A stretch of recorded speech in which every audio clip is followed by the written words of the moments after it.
Hey, Are you gonna do your total dance? they're not ready. Did you know a birth control pill doesn't need estrogen to prevent pregnancy? Estrogen-free slimed No. birth control has a flexible You window. can't see. No. It's so far away. It's You so can't far away. see. It's like 2 feet away. I can't see. Mm. You I'm gotta do your. struggling. You gotta do your. Can't you see? Ready for that 90s. 99 2000.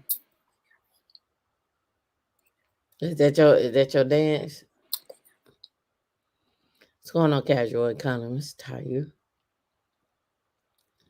Our last show for the year.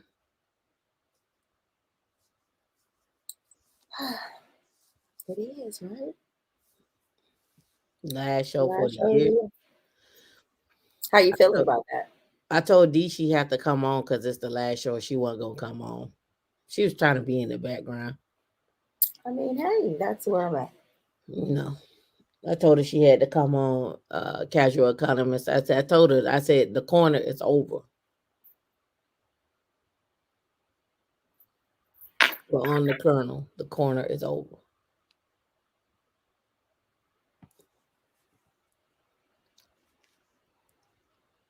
What's this? I'm not bringing that energy into 2023. Okay, well we That's not what still we're gonna do. That is my pretend sage. That is the sage I'm manifesting for some of that over there. okay, but we're in 2022 right now. But I'm presaging. So when it hits, like these corners and stuff, it's ridiculous. We said from the corner to the kernel. We didn't say anything. Yes, we did. That wasn't a collective we. Well, we weren't worried about you. What's going on, Queen Lee? How you doing? Those glasses are made for the corner. Don't worry about my business. You stay out of my business. That's what you stay out of my business.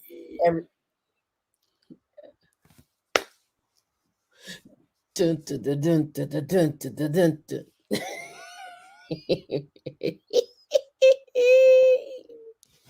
I got that one little one that doing this little thing. Can I get it? I'm just gonna let you be gnarly. I know it's been up there. You can't. I can't never get them right. Well, oh, there it is, right there. I Let it hope be gnarly. everybody here has hit the like button. And how's everybody? New Year's Eve. Everybody got plans? Nope. Do we know you got plans? I don't have plans. I had plans on finished cleaning up my office and my room, finish my little food, fold these little laundry. But I do have some Prosecco on deck, little Tito. And I think I got a candle that does the sparkler thing. Mm-hmm. And it's raining now, so hopefully it'll clear up because I'll put the little light on and take a fancy glass and bring in the new year. Mm.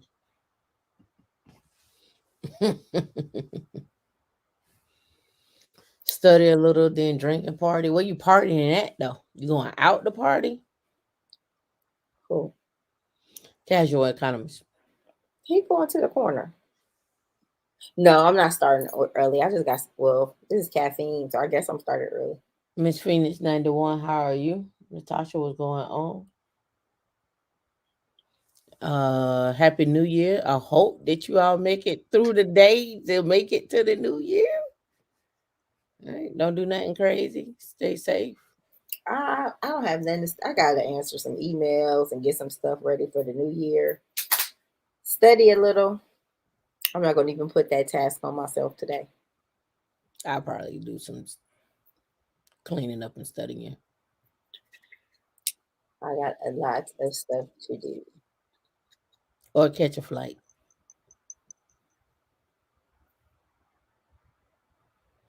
Catch your flight. Get on up out of here. Where are you going? Hmm? Where are you going, Rockstar? To Rockstar Land. Well, all the rock Where stars. is Rockstar Land? Where all the rock stars live. Let me put back on my glasses so I won't get left. I want to go to Rockstar Land. I want Go to to Rockstar Land where all the rock stars live. Where all the rock stars do their thing. I got to put on some more change though. Yeah, I told her she looked like Po Change right now. Not I need to put on some more jewelry and it's the some young ripped up people. jeans, some Lenny It's, Kravitz jeans. it's the young people say some drip. You need some Don't more you drip. do it? Did you say what the young people say? That's what they say. I ain't that old. But No, that's what ma'am. the young people say. Mm-mm. I don't know them young people. I am young people. You just called the two bad aunties with glasses on. Who called us two bad aunties? You did. I am a young auntie. I'm not no auntie. I said auntie, not auntie. I'm not an auntie. You auntie. That's why. I ain't That's no what you over auntie. there acting like a auntie. No, I'm your mama. Somebody me more. I'm your mama. That's what that is. You I'm your over mama. there acting like somebody big mama. Nah, What the young folks say. that's what the young folks say. Girl, you better stop that. The Young Cheetah Commission says. That's what the young folks say. Wait a minute. That's what the young people out here in these streets saying. I don't know what they over there doing. I just realized I got bald fingers. So them young people out here saying, What's up? What is up, everybody? We got a few people hanging in there with us. I wonder what everybody's out there doing. Because it's still cold in some places, right? "Oh, I don't know about it being cold in some places." You know, I don't watch that stuff on TV. Are people still snowed in the Midwest? What's going on, O'Shea? You mean in Buffalo? Not the Midwest? It's snowing more than just Buffalo, right? All the tickets unavailable. Oh no, they're not. We still got some tickets out there. What time the Rockstar bus come? Well, the ticket I'm looking at lands at 9:50. That's gonna be a while. Hmm.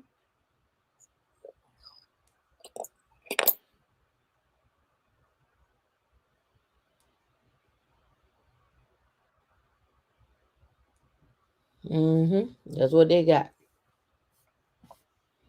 Hey, tell them I'm just getting Salesforce admin cert next month. Gotta book a consultant. Yeah, we gotta open those back up. Kelvin, I was supposed to get with Kelvin, Sasha, a few other folks. D, you're supposed to open those up.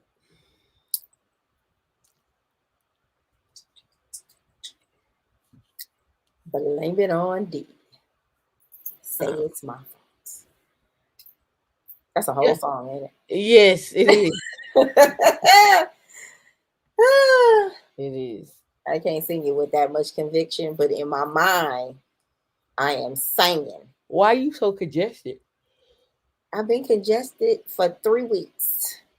I've been congested since your birthday. Nah, I don't believe it. Yes. Miss Figures are going on tonight. I'm celebrating with my best friend. She just graduated with a doctorate of nursing practice degree and is marrying her high school sweetheart. Oh, that's cute. Ooh, congratulations. People still getting married out here. That's good. People still getting married. It's time for you yet, my G. It's a good thing. Yes. D, do you have a flavor of Linux you like? Over in this house, we studied Red Hat. Let's see Linux. But other than that, the Ubuntu, everybody say it's so funny, Ubuntu. And people say Kubernetes. Lab. Kubernetes. Kubernetes. Yes, Kubernetes. Kubernetes. Yeah, I've been in several conversations, and the guys be like, "So how much experience do you have with Kubernetes?" And I'm like, They'd be like, "Kubernetes? not as Is probably it more than you. Netes or Netes?" They were like Probably more than Kubernetes. you if you're calling it Kubernetes. They were like Kubernetes. And I've sat in on a lot of workshops, and that is not how it's pronounced. Yeah, how you doing with Kubernetes? Well, you ready to get started? No, Not I thought we have already started. no. We've been over here just. Well, I mean the topics for today. What are the topics for today? So You there's know, I some don't have wild control of topics. any of those. Yes, you do. How? You do have so you. I've shared them with you. That doesn't mean I have control over them unless I delete them off of your list. And I would never do that because you can put them back on because it's a shared document. So, why not? You ready to start the show? I'm ready. Okay, so let's go. All right. So for the show today, we got a lot of topics. Oh, we're not ready for that. Hmm. So I got topics on living abroad, some crypto, some security, some government contracting, jobs, job seekers, real estate, and so forth. So we got a couple of things that I want to go over. Is there gonna be some petty T stuff in there? I didn't even put no, I didn't put no petty T stuff in there. I mean, you got it queued up already. No, I don't have no petty T stuff in there. I don't believe you. No, I have no. You can go look on the list. There's no petty T I stuff. don't know if it's petty T. It's not like you label it petty T time. Yeah, I do. No, you don't. Yes, I do. It's none of it's petty T. I have no petty T stuff today. I can make it happen, but I don't have no petty T stuff. Okay. All right, so let's get started. Uh, I found this online because I was like going down my financial trip. 9 of the safest places to retire abroad for less than $2,000 a month. This came out on the 29th. I figure some people that want to retire, they want to know where they can retire at and what is $2,000 a month to spend on that retirement. Now, I haven't read the article. So I don't know if this includes food and shelter, but I'm assuming this is both food and shelter for 2,000 a month living abroad. Now, with that being said, living abroad, uh, what I don't again, I hadn't read the article. I don't know if this takes into the account that you got to apply for citizenship. Someone won't be wanting your moolah and so forth in order to do it. So let's get into it. All right, a lower cost of living, better weather, lower taxes, and higher quality of life are all reasons to think about making the move or to another country. Now, some people may have thought about this. I don't know. D, have you thought about moving to another country? And what country would that be? I thought about the Caribbean, like somewhere they speak English. I was looking at like Bermuda, Bermuda? and they Okay. have the same time zone. All right, so let's look at it. It says, however, while being able to stretch your retirement nest egg further is a key consideration when deciding where to relocate globally, safety is also paramount. To determine the safest countries to retire for less than 2,000 a month, going banking rates use the Institute of Economics and Peace data to find the safest countries across the globe and livingcost.org. So those are two places you can go look for yourselves. Livingcost.org and Go Banking Rates. Go Banking Rates use the Institute for Economics and Peace. So those are two places you could go check out if you want some other information, right? All right. So to help you weigh your options, here are the 9 safest places to retire abroad for less than 2,000 a month. Ireland,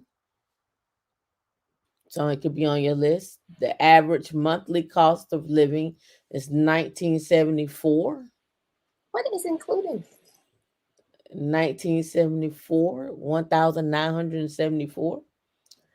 Stunning scenery. Additionally, you won't have to worry about the language barrier because English is one of the country's official languages, along with Irish. Other advantages of moving to the Emerald Isle include a stable economic and political climate. So Ireland, next one up, Canada. Do you know you're not allowed? What you mean? I didn't get banned from the country. Canada. you got me out here like that. Do I you say not you got allow? banned from the country. Whoa. I I didn't did say you not got get banned from banned the from the country. country. I didn't say you got banned from the You country. said I'm not allowed in Canada. I didn't say that. I just said you're not allowed. That's all I said. You There you went to the go. moon. There you go. Canada. D, you're not allowed. D, you're not allowed. Onward. You don't have to leave the continent to move to Canada. Come on. D is a fugitive. Book them, Dano. Book 'em. Not on the internet. Not on Obama's internet. I'm not a fugitive. You see, they just got that man with that pizza. No. I am a citizen of these here United States of America. The next one is New Zealand. New Zealand. And I you can, definitely want. That's where Happy Hippie is, right? In New yep, Zealand. these are places that we can all go visit. New Zealand, Canada. We've been in Canada. D's not allowed back.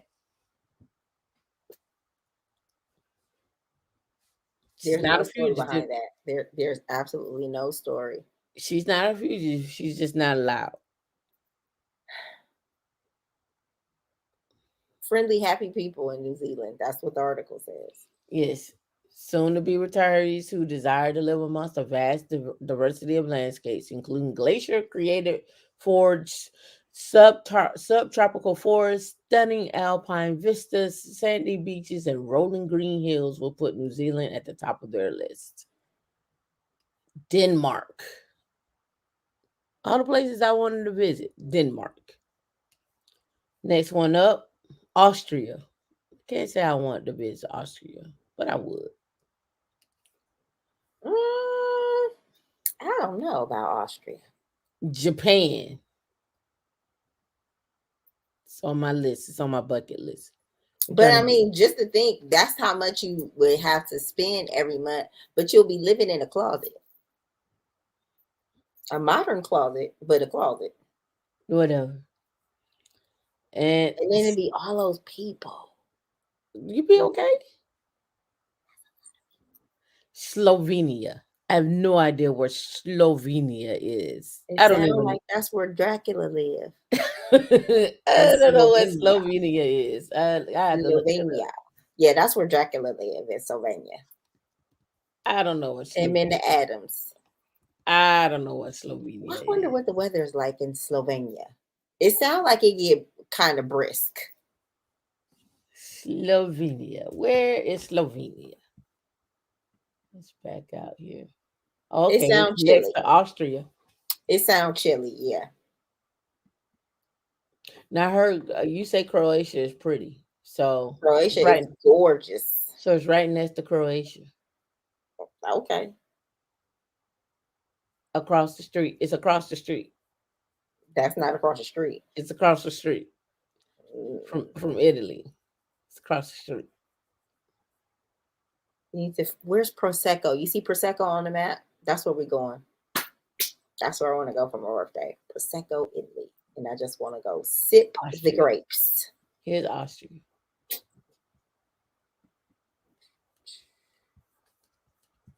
This looks like one of the movies I be watching. All of the movies you be watching. Where It's they a be portal where they somewhere on be in that mountain. where they be in the town. They be in the town. They like they's like, you need to get out of here. Why'd you come here? Then it'd be like some secret basement carved into the mountain where they're doing a ritual. You watch some weirdo stuff. You do. But you know what? I wouldn't mind taking a train through there. I don't necessarily want to drive, but I definitely would want to take a train. So look at that. They look like The Sound of Music. That is unbelievable, huh? That people just living off the well, we live in the I Bay. mean, you live in California. I'm like, we live in the Bay. Yeah. Yeah, I live off the cliff in San Francisco. But but these are older places. Is this a wedding or church? I don't know, it's something going on.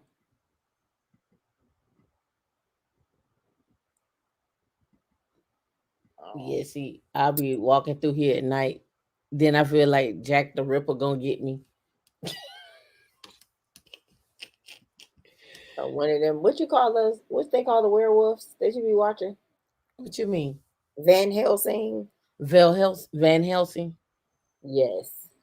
This is the episode of Van Helsing. And then somebody then came out the church tower and So this one is werewolf lichens. That's what they call them. the Czech Republic is another place. Portugal. It's another place. And that's what they got. That's on the list. So these How are much the is list. Portugal? Because Portugal is $977 a month. That's what it. That's are my floor.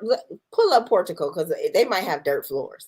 No, Lisbon. That's where everybody be going. That's one place. That's Portugal, that's all you need is one place. No, I don't. No. Well, pull it up. You don't need a whole lot of places. What you want me to pull up? What's the weather in Portugal? That seems like the most tropical on the list. I need to go brush up on my. You don't need to be tropical. You Portuguese? get whatever is given. That's another language I gotta learn. You get whatever is given. What did they say about the English in Portugal? It's 63 right now. That's the same as here. Although Portugal does have a public healthcare system, retirees will have to have private health insurance for at least a few years until they become permanent residents for it. Or is it my rich retired life or whatever they are? What's the name of that couple?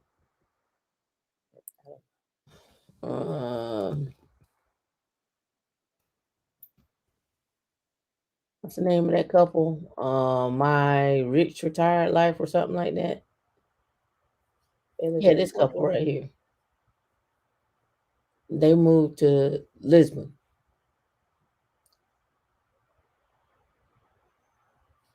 From San Diego. And then it's a couple of other couples that have retired over in Portugal. Just like this couple here. 2.2 million in Portugal.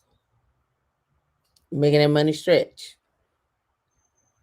But then you'll be like, we have a mutual friend and his mom retired to Panama. And so now she's up in age and now it's more expensive for your family to go kind of get you and check on you than if you were like somewhere in the States. So that's something that you have to think about as well. Like your health care, and is it the best health care? Are you near a facility? If your children or, is she in family Panama? members need to come get you. Is she in Panama? I don't know if she's in she is in Panama. I don't know where, but he said it was the rainforest. Oh, you're talking about they gotta fly in. Yeah, like you got to get your tiki hut on out of there. That I don't want to live that. Like I'm I'm living off the cliff would be pretty, but I need some city living. All right. So I'm not proposing these, O'Shea. This is just what I found. Because some people want to live abroad. Some people want to live in Africa. Some people want to live in Canada, Japan. Some people want to go live in Bali, Haiti. It depends on where you want to be at. And shoot, even if you are a working nomad, these seem like great places as well. Like, Just a visit for a you few know, you and making dip US on out. money and you paying that because this is under 2000 USD. Mm-hmm. Yep. All right. So the next thing up is where And do this is you expensive. fall? That's why it's not on the list. Where do you fall in America's lower, middle, or upper class? Here's how your income stacks up compared to the rest of the U.S. population.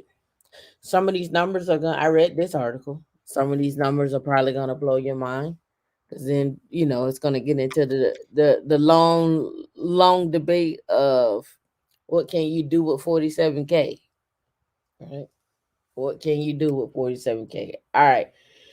So it says the line that divides, this looks small on the screen. Let me pull It's this tiny. up. How about that? Okay. The line that divide Americans by economic class have always been blurry for many households where they stand on the economic ladder or the income ladder comes down to a feeling rather than numbers. All right. So here we go. Let's get in here. Upper. And let me continue reading too. All right. Based on Pew's analysis, a household of three, this is a household of three, right? An income of 156,000 meets the definition of upper class, which amounts to more than double the national median. So 156 is considered upper class for a household of three, right?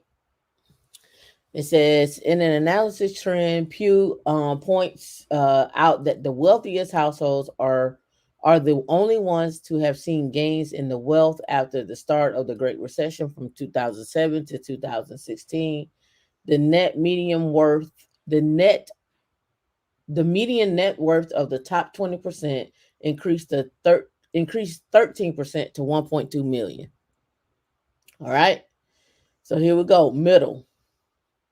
Many Americans associate themselves with the middle class. How many of you out there are middle class? Let's see. How many of you out there are middle class?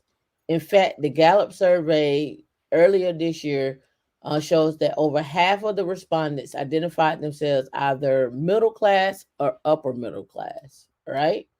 So, based on the middle class earners, are actually those whose incomes fall between 52,200 and 156,600. That's middle class.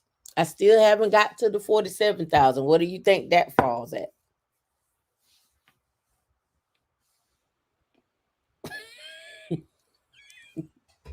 All right, just putting that out there. Two thirds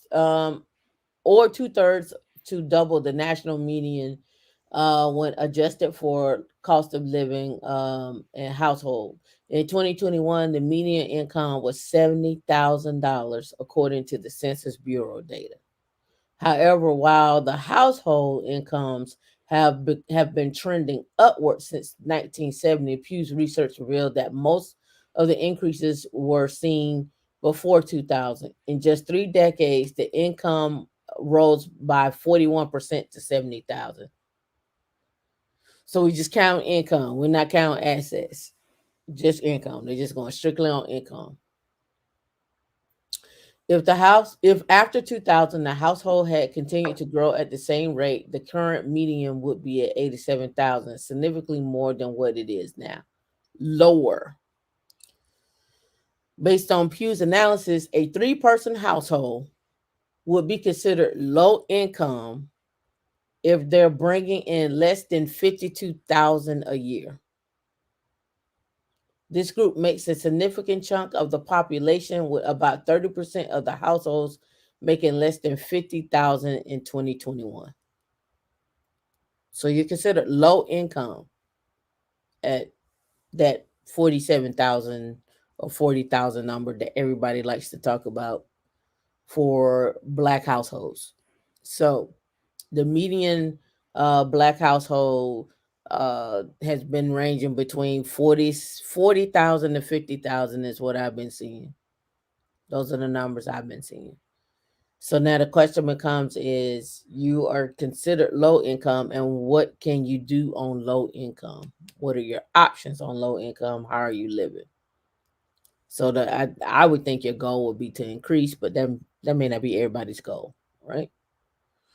It says, however, this is the caveats that I love about these articles is, however, keep in mind the geography matters. In Kansas City, Missouri, for instance, that national figure represents a middle class income, but would be considered fairly low income in New York. And the problem with that narrative right there is most of the places that where people are considering where people could move to live, most we have to be honest that most black people are not probably going to live there.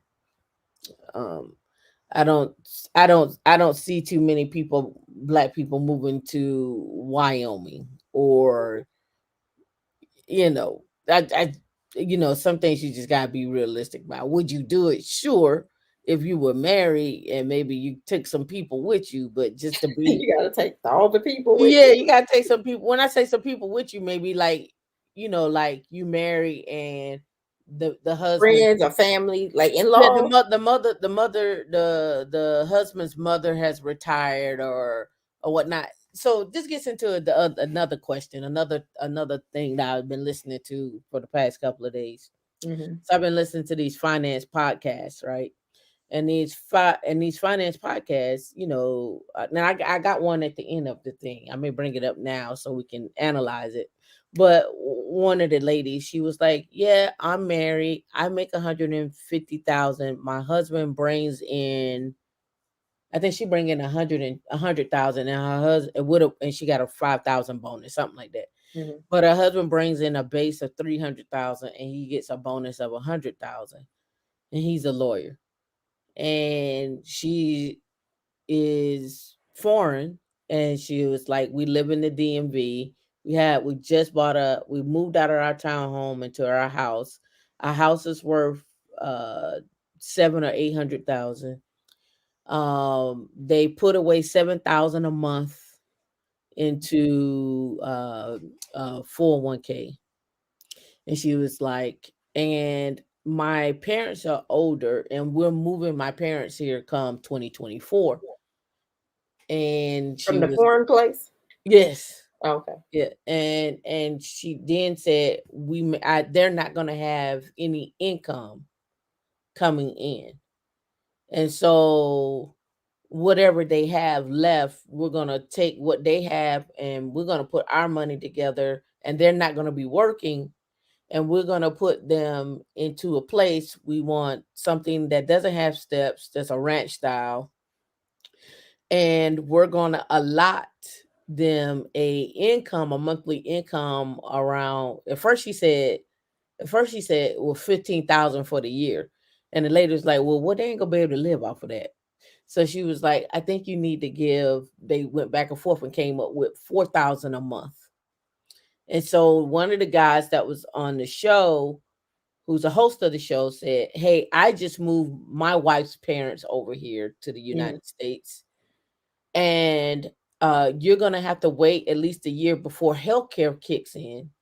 And so they were like, well, you also have to include in that 4,000, probably add in another 2,000 in case they don't get sick, because you got to include healthcare for that, for them to move over. And So then how old are these parents? We gonna say that they're 60 plus or 70 plus? probably 70, 65 plus, right? Yeah. And they also stated that in this conversation that the parents are coming over and they have to wait before they can get Medicare. So because they come over to the US and they don't have anything and they have to wait a year and now I'm not sure how this works. This is I wonder so what type of visa that is, well, where they can that's just the come other. retire in the States. But from what I'm reading, for you to get a visa to other places, it's just like you can't be coming over here to suck up our resources. you got to Right? put You can some come over money here, but into you it, have to have these things. You have to have a business. You have to be or you have to self-sufficient. buy some land, or you have to put some money on something. You just can't come over here and just be like, hook me up. Right. So I don't know what that is, right? So I got to go do my research. But Yeah. once they get here, they are afforded Medicare. They are afforded health care.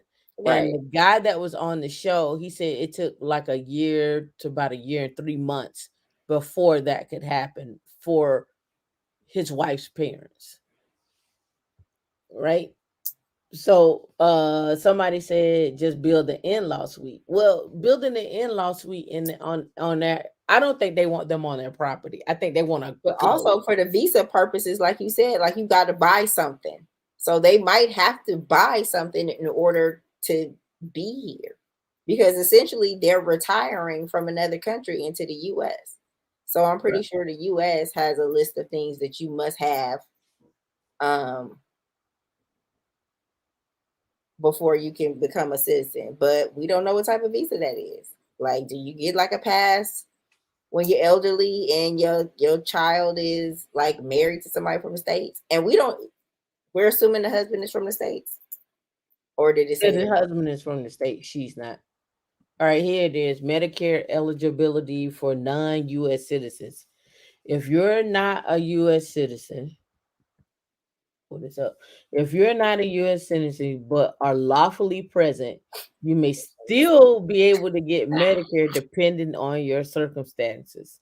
Specifically, you will qualify for Medicare even if you are not a US citizen, if you qualify to receive Social Security retirement benefits, railroad retirement benefits, or Social Security disability insurance.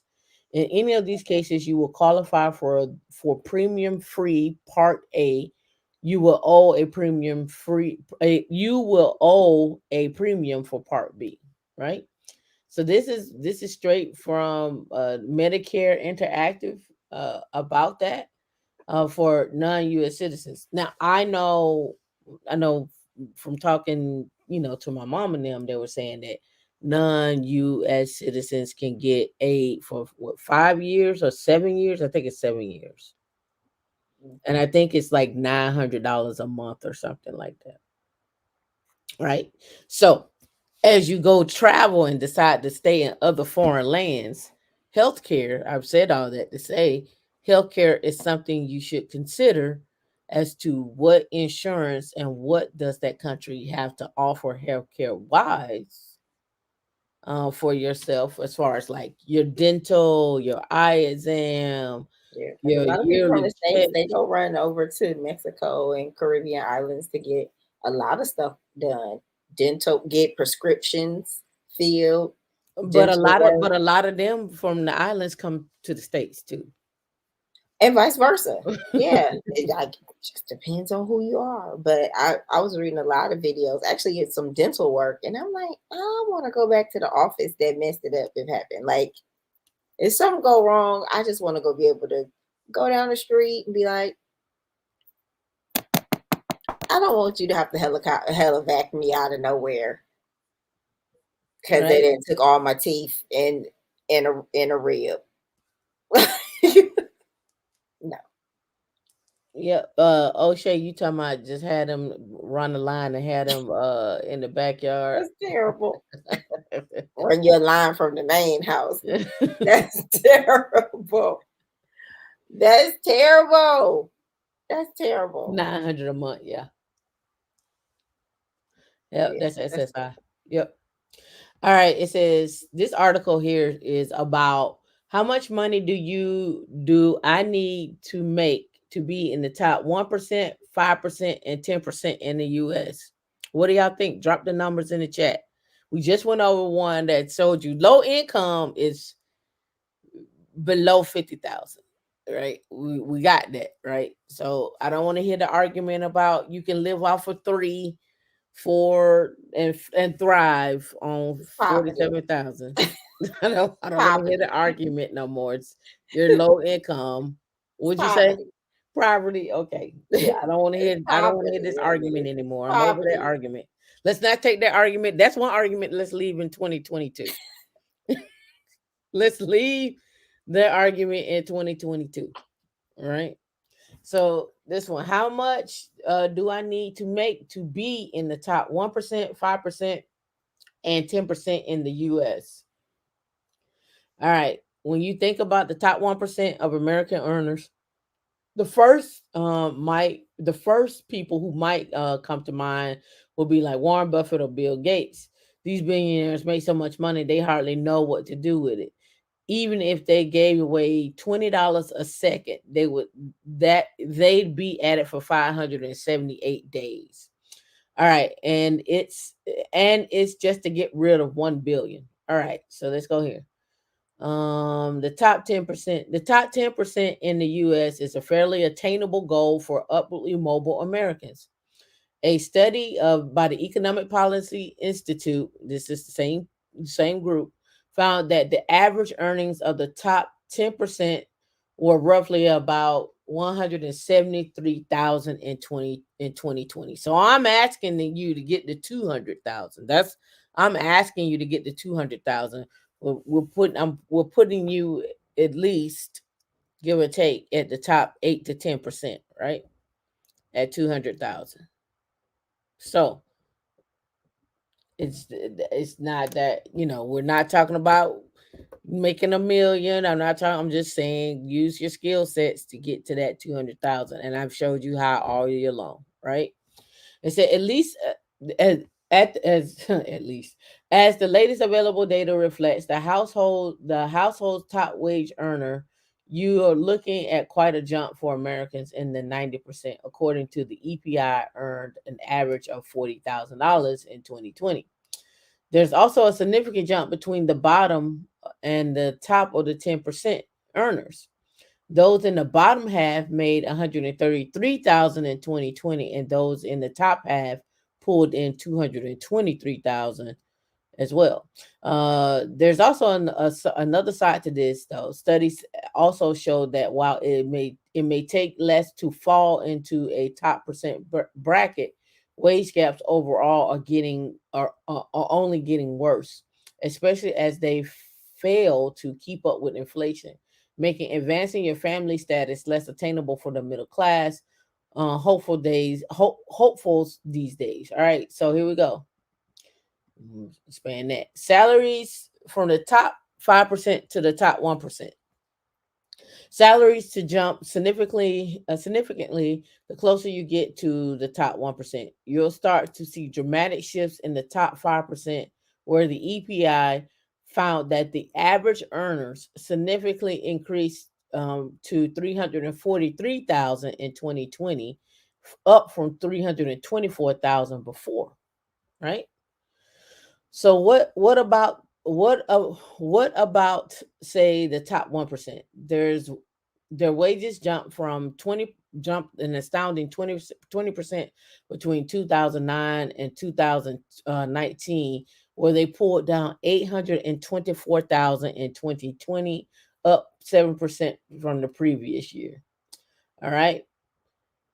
It says, bear in mind, the cost of living numbers mean that the top 5% and the top 1% pan out differently depending on where you hang your silk hat, right? It says the top 1% in Connecticut makes 896,000, whereas in Tennessee, you only need about half of that. So they broke that down by state, right? Top 1% by state. What is your state? What is your top 1% by state? All right. That's what you should go look at. You should also look at what is the overall top 1%, right? Where does this lead to average, right? It says the average income jumped from 74,000 in 2010 to 78,000 in 2016. Today, that figure sits at 90,000. And sadly, that larger number doesn't have as much borrowing power as it did in 2010, right? Right. So, and then people got comments, right? People got comments down here, and I'll drop this link so you all can read it. But 200,000, right? A car is where I want everybody to try to get to. how cloud Linux, cloud Linux, Kubernetes. You can switch that out with OpenShift or what have you. Security, and security means a multitude of things, from cloud security to pod security to uh, infrastructure security, in terms of securing the infrastructure prior to the testing, and then last but not least, automation. And automation can fall under so many things, from Ansible, and that, I should say, configuration management, from Ansible to what have you, Puppet Chef. But it can also mean automation, automating with serverless, or automating with AI, or what have you, or low code, no code. So these are all the things that these are the skill sets, again, that are going to be around for the next 10, 15 years. And these are the skill sets that you can easily acquire and obtain in order to be in that $200,000 range. It's a reason for the $200,000 range. It is, and I shared this on Wednesday. Shout out to those that came to the Wednesday class where I shared my 10 million, $12 million plan and what that looked like. Sorry that you all missed out. It was not recorded. But at the same token, in that plan, there is it is working to build, not just using my skills to create and buy businesses, which I should bring that up now, but it's also working with others as well too, to help build those businesses or utilize their skills that they have to build that, right? So that's one of the things, right? Sasha, you're building out your home lab. I started to look at that as well too. Yep, cloud security is huge. So with that thought of train of thought there, let me hop down here to um this one. All right, so I did on the second show. I think it might have been last week or the week before last. With the mind map. On MindMeister. Let me log in. Yeah, it should take me there automatically. Yeah. Um, let's see, recent. Does it not have it? Did you delete it by accident? They were like Is it bam public? in the mind map last time you pulled it up. Is it public? No, I might have deleted it. Now That's you shut down the shenanigans. yeah, I didn't mean to. Hold on, let me see if I can find it. Hopefully you Um, just purged it to private. I'm trying to see if I got I think all that's my what you maps. said last week. Um, no, it's here. Yeah, it's here. All right. So the refresh on Howie Linux show. What I did was I said, take yourself, put it in the center of a mind map, and then write out all your skill sets that you have. Right? Write out all your skill sets that you have. We're gonna get into government contracting in a little bit. Um, yeah, I would say that, Danny Moore, to answer that question real quickly, right? I'm looking for Um, my notepad. so get write out all your skill sets, right? Let me see if I can blow this up some, right? So your skill sets are assets, intangible assets, meaning that you have your skill sets now, and your skill sets that you have now can become businesses, or you can use those skill sets to barter with someone else to work on a project that they have, or they may work on a project that you may need help on. You're an exchange of services. Your skill sets are also part of your networking, right? Where you end up getting by word of mouth, somebody shows you that, hey, we can help you do, well, can you help us do X, Y, and Z, whatever the case may be. But I'm saying all of this to say, um, taking your assets here and writing them out. What are your skill sets? So to trying to bring this all home, this is not where I got it from. I just went on research this morning to figure out how I could better say this for you, where it's something you can follow and make sense. Because I got a feeling people may be a little lost on it. So I found a couple of articles, right? Right here. How to turn your skills into a profitable side business, right? So I have two articles on this, right? And this came out in June of 2020, and this is on Fiverr's website, right? Follow these 8 steps for turning your skills into a profitable business, right? Separate your skills from your knowledge and talents. And that looks small on the screen, but I'll make it bigger. Um, Assess your talents. List the marketable skills you can turn into a side business. Combine your talents and skills to generate business ideas.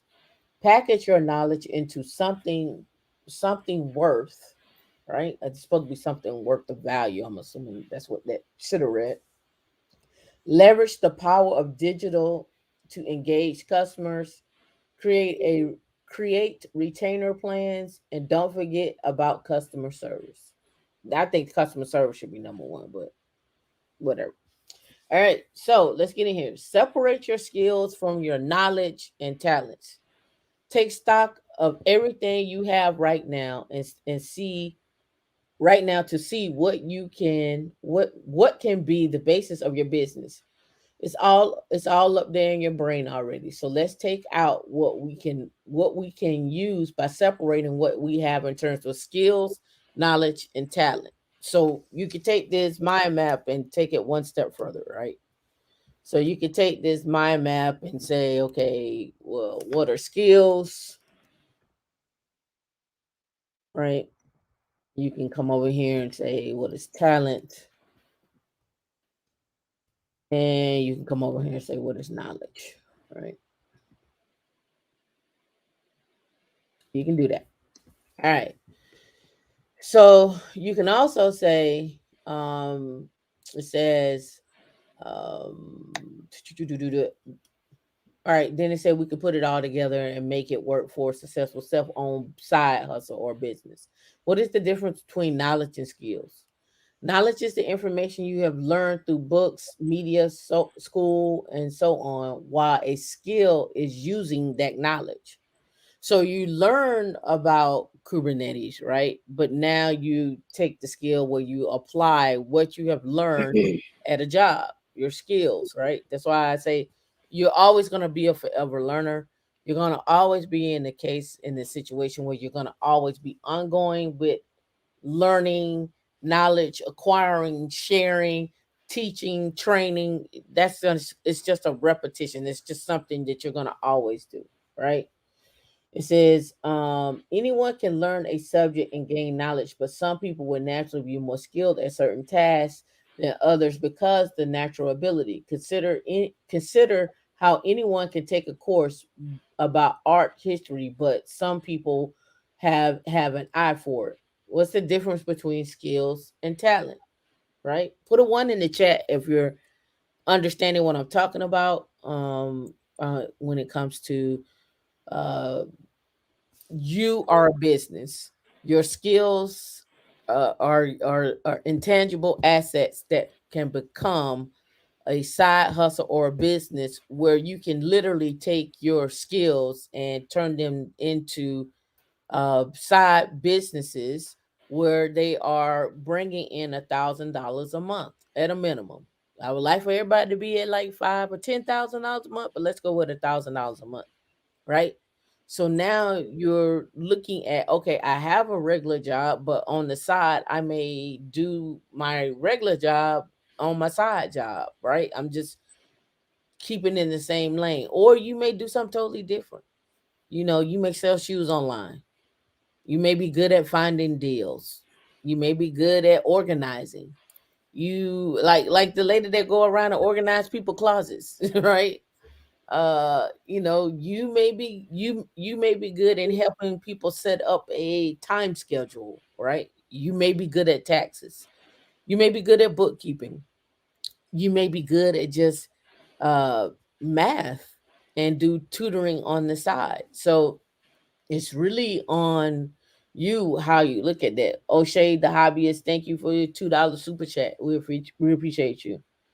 DJ on weekends. Yep, that's another side hustle. But the trick to that is, how about getting a group of DJs together on the weekend, and y'all have an app where y'all all get together so y'all can switch off jobs or what have you, right? So there's always a side, it's always something you can build to make things easier or better, right? All right, so the natural ability to be better at specific tasks is talent. While most people can learn about a subject and apply it in a practical way as a skill, some people will excel at it or exhibit a talent. Like knowledge, skills can be learned and practiced, but with talent, you either have it or you don't. Say you and your friends all took a knitting class, even though you received the same knowledge and learned and practiced the same skill. At the end of the class, at least one person's scarf would likely be better designed and better constructed because they have a natural talent for knitting. And it's a little guy out there that does the knitting. Have y'all seen him? Have you seen this guy? It's a little boy. Let me see if I can find him. Natural talent for knitting. Little boy, natural talent knitting. I don't know if y'all seen it yet. He was on it right here. It's 3 years ago. This guy. Can y'all hear? Can Nah. can hear? All right. Mm-mm. All right, let me pull it over to the other one.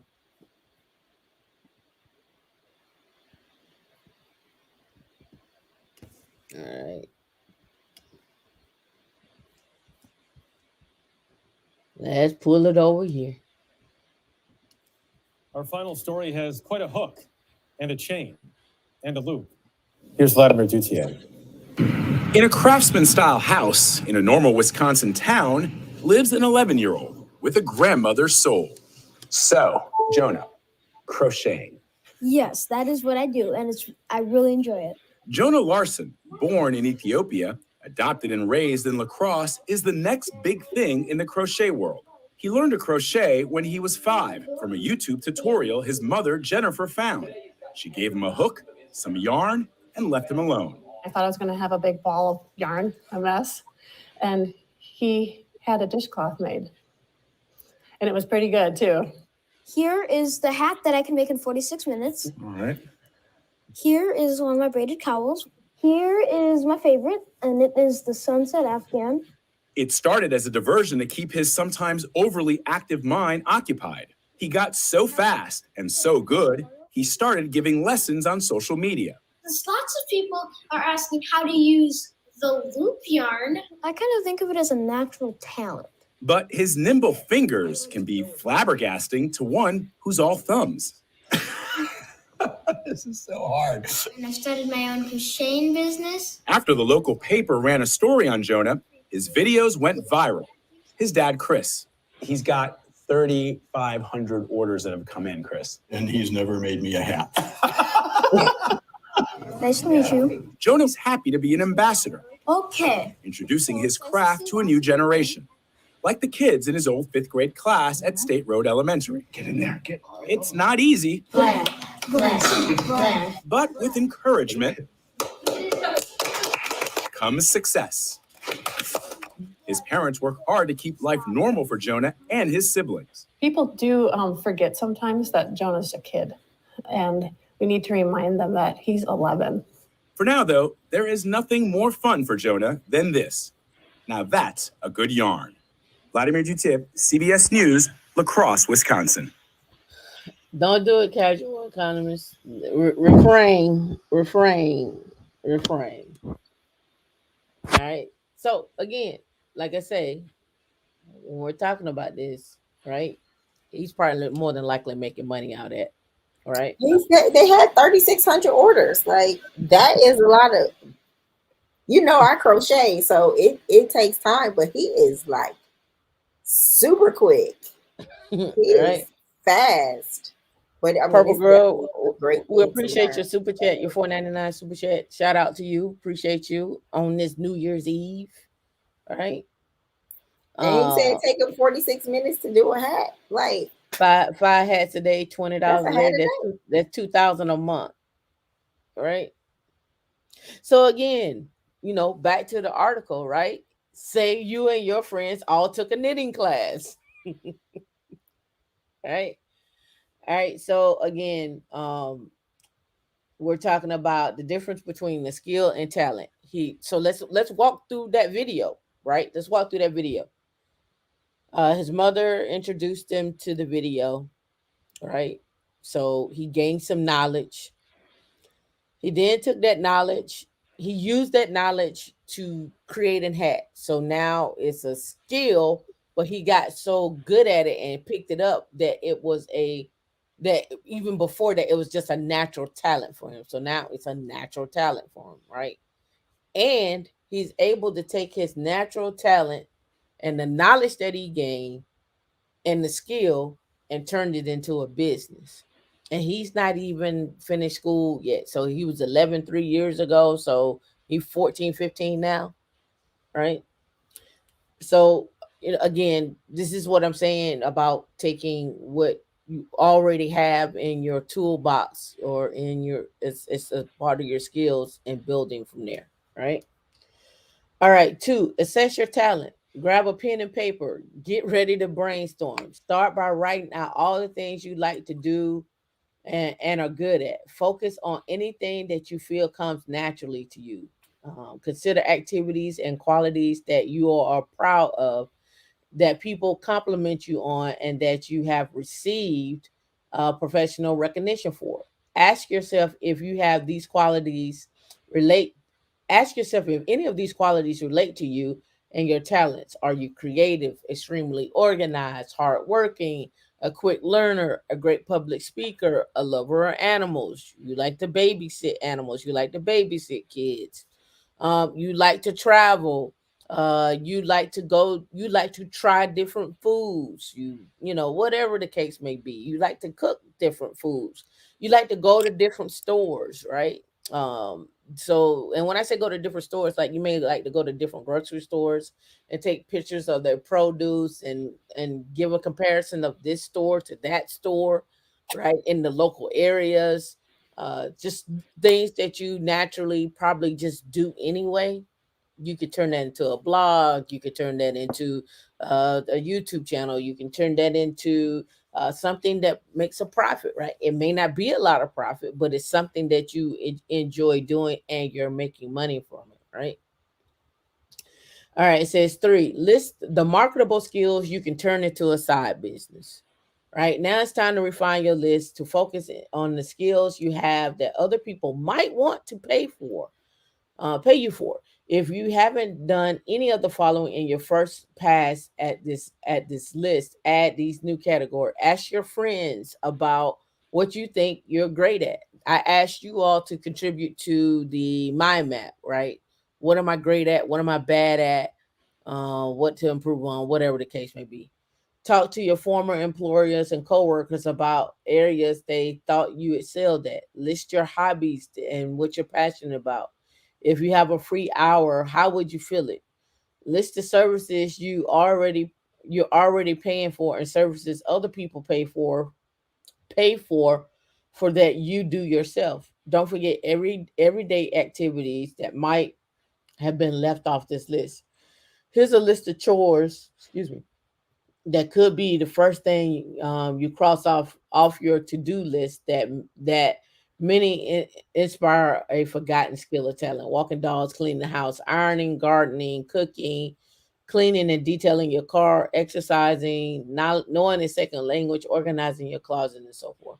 Is there anything you can turn into a business? Edit your list with a critical eye, and I would say talk to others as well.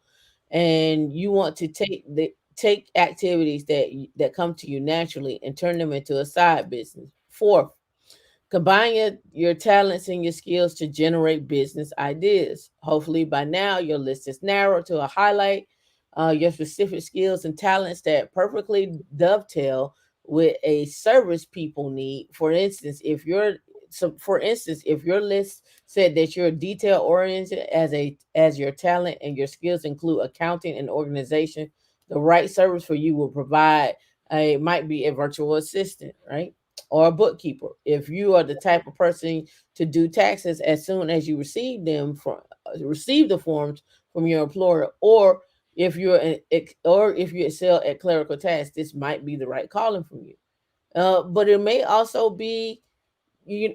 Let's take even one step further back with the bookkeeping and stuff. Maybe you show people how to organize their books, like how to organize their documents so that when they get ready to go to the tax person is organized. Maybe that's your thing.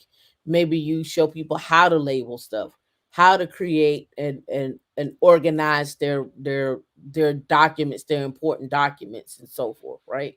Suppose you have to go create a will. What all do you want in this will? What all do you want? Like, organize all of those things so that way when you sit down to the table, you have everything that you need. I know D is like, oh, I'm ready to do that now. No, that's not what I was thinking. I was like, somebody does that for you. Who? Who? Mm-hmm. Mm-hmm. People need that. I used to do it for William too. Right. And just come over and just drop off boxes like it was like a federal case. Like, just write me an invoice. Just write me an invoice. Lots of stuff. What's going on, Sam? How you doing? All right. Ask yourself if people have a concrete need for your skills. They do. I was going to say something else, but I'm not. As you're landing on, wait a minute. What you mean? Wait a minute. What you want me to wait for? Say? You was going to add something? No, I'm just. What were you going to say? Like, nothing. We're going to move on. I appreciate you moving on. Casual economists, we're here. All right. As you're landing on your future business idea, make sure there is a need in the current market for a business to find customers and succeed. It needs to provide something valuable. Specifically, your skills should fill a need people have. It should help businesses or people make money, or save time. All right. All right. A great way to discover what services people will value is by performing some quick keyword searches. For those familiar with SEM Rush, you can find question-based keywords to find out what people are looking for surrounding the service you will be providing. If you're not familiar with the keyword search, you can hire a freelancer in order to do that, right? But I just wanted to bring this up because I think some of you don't realize the value that you already have in yourself. And I don't think you realize the value that you have to provide to others that then becomes a business that, again, it's multiple ways to get to 200,000 a year, right? It's multiple ways to get to 200,000 a year. If you're not going to do anything like this and you're just going to do W-2, I've given you what that looks like: cloud ops, SRE, AI, blockchain, fintech, whatever, right? DevSecOps, software developer, DevSecOps, whatever that looks like. I've also given you the fact that you can utilize one of the skills that you have and create a side business off of that. If you're really, really good at saving customers money using cloud services, then and that's your niche, then you can now if you do it at one job, you can do it at another location. You can freelance and do that as well too. You can write tutorials, you get paid to write those tutorials as well too, right? Places like Fiverr, places like Digital Ocean, and so forth and so on. A lot of places pay people to write blogs about their services or the utilization of their products as well too, right? So thinking outside of the box, this is working W-2 is not the only way you have to go, right? D, did you want to add anything? What do you think your skill is? In terms of when you say this, Your marketable skill, like the same thing you're telling us. Like, what is your side hustle? I'm an evangelist That's your side hustle? and I'm a motivator. How about that? That'd be good in the marketing realm. It may be good as a developer's advocate. It may be good as a product that someone needs to get out there. Now, my thought on this is like, okay, you have a side hustle, but how does that side hustle like save you time? Like, is that side hustle automated? Is that side hustle have employees? Well, you will probably have to work to you for the first starting out. You're not going to save time.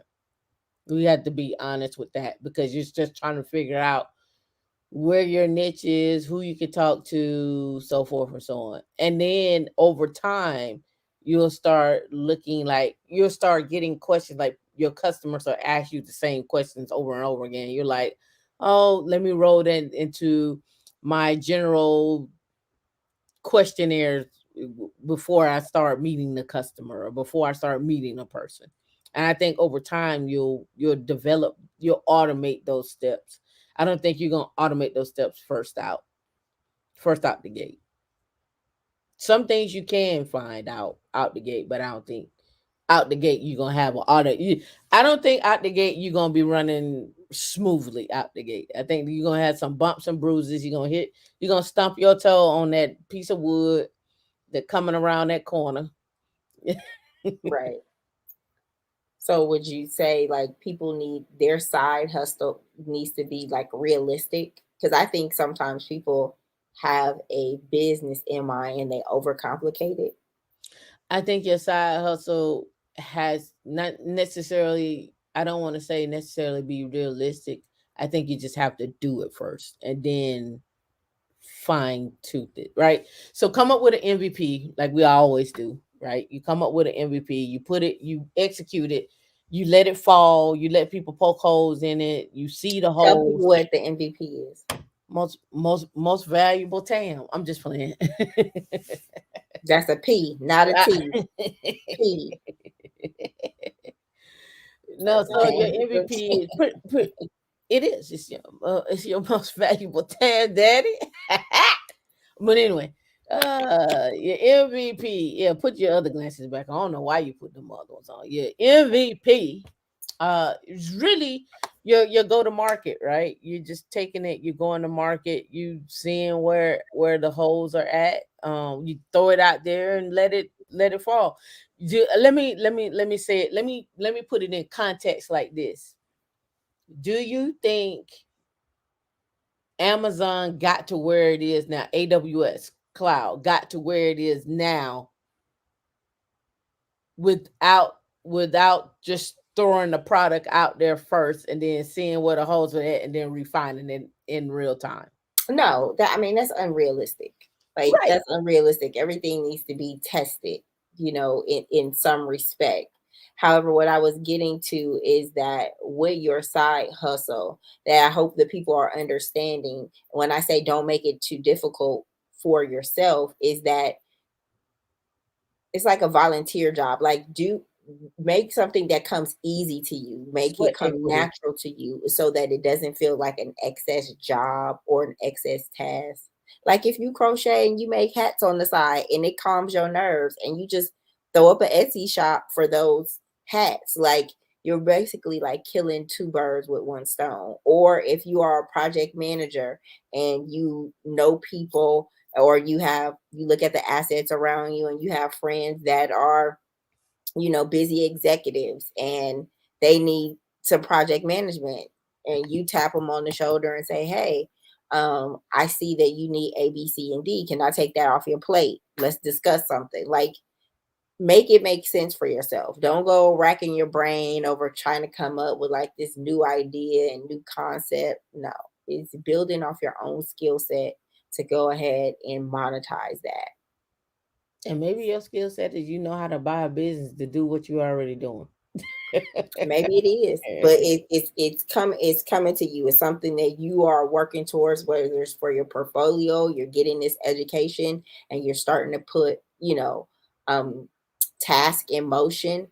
Do that. Like, honestly, everything that me and Tam are working on outside of this, there are passions. Like, it's our play stuff. So it comes easy. Is it moving as fast as we want it? Yes and no. Time is going by really, really fast. But are things in motion? Absolutely. But those things are in motion. They bring us joy outside of the 9 to 5. Yep. So when were you planning? Yeah, Afri is like, we build it while we fly. Danny Moore says start small, and O'Shea says start with what you know and what you have, and build with the rest, and build and the rest will come. But I also want to say is that you looking at yourself and then having somebody else look at your skill set is two different things, right? It's two different things. So because what you think you're knocking out the park, people will be like, no. Yeah. No. Like, for me, internally in my mind, customer experience, I'm great at it over the phone and via email. In person, I'm too animated for that. You might read my face the wrong way, but on the phone, I am chipper and cheerful, and email and chat as well. So, you also got to know your strengths as well. I can't work late night. After 12 a.m. in the morning, it is liable to be a mistake. Yeah. Something is going to be scheduled wrong. My And brain. the other piece to this is as well too. What I had on the mind map was write down your weaknesses, and then write down a path to how you plan to improve them. Right. Right. If you know you got and rate your skill sets where 1 to 5, right? 5, 5 being the greatest, and then and 1 being like, yeah, I need improvement, like I'm failing at that. Rate your skill sets and then go from there. Right. And being detail oriented can be a strength and a weakness. Right. All right. So here's another article that states 4 steps to turn your skills into a business. Right. So you want to earn some extra money, right? Or perhaps are interested in exploring, and this is off of LinkedIn, interested in exploring a possible career change, but you don't know really where to start. You do know you love to get paid and love what you do, right? So I'm not gonna read that whole one, right? It says 4 steps to turn your skills into a business. So let's drop down here. Identify a pay-worthy skill set. Test your idea out for real feedback. Turn it into a workable, proven system, and then incrementally scale it up, learning along the way, and then develop a plan, but be flexible to adjust to market demands. Right. So let's go back up. Identify your pay-worthy skill set. What skills do you believe people will pay for? Same thing. This is very important because people believe that their skills are worth compensation, but they may not always be the case, right? Again, it may not be that you get paid for your skill sets. It may be that you may do something really well that you barter with someone, and someone come back and barter with you on something, on part of that, and where you feel it. Like, for example, when I say that, meaning like, okay, you're really, really good at organizing people's books or whatnot, but you may not be good at marketing. What'd you say? Marketing. Yeah, so it could be the person that you're working with is good at marketing and you're good at organizing books. And so maybe y'all barter and you like, hey, I'll organize. Or better yet, let's take it even one step further. Maybe the person is good at marketing, but they're not good at organizing the content that needs to get marketed, right? Maybe you're good at organizing the content that needs to get marketing, but they are good at getting that content that you want out there out there. So you all may work together on that, right? You may That barter. was a promo moment, wasn't it? Huh? Said that was a promo moment on my cup. Right. So it just depends, right? It does. Test the idea for real feedback. So you gotta throw it out there, right? You're gonna have to let people poke holes in it, just rip it apart, whatever the case may be, and build it back up. And sometimes it don't get ripped apart. Sometimes it's just a little tweak here and there, right? Turn it into a workable, proven system. Now you got some feedback from the customer. You got some feedback. You recognize where you're losing time at, and so you make adjustments accordingly. Right? You pivot. You make adjustments accordingly. Right? And then from there you scale up. You got some system in place. You got some bumps and bruises out of this. And now you're starting to scale up. And scale up could mean hiring other people. It could be farming that out. And look, let me say this: you may get an MVP, and you may run it for a year or two, and then you throw it on Flipper, bid by, was it buy bid buy sell, whatever, Biz buy sale. biz buy sell, and you sell it. You sell the business, right? You might have started with $1,000. You might have ramped it up to $10,000. You may sell it for 15 or 20, net a profit, and keep it moving, right? It depends. It depends. Or you might say, look, I have time for 5 clients a month and I can proficiently manage 5 clients a month. And that's what you start with, and see how it goes, and tweak it. Like for me, like when I first moved, well, when I was in business for myself, um, and it was operations project management. It depends on what demographic I was targeting. But I would go as simply as Craigslist. And Craigslist would have, like if I was shopping my real estate coordinator skills, I would go and people would have these jobs listed on Craigslist. And I would go and submit my resume, and they would call me back. And then that's when the sales pitch will come out. You go, you interview or whatever, and you say, well, when they ask you about your pay, you're like, well, I'm looking to do a 1099. How do you feel about that? Oh, really? Because now you're responsible for your own health care, your own taxes. That is very favorable for a small business. But sometimes they don't know how to shop for those. So, I mean, there's people out there looking for your skills. Sometimes you just can't wait for them to find you on Fiverr. You might have to just go out there and get it yourself. Yeah. So O'Shea was like, one of the main lessons I learned from doing side hustles personally and from others: don't buy what you think you need. Buy what the business let you buy what the business, basically let the business tell you what you need.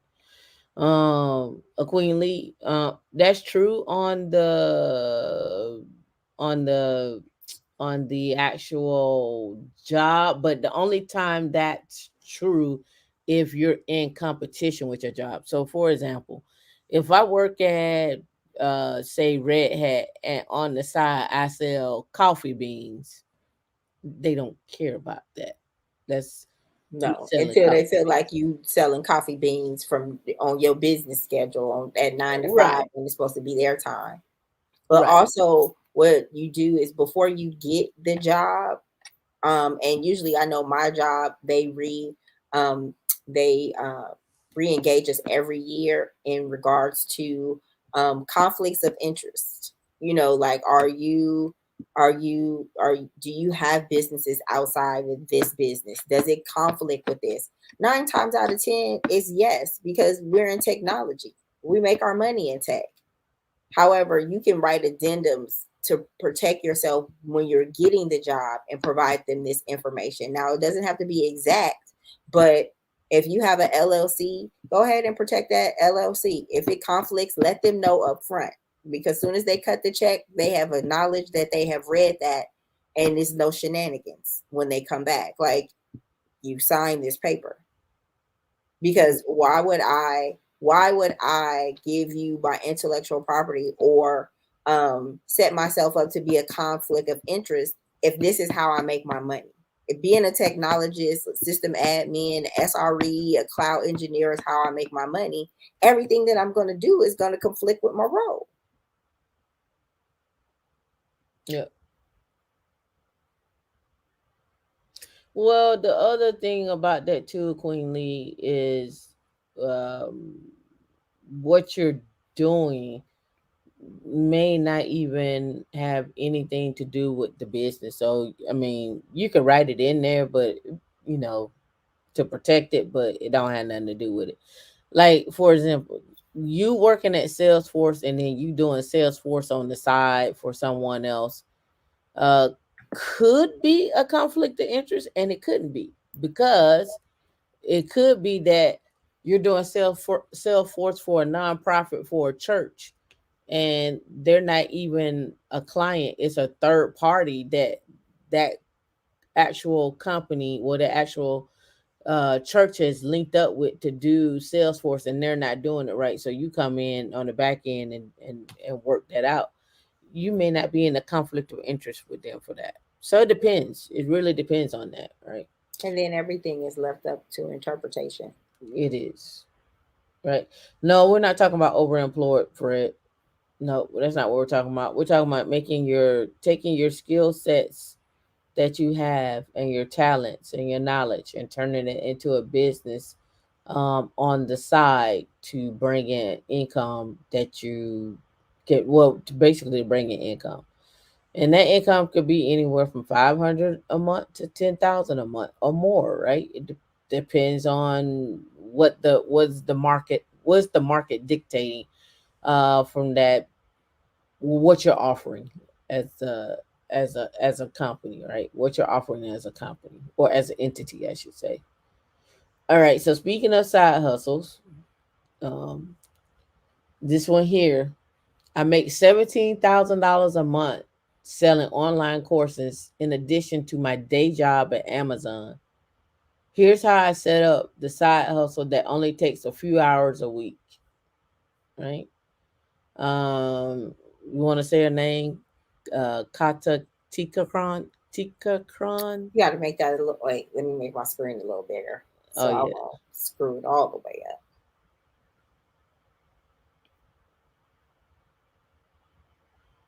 Ooh. Kata Tikaran. That's what I said. Jasmine Kata Tikaran. That's what I said. Kata Tikaran. All right. Is a tech artist manager for Amazon who is running an e-learning business on the side. So listen, she's a tech artist manager for Amazon who runs an e-learning business on the side. Her company is called the Academy of Animated Art.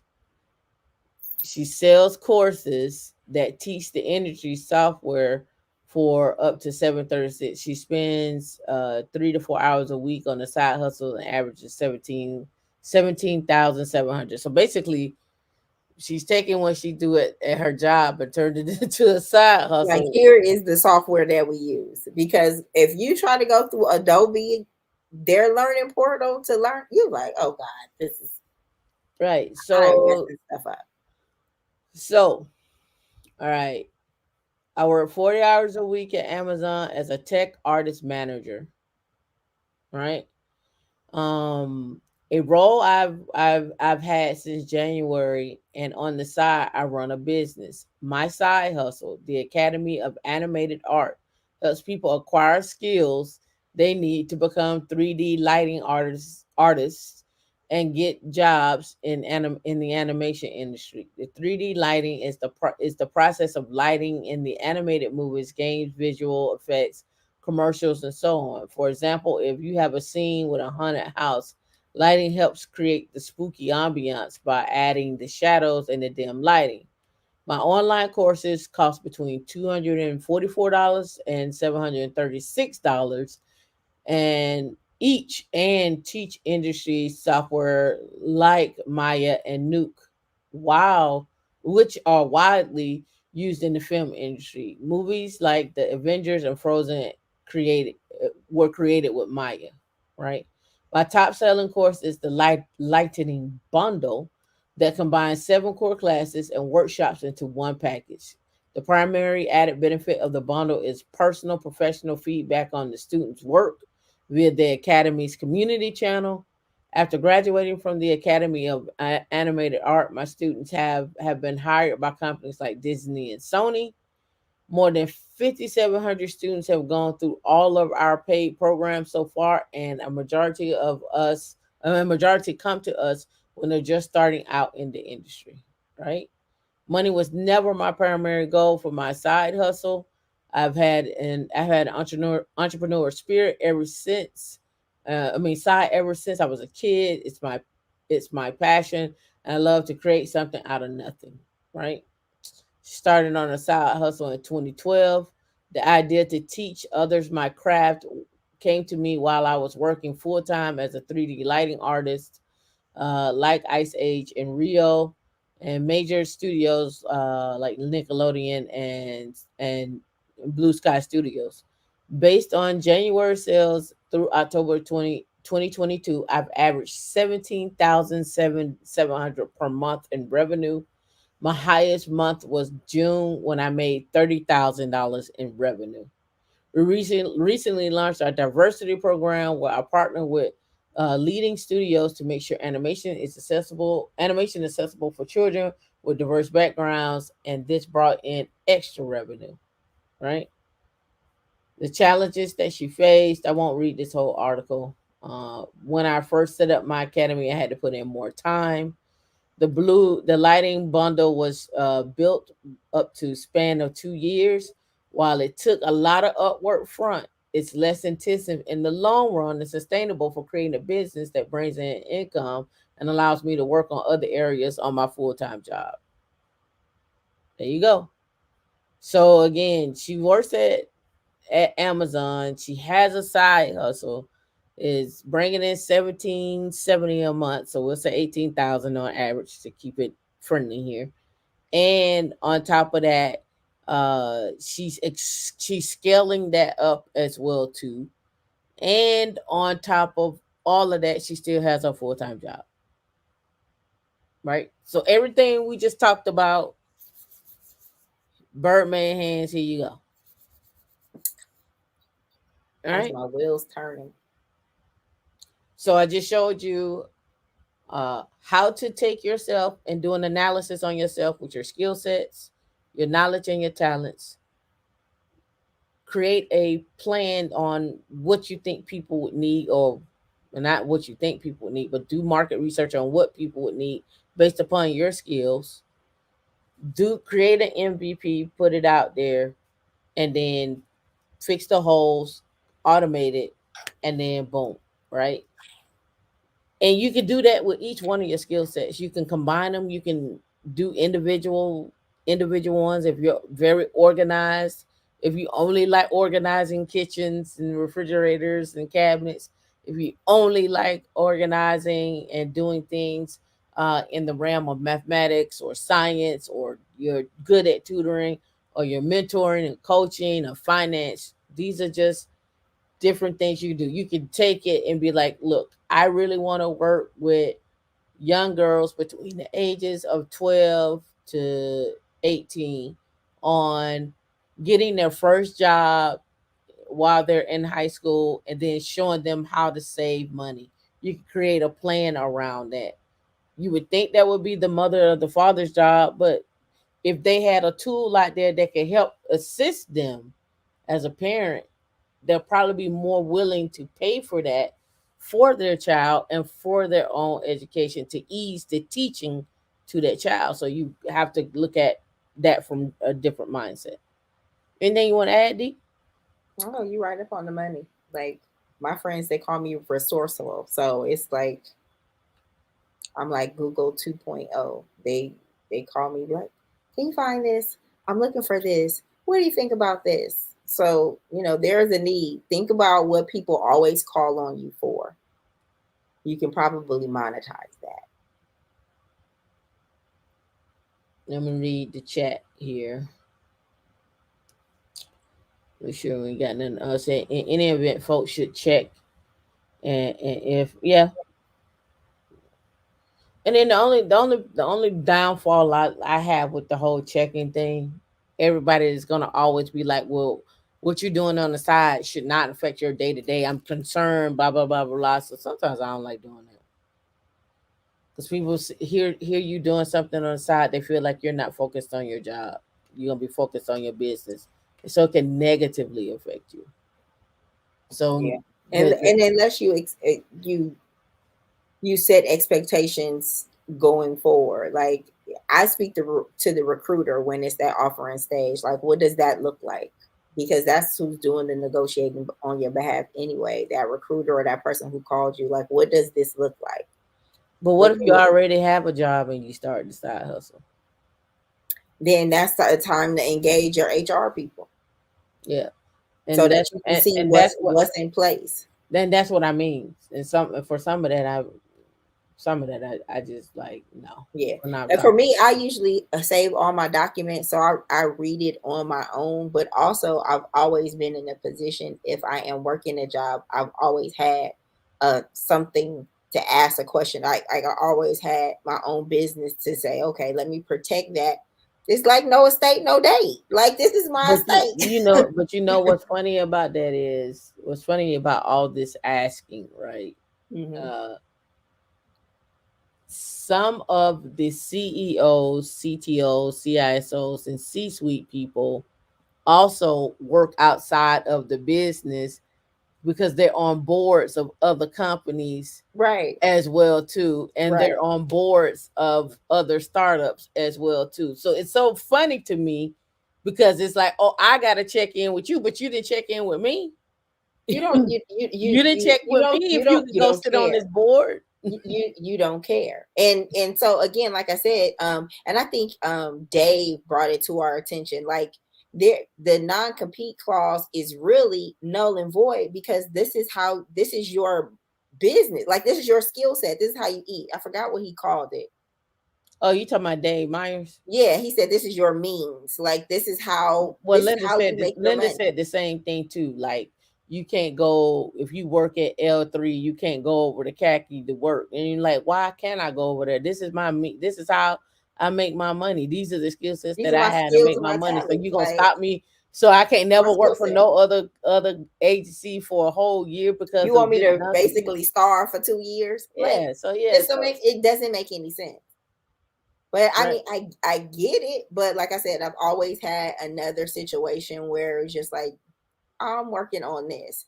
And, since I have a friend that's an attorney and I'm just like, okay, I can go find it. I just need you to review to make sure what I found is on it. And she can clean it up as far as the language. Cause it's like, be as vague as they are. Cause lawyer words, they are vague. Very blanket. Oh my God. It's so blanket. She'd be like, take that out. That's telling them too much. Scale that back because you want to blanket cover yourself and leave no room for interpretation, especially if you're in the tech field, because a job will try to attach themselves to your IP and you just like, wait a minute. Yep. That's not yours, especially if they're being petty. Jobs can be petty. That's how one had their company snatched, even though it wasn't on their time, it wasn't on their dime, it wasn't on their computer or nothing like that. They had their IP snatched like that. Companies are notorious for that. So that's why it's just good. It's just good to go ahead and cover yourself from the jump. Do you have any side hustles? No, but I might have some, and it may include these things. I'm gonna put that. I'm volunteer. I'm doing all of this stuff because do. You sit on the board outside of here? Yes, yes, I do. Like, am I supposed to be this dull person with no flavor, with nothing? Like, no. Yes, I'm on the board. Yes, I do these things. Yes, I'm out here jumping and skipping and hopping and running. Like, why wouldn't I? That's why you want me here, right? You want all of this bubbly here. I'm doing things outside of this job. I'm going to give you my best 8 hours I can. But when I leave here, I'm Tootsie rolling doing something else. Yeah, lots of states avoiding non-compete. Jacob Wallace said, bingo, I know a CTO in Charlotte makes $600K and definitely works multiple companies. Yep. Coda Emily, some companies have no probably going to court just to hurt you, knowing you can't afford the long litigation. Yeah. And Evelyn, this wasn't a specific type of attorney. It just happened to be a friend of mine. And once, when they go over contracts and things of that nature, it's pretty above the board. In all things, she didn't have a specificity in any regards. I think she was going into healthcare or entertainment, but it was, the letter of the law was a basic agreement. It was a basic addendum as far as what I want to do, because really you're just responding to the language, the questions that they're asking you on the exhibit that you get when it's like it's like a non-compete, no content. It's a whole little sheet in your employee paperwork that they give you up front. And you need to read through those things while you sign the dotted line, because they can affect your business outside of work. Yep. With inflation going up, we all need a side hustle unless the company knows how to pay their people a real living wage. Yep. I mean, I just think you just should have one, just something you can take the pressure off of you whenever you decide to leave or you see a shift coming. You be like, all right, cool. Do you. All right, job seekers, take heart. 270,000 open tech positions in the U.S., many at 100K plus. This is coming from WRAL Tech Wire, right? This was posted December the 28th. And let's go. IT opportunities. Opportunities of IT job roles are out there, but are more common in certain location industries and for particular job titles. Job postings by location. All right. Topeka, Kansas, 377. Virginia Beach, Virginia, 254. Rochester. Oh, is it Worcester? Worcester? Is that it? Worcester. That's what I thought it was. Worcestershire. Yeah, Worcestershire. 234. Riverside, California, 153.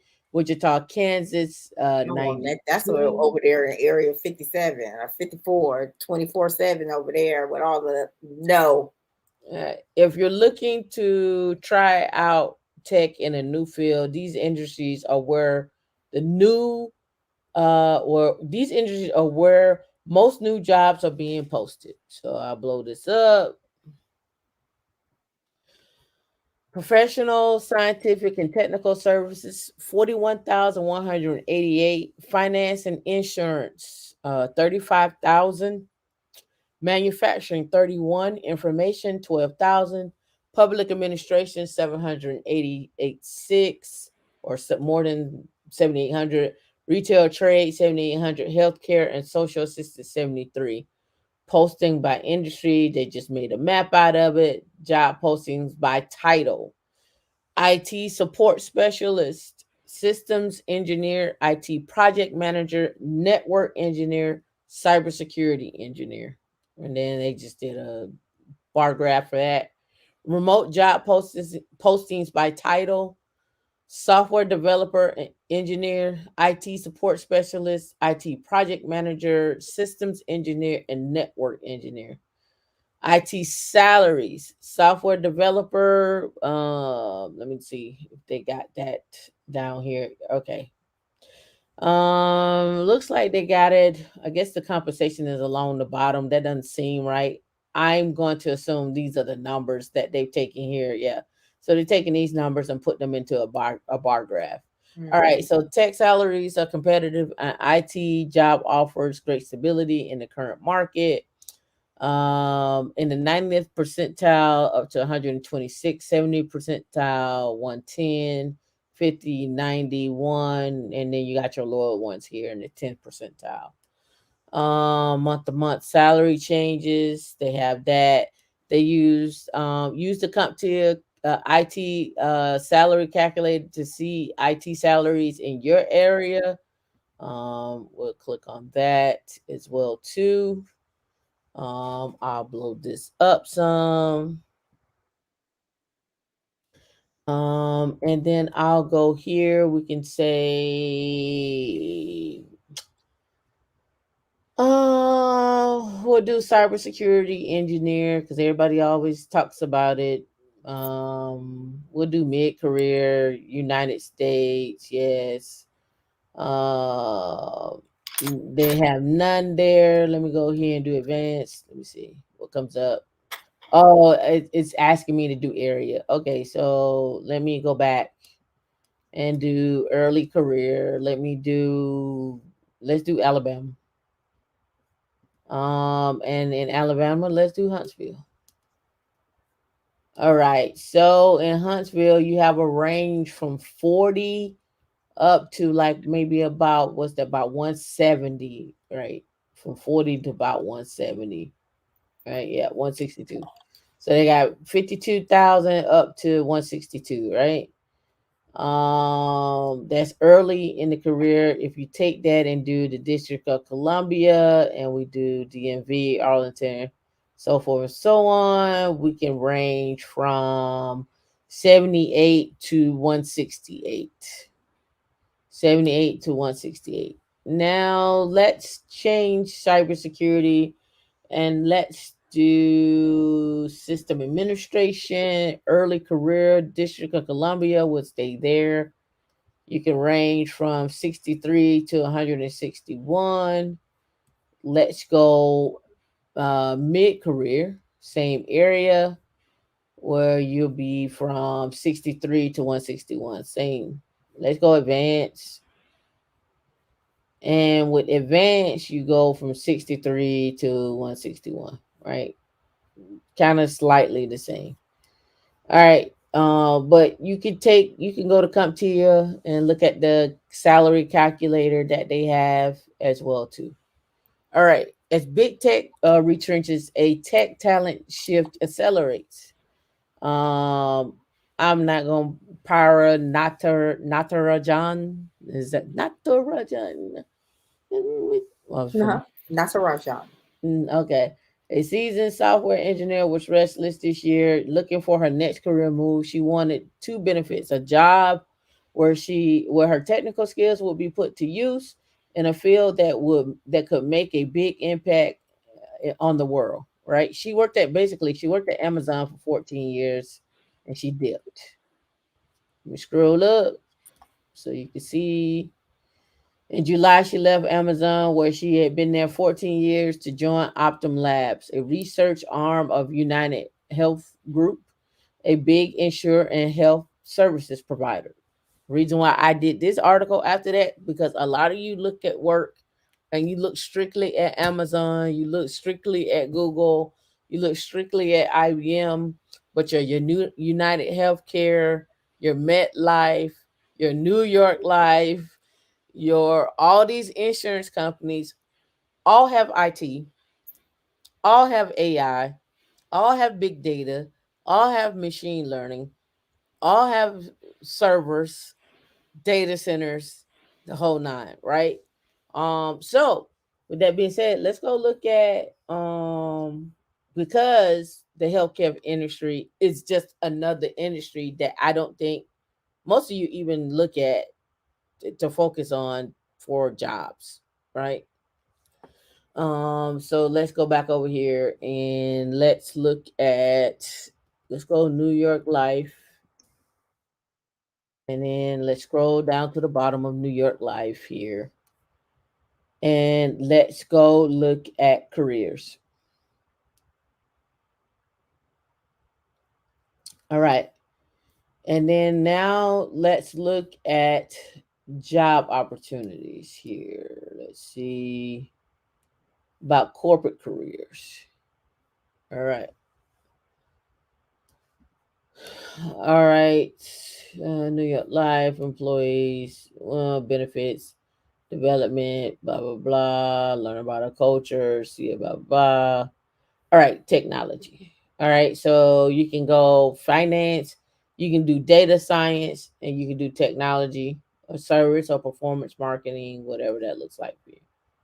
So I'm clicking on technology. Right. And I'm going to blow this up. And then you can look here and you can see White Plains, New York. You got New York, you got Tampa, you got remote, you got Lebanon, New Jersey, you got Alpharetta, you got AWS Cloud Data Engineer, you have Program Manager, you have AWS Solution Engineer, you got Senior Associate Cloud System Administrator, you have Senior Associate, you have Senior Developer, one of 25 of 77. So I went to the end here. So I'm going to assume there is 25 pages here. Yeah. I mean 77 pages of tech jobs. Right? 77 pages of tech jobs. Same thing if you go look at Charles Schwab. Same thing if you go look at Northwestern. Same thing if you go over to Capital One. Same thing if you go look at American Express, Visa, MasterCard. Even as much as we don't even talk about it, I'm pretty sure Cricket, the phones company, has an IT staff. We know Dollar General does. We know Walmart does. We know Save a Lot. We know Publix does. Kroger and Albertsons most definitely. Any of your grocery store chains all have IT departments, right? So when you're looking at where to work, where you can take your skills, these are just other places you can take your skills, right? All right. While we're there, I didn't put this down on my list, but I do want to talk about it. So I did some research, and we got to get to government contracting. But before we do, let's talk about this. I was doing some research, D, and the research was on Pizza Hut, Papa John's, Nike, even the General. On now. Yeah. I was doing some research and I was looking up what companies still had pensions. Mm-hmm. And I was looking up, is it good to have pensions versus a 401k? And what companies still have pensions? Mm-hmm. So let me find this article. I thought I saved it, but I don't think I did. But let me see if I can find it doing my search.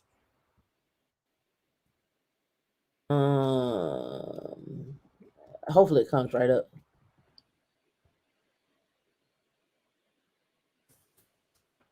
Yep, came right up.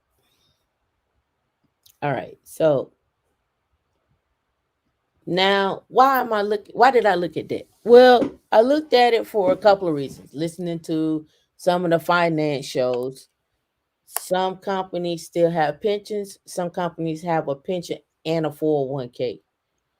And a lot of people, especially in the healthcare industry, retire and then they have their pension, and then some have a pension and a 401k. Some just have a pension, right? And the good and the bad about having that. But I also looked at it from a standpoint of our viewership. What is our age range of our viewership, right? So primarily 25 to 70 is our range, right? Look, Huh? some old heads up in here. Yeah. They've in here getting this tech knowledge. They have retired and come out of retirement. I mean, how was that one lady? Her dad is 89. 87. Well, he'd be 89 there, yeah. He was listening to the show, still tinkering. Yeah. So I brought this up because I realized some of you may go to a company that is an older company and may have a pension. And then you're like, oh, I thought I was going to get a 401k. Right. So some of you may go work federally, right, and get a pension, right? I think the post office may still have pensions, right? So let's get into this. And I went and looked this up because I was just like, what if you do have a company that you work for in our audience that has a pension? And what are your options and how can you do your drawdown? Do you roll it over to an annuity? Do you do all these things, or do you just take it out and go from there? So let's get into this. Here is an article. It's the 15 biggest companies that offer pensions, right? And it says in this piece, we'll take a look at the 15 biggest companies that offer pensions. For more companies, head over to the 5 biggest companies that offer pensions. So let me open that up because that's we're gonna need that later. All right, so let's hop down here to the meat and potatoes. There are several different kinds of retirement plans that large companies offer their employees. According to the IRS, these include IRAs, 401k plans, simple 401k plans, 403b plans, and self-employed pensions, right? SEP, among others. Another type of pension plan is the Salary Reduction Simplified Employee Pension, SARSEP. A key difference between a pension plan and a 401k plan is the contribution. For a pension, it is the employer who is responsible for contributing to the plan over the course of the individual's employment, while 401k plan is on the employee who makes the contribution to the plan. Now, with that being said, the new rules that came out from this, we need to talk about it. The $1.7 trillion fund is that now people are going to be automatically enrolled into your 401k. So you're going to get automatic enrollment. And we got a lot to talk about with that. So I don't know how much time I'm going to have to do it, but we're going to try to get it in. All right. So how does a pension fund afford to make regular payouts to thousands of employees? Well, these funds are invested in the stock market and the return is distributed among the retirees. Now, I want to say this. There are private equity groups that actually buy pensions. You can go on PitchBook and find these private equity groups that actually buy pension funds, right? All right, so pension investments are among the largest on Wall Street, right? And assets held by the top 300 pension funds touched a whopping 23.6 trillion in September of 2022, marking an 8.9% annual growth. This growth comes from at a time when the stock market has been hammered by soaring inflation and aggressive interest rates. The U.S. has the largest percentage of assets under management for all pension funds, for pension funds all over the globe, as it accounts for 39.6% of the top 300 funds under management, AUM, assets under management. North America as a whole is still a dominating player as it accounts for close to half of the total assets. All right, so let's get into these companies that still have pensions. Exxon, Mobil, Berkshire Hathaway, I guess Aramco, which is a Saudi Arabian oil company, right? So 15 largest uh companies that offer pensions, right? So we got here Accenture PLC, we have Abbott Laboratories, we have Shell PLC, we have Costco Wholesale Corporation, PepsiCo, Bank of America. Is it Merck and is it Merck and Company? Pfizer, Eli Lilly and Company, Procter and Gamble. And if you click here, this is that link. That's the 5 biggest. This what this is right here. Like I said, I would need it later. It looks like JP Chase Morgan was on that, right? And if you click right up here, you go next. Are the other ones. Exxon Mobil is what they're showing there. Johnson and Johnson, Berkshire Hathaway, and the other one is the Saudi Arabian one is the number one. Saudi Arabian oil company. Now, if you go do some research on this, if you go look up Dave Ramsey, he'll say pensions, we don't care about those because they haven't made more millionaires than 401ks. Right? Again, the employee, the difference is the employer is contributing on your behalf to this fund. The other is on the 401k side, you're contributing on your own behalf to the fund. So you have more control. Right? Now, the question becomes is what can you do with that pension in retirement? What are your options after you start going into retirement?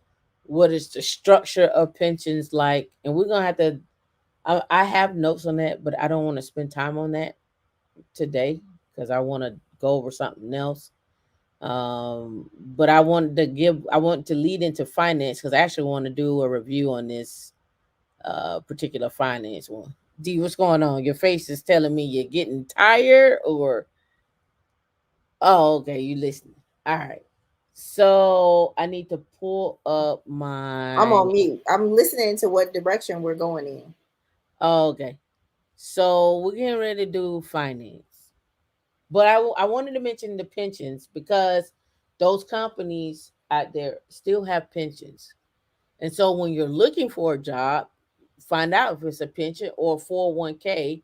And even before you take the job, find out like what happens in retirement. Let me give the reason why I asked. I get some clarification on this too. I was looking for, and did you come back on screen? What I was looking for was what I'm looking for is this, and you all can look at this however you want to. I was looking for what companies, and this is more framed towards the audience, the older audience, even the younger audience. Some of you younger folks may feel this way too. What company would you work for that gives you the ability to grow within the company, to pivot within the company, and has had increasing dividends in their in with their stock trade?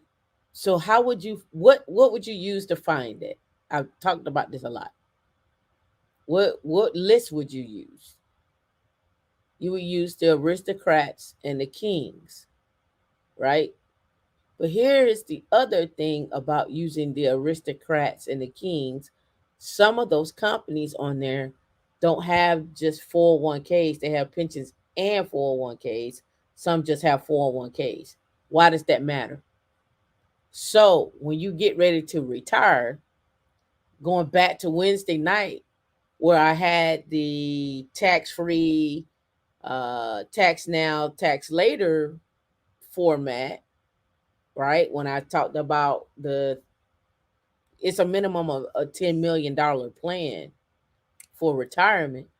When I talked about that, now you have to look and say, okay, how much is going into your pension? Are you frozen, D? Are D, your eyes? Closing your eyes on me. I can't hear you. You said dry eye? Oh, your thing is not. You on mute. You on mute. We couldn't hear you. I said they're dry, and I said I'm looking for my drops on my desk without trying to be fidgety, and I went off, and he was like, "Come back on." I'm like, All right. But the thing is this, the divide is this. The pension, the 401k, your whether it's a Roth 401k or what have you, your IRAs, your CDs, your bonds, buying businesses, using your skill sets to buy businesses, or using your skill sets to create businesses or help others, however that looks.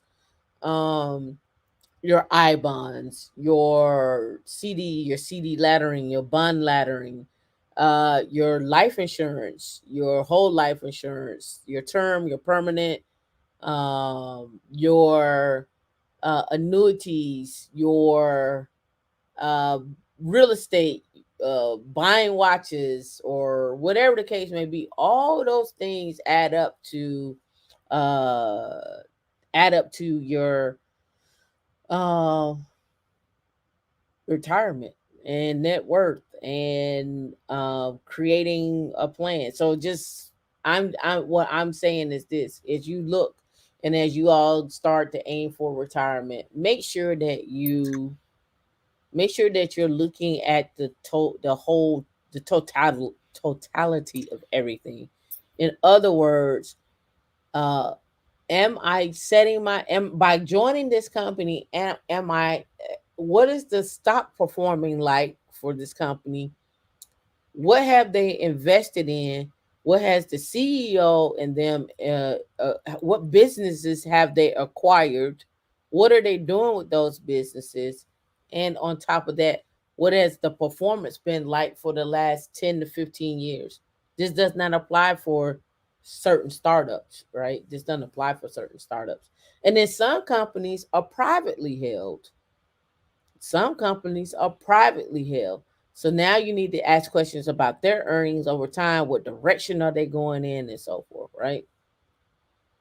So just giving you some insight on options and things and so. Can I use my 401k and doing government contract? I'm not sure what you mean by that. Danny Moore. A Queen Lee, you said a pension plan was an old component that they did away with and did not offer to newer employees. I was an OG, so mine stayed intact with no contributions. I had something to do with with defined benefits. Well, and that's the thing. Some people got rid of them, but these companies, these are still around. This article came out on the 23rd of 2022. So these pensions are still around. So I'm just giving you a little insight on the reason why I chose to talk about that is because some of the older companies have pension plans. You need to ask questions about whether they're invested in, ask for benefits, a benefits package up front, so you can make your own decision off of that. All right, so let me get our next topic, which is finance. It's a review. We're gonna react to this. It's not a petty tea moment. This is not a petty tea moment. It's not a petty tea moment. We're just gonna react to this and see if this is something. See what your thoughts are on this. All right, let me get it queued up, and let me go over here. We're just gonna react to this. All right. Welcome to the Jill on Money show. This is It Jill on Friday, Money. December 30th, getting down to it. Mark, what's your opinion of New Year's Eve? All right, My let's skip opinion of through New Year's Mark's Eve is I opinion will on New be Year's Eve. You believe? Okay, well, I hate New Year's Eve. Had like some really wonderful social life. Skip Hi, through it. Jill. I'm doing great. I've been an avid listener of Jill and Money now for about a year, and I finally worked up the gumption to come on your show. Well, I'm so glad. Only a year, huh? How'd you find us? Google search, you popped up. There you are. What did you? All right, so we're gonna review this Jill on Money after all the things we talked about all year long. Let's see how much knowledge and how savvy have you become, and do you like her recommendation? What would you recommend? And go from there, right? Let us know. I'm looking for your thoughts. So let's go. I mean, like, how did you said financial podcast? I don't remember. Something like that. I love that. We're Let it- very SEO friendly, Mark and me. Okay, what are we helping you out with today, Clara? Well, I am approaching retirement. I will be turning 65 next June 2023, when I will be able to go on Medicare. And I will have a 5-year period before I start collecting my Social Security and my defined benefit pension. All right, so let's start right there. So when we talk about this when we talk about this retirement, when we talk about Social Security, let me get out of big screen mode here. There are, and this is gonna change over time because of the way the government is changing. That I don't have nothing to do with that, but this is gonna change over time. And so let me see if I can find it here. Hold on. Social Security, right? Ooh, where did I take it? What did I do with it? I don't see it now. But anyway, let's go over here. So right now, for me, it's 62, 67, and 70. 62 is early Social Security. 67 is full Social Security. But if I delay it to 70, I'll get more money if I delay it to 70. The reason why I say that's going to change is because they're changing that age. Because people are living longer. Full may be 74. Or delayed maybe 74. I forget the number. I forget which one is it. 74 for full or 74 for delayed. But that number is changing and it's going to forever change. So based upon who you are right now, my thing is this: go to ssa.gov, sign up, create an account.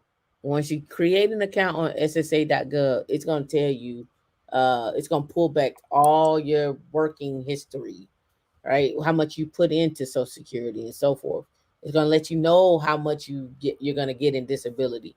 The reason why I'm bringing that up is because, and a lot of people say this, well, we're not going to have, come 2020, we're not going to have Social Security, or 2025 or 2030 or whatnot. And they've been saying that for 20 years, that we're not going to have Social Security. And yet here we are. We still have Social Security. We still have Medicaid. We still have all these things still there. There's always a bailout, right?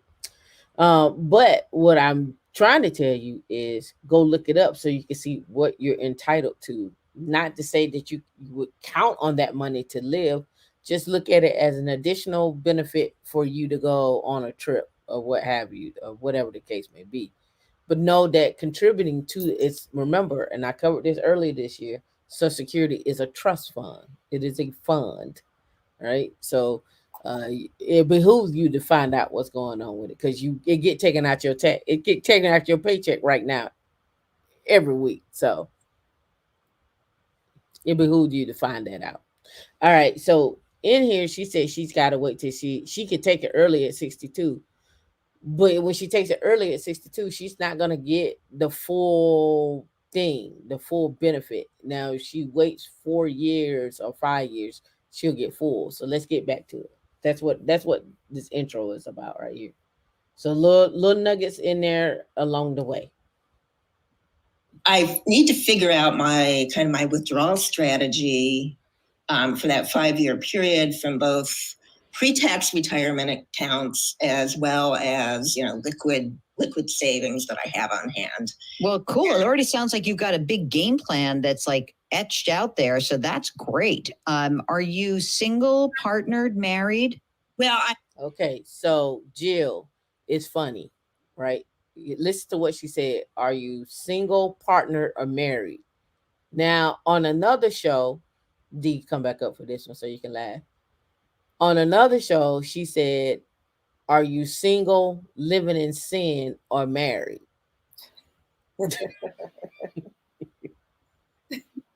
I'm just, and this is, people, y'all laugh at these things, right? But let me tell you what this comes into play. When you go to your financial advisor and you go and you start doing financial planning and tax strategies and all this out, single, partnered, married, domestic partnership matters for the plan.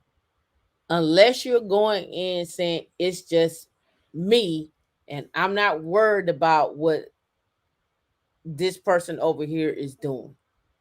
But it matters. So as you all go through and start planning for retirement and whatever the case may be, a will, trust, or estate, which I'll bring up, you all need to be very conscious of these things. So just putting that out there. As Dave Ramsey says, two people living together are just two glorified roommates. That you're living in sin with. If it's the opposite sex, if y'all have those are his words, not mine. And so if you call in to Dave Ramsey and you talking about me and my boyfriend are trying to do something, or y'all bought something together. Yeah, he gonna shun you. He gonna be like, no. So, but when you are planning and you're doing this with a financial planner, they're probably gonna drop your significant other unless y'all have like a contract, a domestic partnership, or what have you. I'm just giving you what my experience has been. All right. I do have an unmarried partner, but we happily live apart in our own homes and we keep our finances separate. So did y'all hear that? Want me to play that back? Want me to play that back? Let me play it back. This might be petty. This might be petty. I'll play it back. You single, partnered, married? Well, I do have an unmarried partner, but we happily live apart in our own homes and we keep our finances separate. So at age 70, what will the Social Security be and what will the defined benefit be? So at age 70, my Social Security will be about $46,000 a year and my pension will be $86,000 a year. Whoa. And it is indexed for inflation too.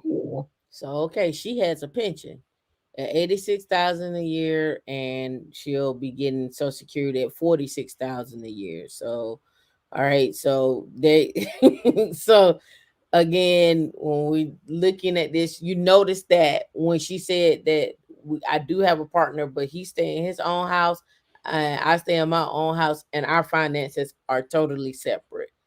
That lady did not go back and say, "Well, what does he make?" So we can. She didn't ask that question. They're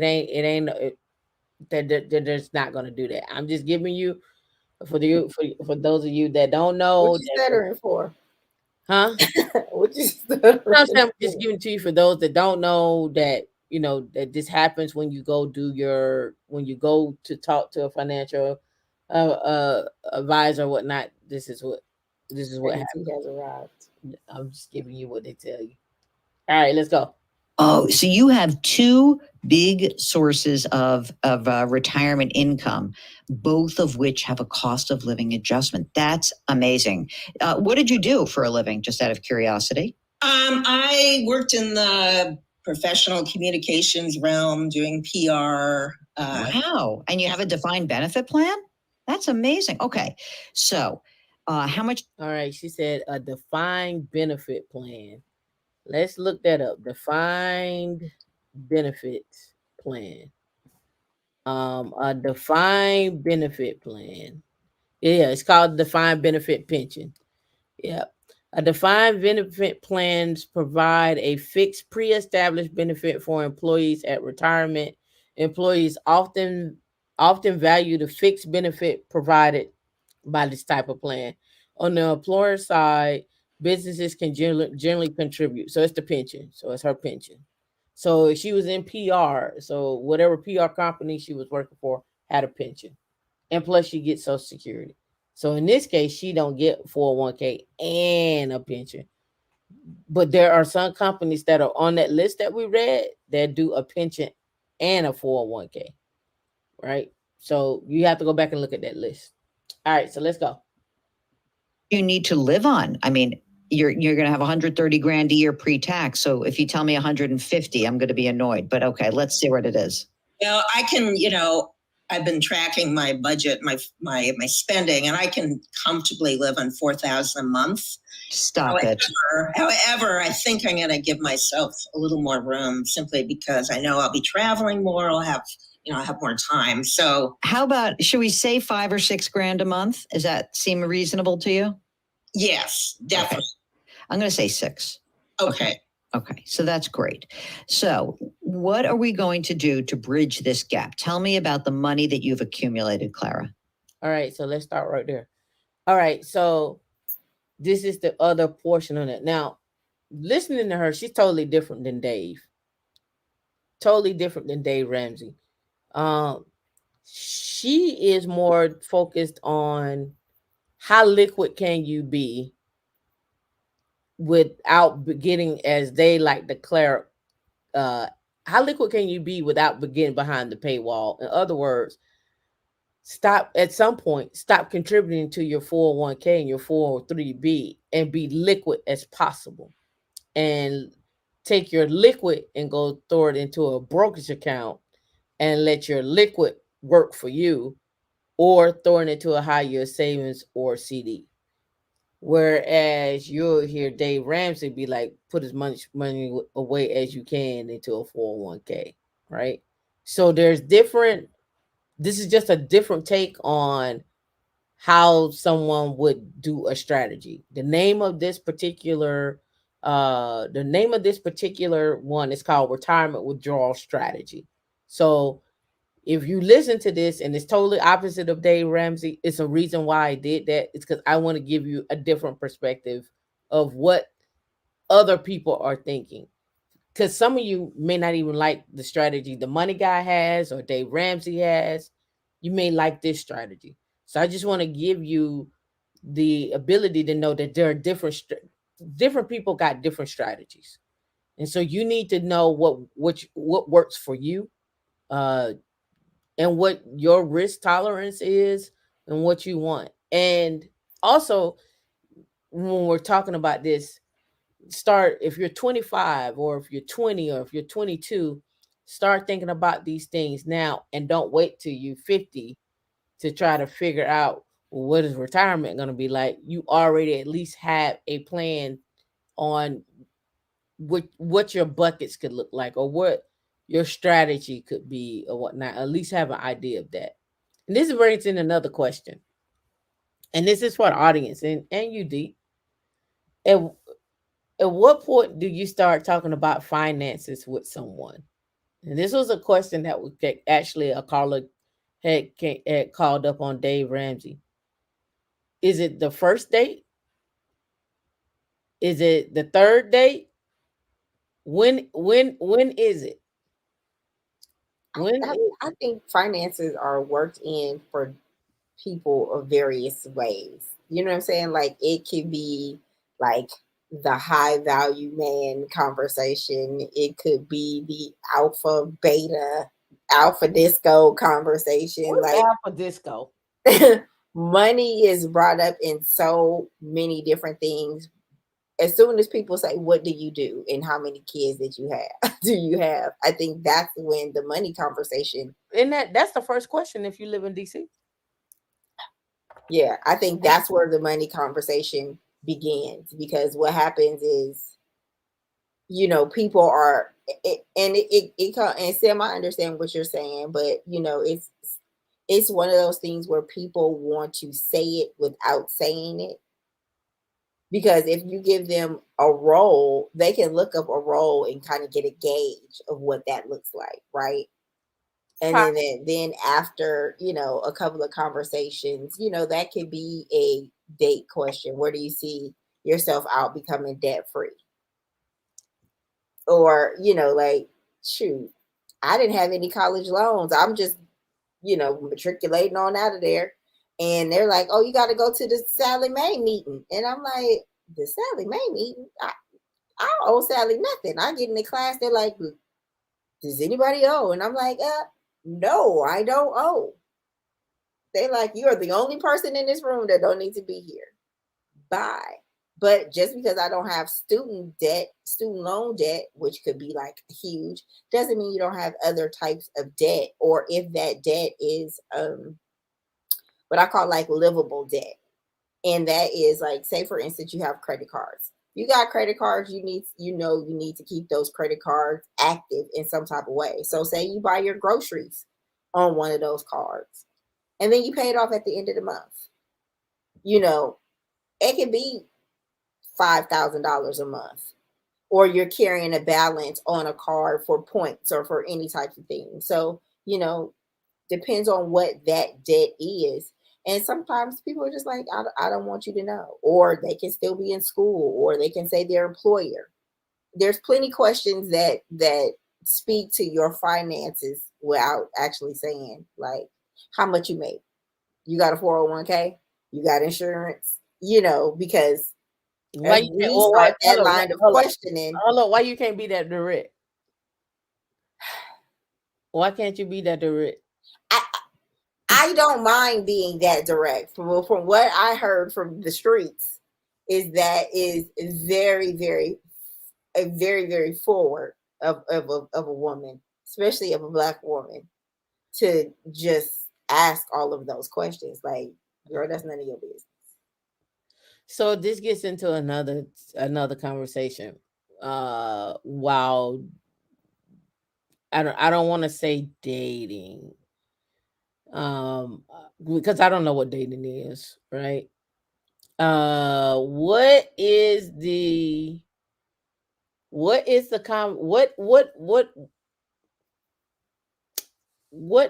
dating? Let me start there. What is dating? What is dating? Like, okay, so let me define what I think. What my definition is. This going to be the dating versus courting question? No, for me, dating is me and this person have agreed to go out. We have already had a conversation about not seeing other people. So we're just exclusively dating. So we're exclusively dating. Yeah, right. So that's your version of dating. You're an exclusive dater. So you're in a monogamous dating relationship. Yeah. Yeah.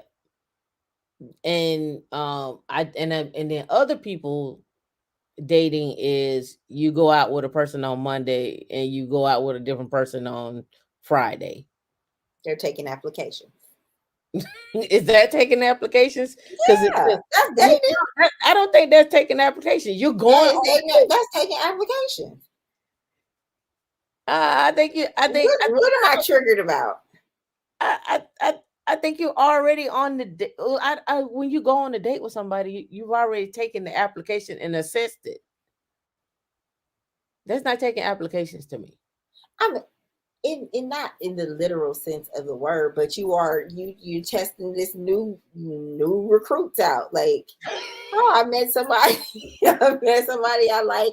Well, I like him too. I mean, that's what they do on the dating shows. They be like, hey, I met someone, I like him too. Let me go out and see what it is. Like, Yeah, see, for me, taking applications is interviewing. no, taking Interviewing. application. That's what evidence said. Yeah, Interview. taking applications. I looked at it. I assessed it. No, I'm not gonna go. I'm not gonna proceed any further. That's taking applications. That's the resume review. But sometimes you do that in front of the person. You look at the resume and you be like, you're not getting forwarded to the next stage of the game. Like, not going to do. D, are you accepting applications right now? No, it says who here is accepting applications for the record. D, are you accepting applications right now? They said who in here is and I'm asking you, D, are you accepting? Oh, yeah, I'm single. I'm taking applications. Okay, see how you try to avoid that? I mean, but what does my business have to do with anybody? Like, I'm getting the question. I'm asking questions. What about you, Tam? Yes, Are you taking applications? Yes. Are you taking applications for monogamous dating experiences only? Like, how do you know if you want to be monogamous with that person, or you just date that person for like 3 months straight and then you move on? You tell your squad on hold, like they got to sit out till you ready. No, so that's easy to eliminate for me. That's easy to. It's easy to eliminate, right? For me, right? Yeah. You talk to a person and they say, "Hey, I'm dating, but I'm not dating monogamously, and oh, by the way, I'm having sex with multiple people, or I'm out here doing the thing." That's easy for me. I'll pass. You're not gonna go to dinner? No. Ain't gonna have no drinks? No. For what? What would be the purpose? To have the dinner and the drinks? I'm just asking questions. Nah. I'm not doing it. So after you do all of that, what if it's still like 3 people left? What you mean? Like 3, like you interviewing, and out of your interviews, you got 3 prospects. What do you do next? Do you cut 2 out automatically and go with your starter, or what you do? No, you have more conversations. Okay. But where do those conversations take place? They take over the phone? Do they take place over dinner, over drinks, over long walks on the beach? No, they could take place over phone or FaceTime. Skype? Yep. Skype, FaceTime. But what if he's just like, well, what if that person wants a physical interaction with you? Well, we can do a physical interaction. A dinner. I don't want to call it a dinner. I don't want to say a dinner. What you gonna call it? A snack? Happy hour works too. Yeah, that's what I'm saying. Like a little yeah. Forced divorce. Yeah. Little order or something like that. Sim said, where do I place my application? At D Linux Links, for the record. Sim is shooting his shot. Sim was there. Sim is shooting. Sim, do I need to drop the link? Oh, you tried it. Don't do that. This is me. Do I need to drop the link? Don't do that. How many outings do you need before the decision is made? At D Linux Links. He's very specific. At the D Linux Links. You gotta answer. And that's the difference between me and Tamika. Let me ask you. Like, why do mine is an energy thing. Tam, you say some stuff and she'd be like, mine is an energy. I need to because you know why I say because what you say is energy. I get that. I get that. It is energy. I get that. But the older I get and the more that I understand people and men versus women, like men get nervous as well. They got nervous energy. They get awkward. The same emotions that we run through, like what we're going to put on, what we're going to wear, I mean, that's human. But again, a lot of times we don't take that into account. I do. I mean, we know you do save the world. You just, you think about all those type of things. But a lot of people that I talk to, they don't think about that. Yeah, she's stuttering. She's stuttering. Sim asked the direct question. How many hours? I don't have a specific number of outings. I thought I was clear with that. No, you was not clear. Say Sim. I don't have a specific number of outings. That's very clear. Wait a minute. You are not the boss of me on how I should be speaking in this world. That's because he didn't get no answer. He said you stuttering. I'm trying to help you out for clarity purposes. Don't put me on the spot on a live on a Saturday before the new year. You see Don't do that. You see her? She dancing. Don't do that. I am not running. There's plenty of opportunities to contact me directly. Here is not the place. Don't do that.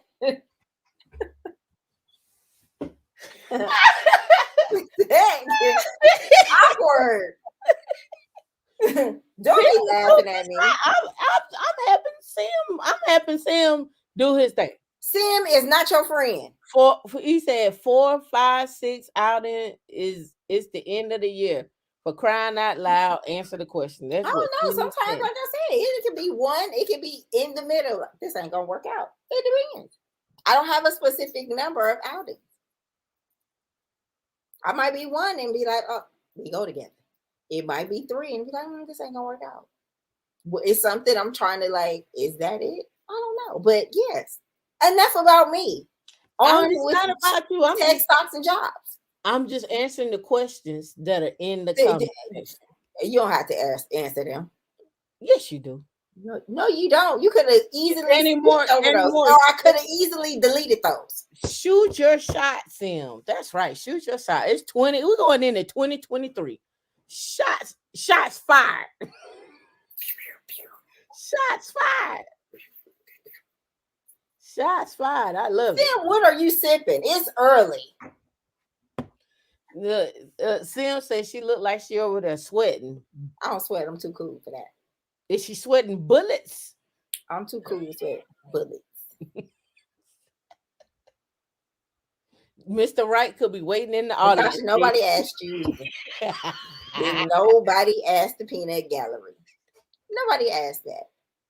Nobody asked that. Meet me at the altar in your white dress. We ain't get no younger. I don't have to answer those questions either. However, if somebody keep asking me the questions, anyway. Enough about me. I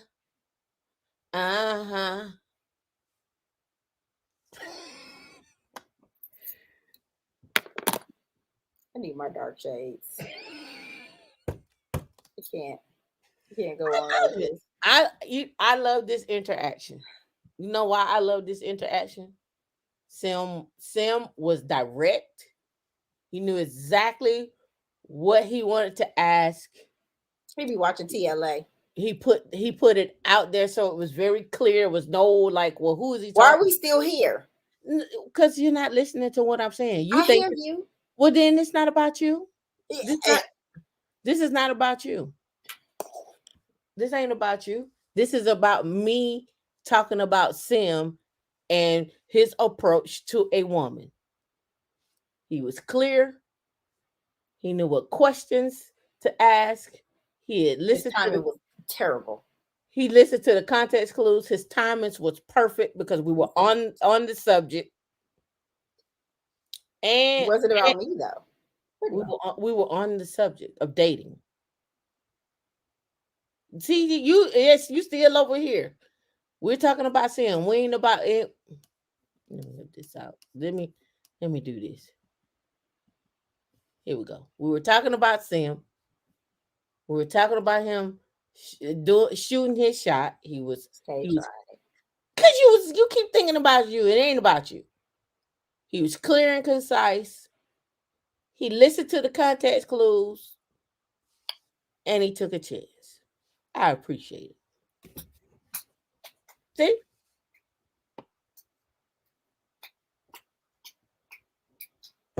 I like it. Do you agree? Would not leave yourself out of remove yourself out of it. Him as a man. What do you think about the approach? Him as a man. What do you think about not including yourself? Take yourself out of it. Was he clear and concise? It was definitely, I appreciate a direct approach. However, I believe the timing was a little off for me. Because take your feelings out of it. I asked you a question. I answered your question. I said the timing. What you asked me how I felt about it. What was off about the timing? I don't want to talk about it anymore. See, there we go. You're including yourself in this. Shots fired. Man down. You're right. Who's down? You are, D. This is D's stretch moment. She's stretched right now. You will be fuzzled on. I'm not fuzzled. You are. Oh. Do it with me, Natasha. I see you. He said she is still stuttering. Say it from the heart, D. Linux.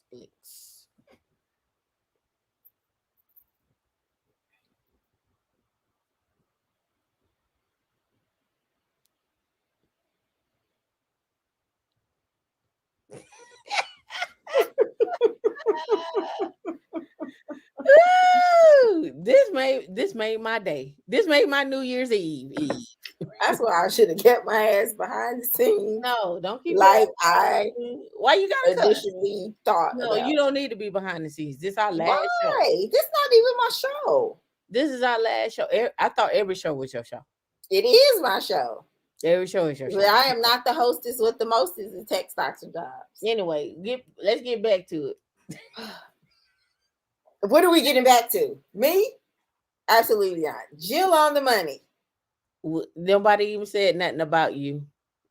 We didn't say anything about you. We didn't say nothing Jill about you.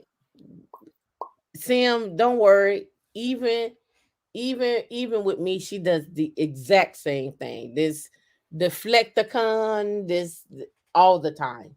She's great at deflection. Stuttering and deflection. I'm virtuous. I approved. This is a lot for me. Jill on the money. Virtuous, not. Why you do me like that? That is terrible. Yeah, she gets flustered. What did you have to do for the sake of? You could have left that in 2020. What you talking about? For the sake of 2022. What else heroic do people want to get off their chest for 2022? I think that's now is the time. What else? What else heroic do people want to get off their chest for 2022? What you mean heroic? What you mean heroic? I'm just saying, that, you got to get off your chest. Like, I just got to get it out. This is a safe space. No, I think I'm still waiting for you to answer this question. But this is a good way to end the year. I get everything from this group, career and dating advice. I look forward to the new year with Women in Linux. See everything. You get everything. Everything. One-stop shopping. Ooh. It is almost 4:00. Dion, silence. We're going back to the show. Be quiet. Oh. Because you got the nervous twitch going on. No, I'm ready for a mimosa. We'll go get one. I have a little over $1 million in pre-tax retirement savings 401k plan, and then I have about $100,000 in a Roth IRA. And then in addition to that, I have actually a little over $405,000 in liquid assets. So that's checking and savings, I-bonds, money market accounts, CDs, and so forth. Unbelievable. There is more, though. But wait, there's more. It's like Ron Popeil. Wait, there's more. What else can we do with this? What else can we do with this financial plan? Well, this year I received an inherited IRA of 27,000, which is at TIAA, and I know that I have 10 years to deal with that. Mhm. I will also in the next few months be receiving an inheritance of $240,000. So I need to figure out what to do with that money. And I do not have a brokerage account. That's one thing I have not done. You don't need it. Okay, wait a second. I just want to make sure I get this. So you're approaching retirement will be next year. How much do you earn right now? 125,000 plus 10 to 15,000 in an annual bonus. So next year you'll be working half the year, right? Probably, yeah, about half, maybe a little less. Okay, good. Take some time off. Relax. All right. So you'll have. All right. So do you think she's paid, D? You think she okay for retirement? She could be. 400. Depends on it depends on what her extracurriculars are. Like how she plans on living. She said she can live on $4,000 a month. Right. But So yeah, she has $450,000 liquid. She has 27,000 that's coming in an inherited IRA. She has another 274,000 that's coming as well too, and she has $1 million in pre-tax in an IRA that she's probably gonna have to. And 27,000. No, I don't think she said. I think some of that money, that liquid money, needs to still be making money for her because she said she did want to travel. Jill increased her earnings to $6,000 a month. But do we know how old she is? Or are we assuming that she's coming up on 70? 65. So that's still a long time. If you add 20, 25 years. Yeah, that's still a long time. All right. And people in the chat and out in the world, what do you think she should do with that 274,000 that's coming in and at 27,000 that's coming in? And what do you think she should do with her 401k? Should it be rolled over to an annuity? Should it sit there? What should be done with that? Sound like she has less than 2 minutes. Now, the rule of thumb is this is the rule of thumb that they say that if you are a single woman, you need 2.5 million for retirement. That's what they say. Now, what I don't hear is what if she gets sick and have to have long-term care? And but she also has a house. So is she gonna, and it depends on how they didn't say how much her house was worth, right? Now I think they do, but I think they get into that. But then also the question is long-term care, and then let's also ask this: is the boyfriend expected to take care of her, or is she expected? That is her husband partner. It's her husband partner, but they live That's apart. her husband partner. They stay in two separate places, and then we don't know if they're both on the houses they live at. They live in. Like you can be married and y'all can own a house in two different places. So, what is their plan after retirement? Like, are they gonna continue to live apart? And then, what does that travel schedule look like as well?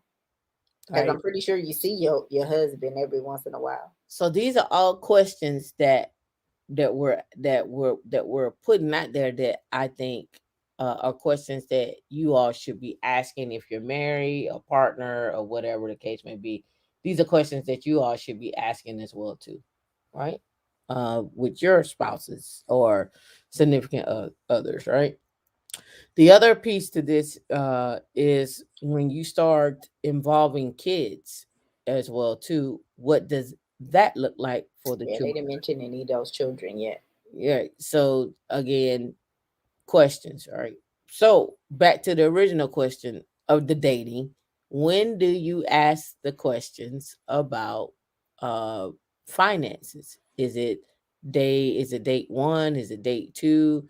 Is it date three? Because here's the thing: date one could be you've been talking to this person for about 2 or 3 months, or you may have been talking to this person for some years, and y'all decided to date. So it could be date one. It could be you already know. It could be a number of things. But again, I think you have to decide on what that looks like. Some people like date one seems awkward, but If you go out with a person on date 1 and that person says, hey, I got, $1 million saved up. My house is paid off. I'm divorced, but I got 5 kids. Does that change anything? How you look at that person? Because if you got 5 kids, to me, and you got $1 million saved up, and then and then it's like, how old are these kids? Are they grown? Are they children? You got grandkids? Like, that $1 million is not a lot, but amongst 5 people. So, is it private school? Is it public school? Are you paying alimony? You paying child support? Is you divorced, or are you just separated? Is a kid sick, a sickly kid? You and your ex-wife cool? Y'all not cool? What about the ex-husband? Do she work? She got a man? She got I'm just saying. She got some more kids. I'm just putting it out there. All right. How long was y'all married? 20 years? Oh. Do you ask that on day 1?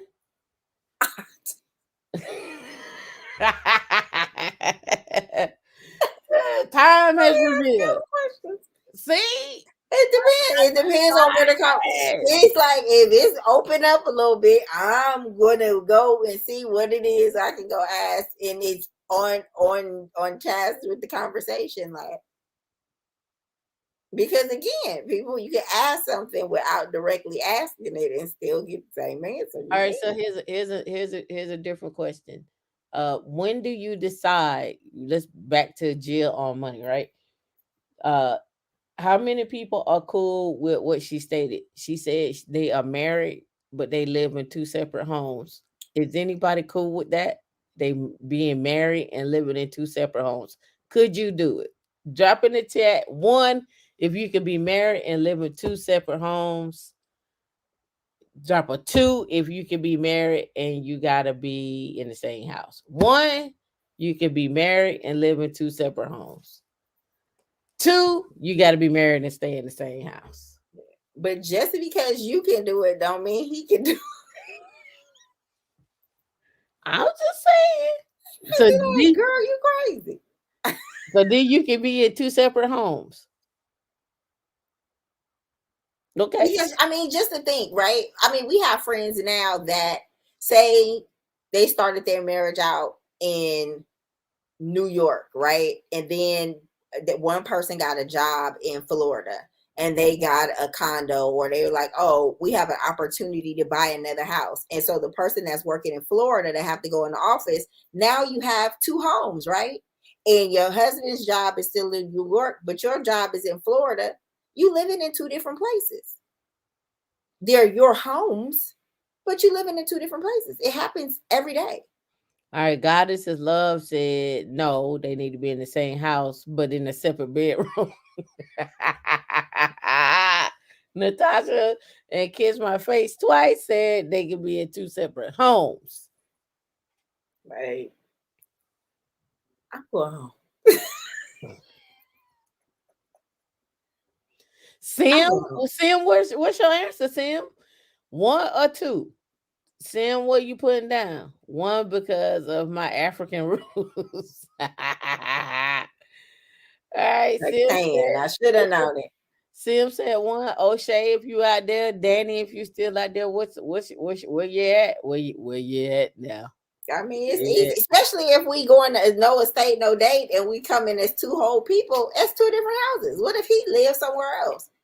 That you just having a long distance. What do you mean? What if we live somewhere else? Like, say you're dating somebody and they live in Texas and you live in Florida. You need to move. That's not what we're talking about. Somebody need to move. But what if he cool with staying in Texas? But what if he cool with staying in Texas, but he want his wife in Texas with him? That's something him and his wife gonna have to work out. But he could be in a separate. You need to be in a separate home when you get to Texas. I don't know if that makes sense. Sim said, all right, D Linux Links. I see we can make this I work. see Sim on that is Fragganaga right now.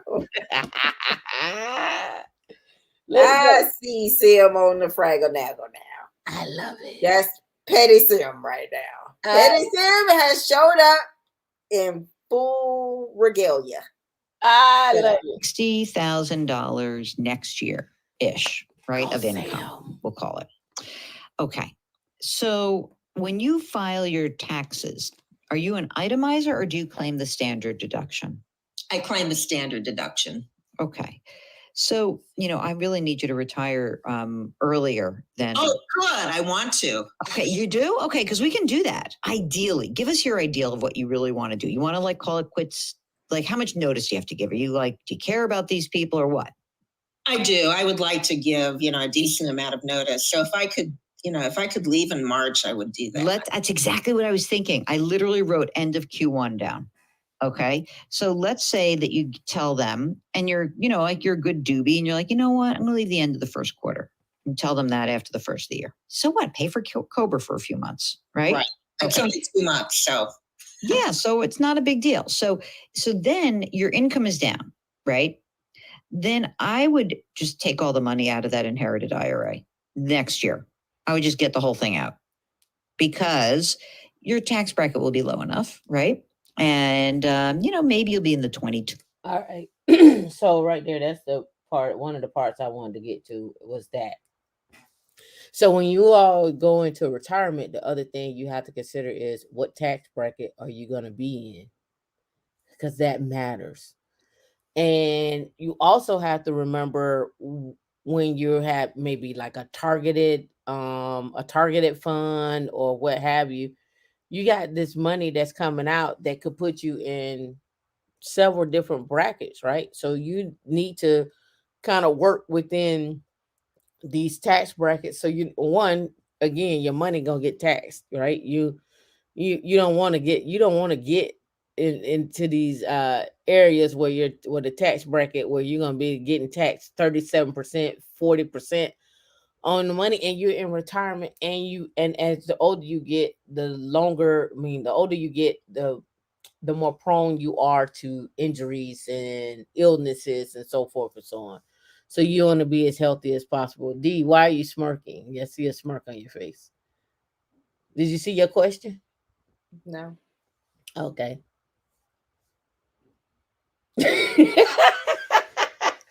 You see what Natasha said? No. Want me to read it to you? Nope. Well, let me read it to the audience. No. The audience missed it. It says, I love it. Sam Gitter.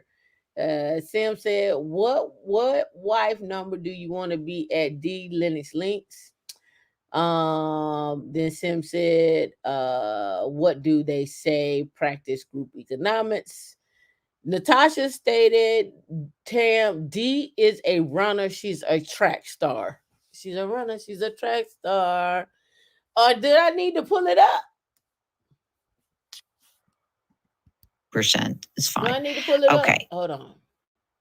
I know what I need to pull up. I know exactly what I need to pull up.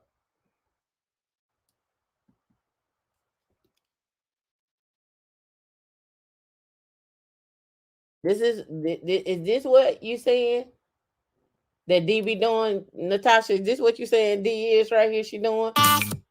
This is D. She got it. She got a bag.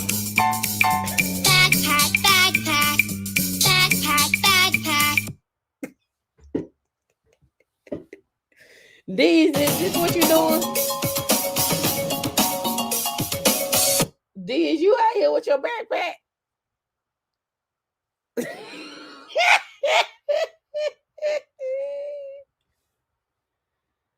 Let's get back to it. It made my laugh for the day. So that's going to be gone. That's how we're going to just bridge gap of 2023. All right. And you use a little cash. It's fine. Now, what about your housing? You mentioned you have your own home. How much is that worth? $200,000 approximately. And I have no mortgage. Of course you don't. I mean, please, come on. Here's the question. Mark, What do you think about converting some of this pre-tax retirement million and using maybe some of the checking, savings, money market, inherited cash to make the conversion occur? Maybe not the whole thing, but you could convert a lot of this money between, your age 65 and 70 when all that income starting to come in. So would you feel comfortable doing that? Yeah, I don't think I would do it all, but like you said, maybe half. I mean, she's going to have a lot of income once the pension and Social Security kicks in. Yeah, it's weird because and this is why I got confused listening to this. If she got $450,000 liquid in cash, I guess in I bonds and CDs, and they talking about conversion, what's there to convert? It's already liquid. Now, I think they're talking about when her pension kicks in and that other money that she's supposed to be able to have access to without penalties.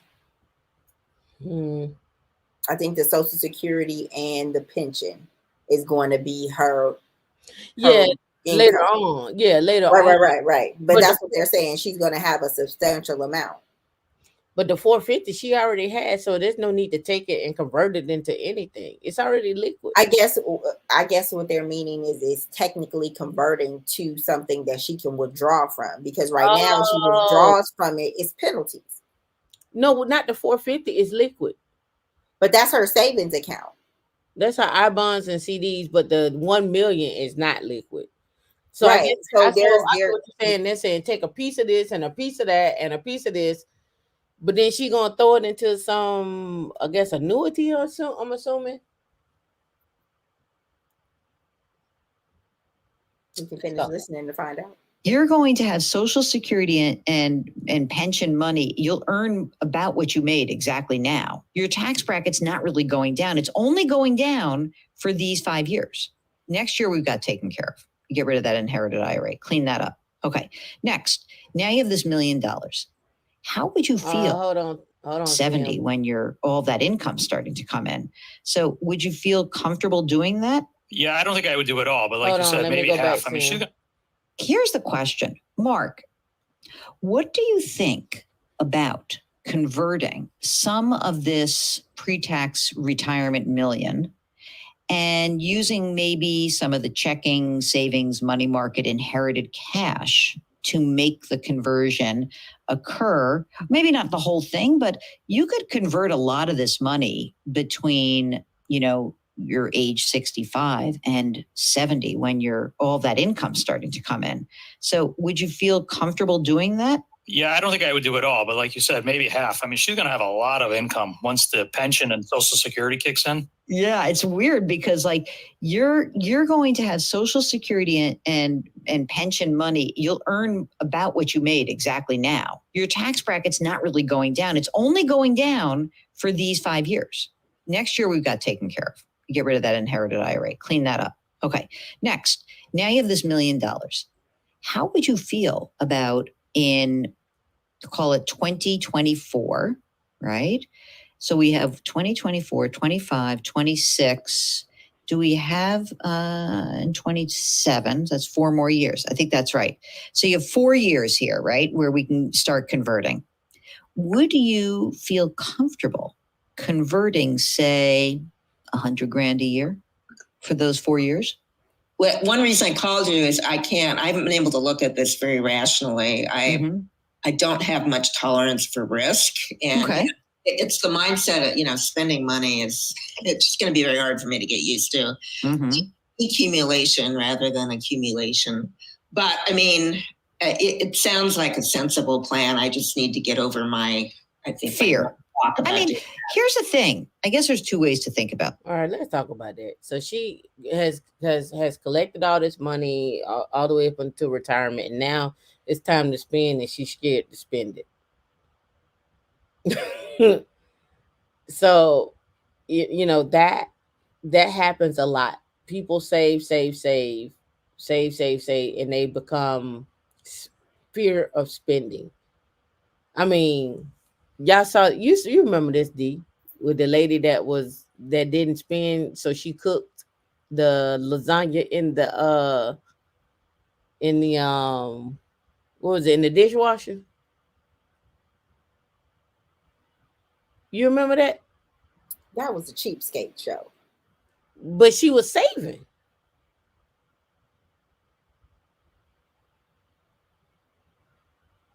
Well, she cooked the lasagna in the dishwasher. I mean, some cases I think extreme saving is costing you more in the long run because sanity. your sanity and your time. Like I think that lasagna in the oven was like 3 hours. When you probably could have bought yourself an air fryer. It wasn't in the oven. It was in the dishwasher.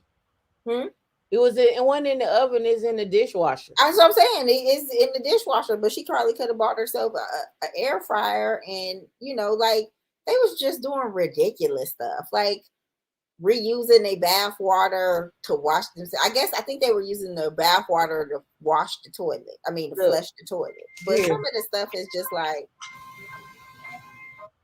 I can see if you want the yellow, the mellow, and stuff like that. But it was tactics. I compost the link. Let me get to it. Ecological effect does this have on the children? Either they're going to do one or two things. They are going to be penny pinching hoarders and need therapy, or they're going to be extravagant spenders. Like they're not going, or they might not live in lack. Because there is a thing with being frugal and then just being like super cheap. Because it was another family was that the Enema family? They were doing some weird cheap stuff too. Because it was a series, right? Mm-hmm. Extreme cheapskates. So Sim, back to the back to the jail. You were saying creating a tax event in retirement is what she's talking about at a lower tax bracket. And Sim also stated that traditional pre-tax and Roth post-tax conversion, in order to pay less in taxes, people would draw 5 years before they need the funds when they are retired. Sim, you stupid. The child is never coming back home after college. He's never going back there. She's saving money. That's right. You're right. Y'all want a queen to save money, right? Here we go. The company come over, they sitting in the dark, and if you gotta go to the bathroom, you gotta take a candle. They don't have linen money. They don't have Linux money. Like Sam, this is what I'm saying. Y'all be out here ranting. I want me a frugal woman. Woman ain't gonna take all my money. Okay, she cleaning her face with lint. Put it in perspective. So here's a question. Why does she live like that? Is it because they don't have enough money and she's like, I gotta save as much as we can? Is he not pulling in any income? Is she not pulling in any income? I got questions. We need to revisit them and find out what was the budget at this time. But a lot of stuff. I love a good hoarders. A lot of that stuff be from childhood. Like it could be something where they didn't have it coming up and they had to eat, ketchup sandwiches or split it. Like it could be a lot of stuff. Like my grandmother was a food hoarder, and that's coming through like the Great Depression or picking cotton and all that other type of stuff. People do things that stem from childhood for some awkward reasons. So let's get back to Jill on the money here. Because again, saving, like she's the reason why we got here is because she's afraid to spend. She's afraid to spend money. That extreme cheapskates might be extreme, but we don't live with this lady. So we don't know how extreme she is because she's afraid to spend the money that she's already saved and she's retiring. What are you going to do with it, right? You could either just take the money out and live on it and pay the taxes too. Right. You could do that. Does that feel better for you than converting it and then using other money to use to float your lifestyle? It does actually, but I don't know. I don't know. If I could do that. Mark, are you, do we have to leave your money? Do you have kids or something you have to leave all your money to? I do not have children now. I have extended family that. Okay. If that feels better to you, so here's what we're talking about, gang. Here's the two choices. You've got $1 million as pre-tax, right? One thing to do is you could say, I am going to convert it and it's going to be in a Roth IRA. And then I'll pay the tax that's due. I have money to come out. And then the other money that I need to live on, I'll just pull out of my checking savings. But I mean, it's kind of a good idea when you have heirs. And since you don't, I can live with the idea that you just use that money to live on and pay the tax that's due. And you just draw it down so that you're minimizing your required minimum distributions at 72 or 345 whenever it comes in. I can live with that. Are you okay with her not converting, Mark? I'm fine either way. I think she's more comfortable just pulling out of her 401k. Let's just pull it out. Then let's just pull the money out. I think that that's a good idea. The question I have is, you said you're risk averse, right? How is the money in the retirement plan invested right now? I am in target date funds in both my 401k and in my Roth IRA.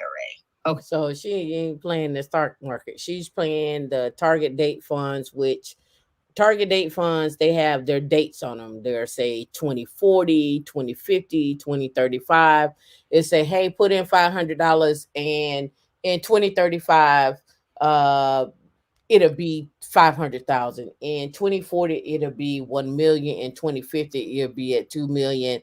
If you put this much in every month, right? Target date funds. So some companies like Millennium is one of those ones that if you work at one company and you have a 401k, they'll buy that 401k and roll you into a target date fund. And then you have to go and put in more money on that target date fund to get it active, right? Maybe about $2,000 or $3,000 to go get it active, and then every month you'll put in $500, $1,000, or $2,000 or what have you, right?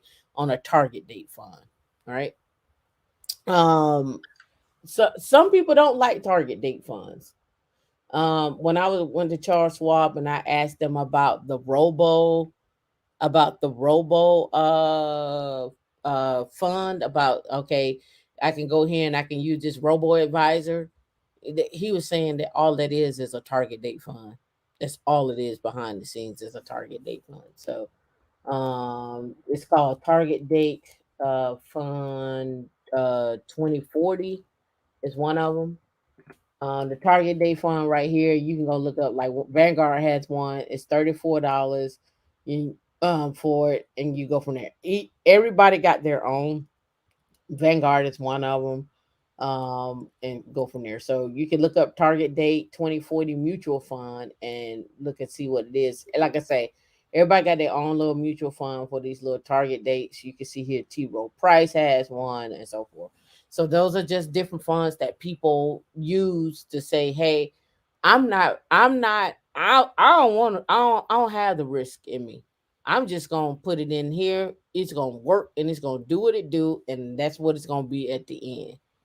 Versus in the stock market, you're like, oh, well, I buy this stock, I'm following the S&P 500, it's doing this, doing that. And you can go look at those mutual funds. Again, everybody has their own risk tolerance, and you got to figure out what that is for you. All right. So let's get back to it. We're almost done with this. Okay. When you get this 240 grand of inherited cash, is your idea that you want to put some of that to work, or do you want that, just add that to your checking, money market savings, safe money? Well, that's what I'm struggling with. I've thought about maybe I should just go ahead and open a brokerage account at Vanguard, where I have my Roth IRA, and invest in, I don't know, short. So she's in Vanguard's 2040 target date fund, or let me see. She said 5 years, so it may be 2030. She may be in the 2030 fund because she's retiring. So it may be in Vanguard's 2030 fund, and she might have been in a 2020 fund or something like that. Or 2025. She may be in the 2025 because she's already retiring. She's talking about next year, and then when it kicks in. So it may be a 2025 fund. Or intermediate term bonds. I don't want to take a lot of risk with the money. I'm thinking about possibly moving in the next few years. Why don't you do this? Yeah. What's she Okay, doing why with don't the we partner? use the money from the pre-tax retirement account? You use that to live on for your 4 years, okay? You get this inheritance. You can put it in your checking money market. You can buy some laddered treasuries. You can buy some CDs. You can, presume you're going to get this soonish, right? Yes, in the next few months. All right, so you can just put it to work and then give yourself a little breathing room and see how it goes. And if you want to take on some risk, maybe I would do that actually in your Roth IRA. I mean, you don't really need to be in a target date fund. You could make that just like a stock and bond fund. And maybe you take some of that pre-tax retirement fund and make that a little bit riskier because you'll have the money to sort of be the ballast against the risk, right? You're going to have $650,000 or so. You're in this weird position where it doesn't matter. You don't actually have to care. So you don't have to maximize every single investment dollar. You could just chill out and say let's see how things go. Let's see if I may want to move. Let's see how much travel I do. And you can give yourself a little bit of time to adjust to this, this interregnum between retirement and claiming Social Security and your defined benefit. All right. So how do you all like her review of this lady versus what Dave Ramsey would have proposed? What are your thoughts so far, D? And anybody else, what are your thoughts? Do you like her review? Based on her options, I mean, those are her options. Right, but I mean, just Jill herself, not the lady options, but how she breaks it down. It's pretty good. It's not as judgy McJudge as Dave Ramsey, but I'm pretty sure it could be.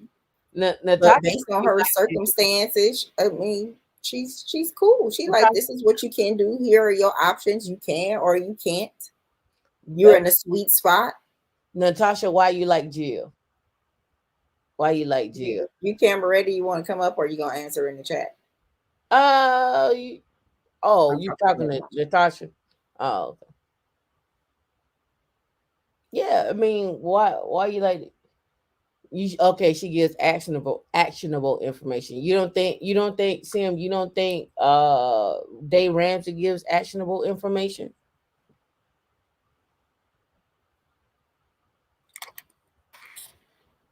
He got no bedside manner. You say be gentle with me.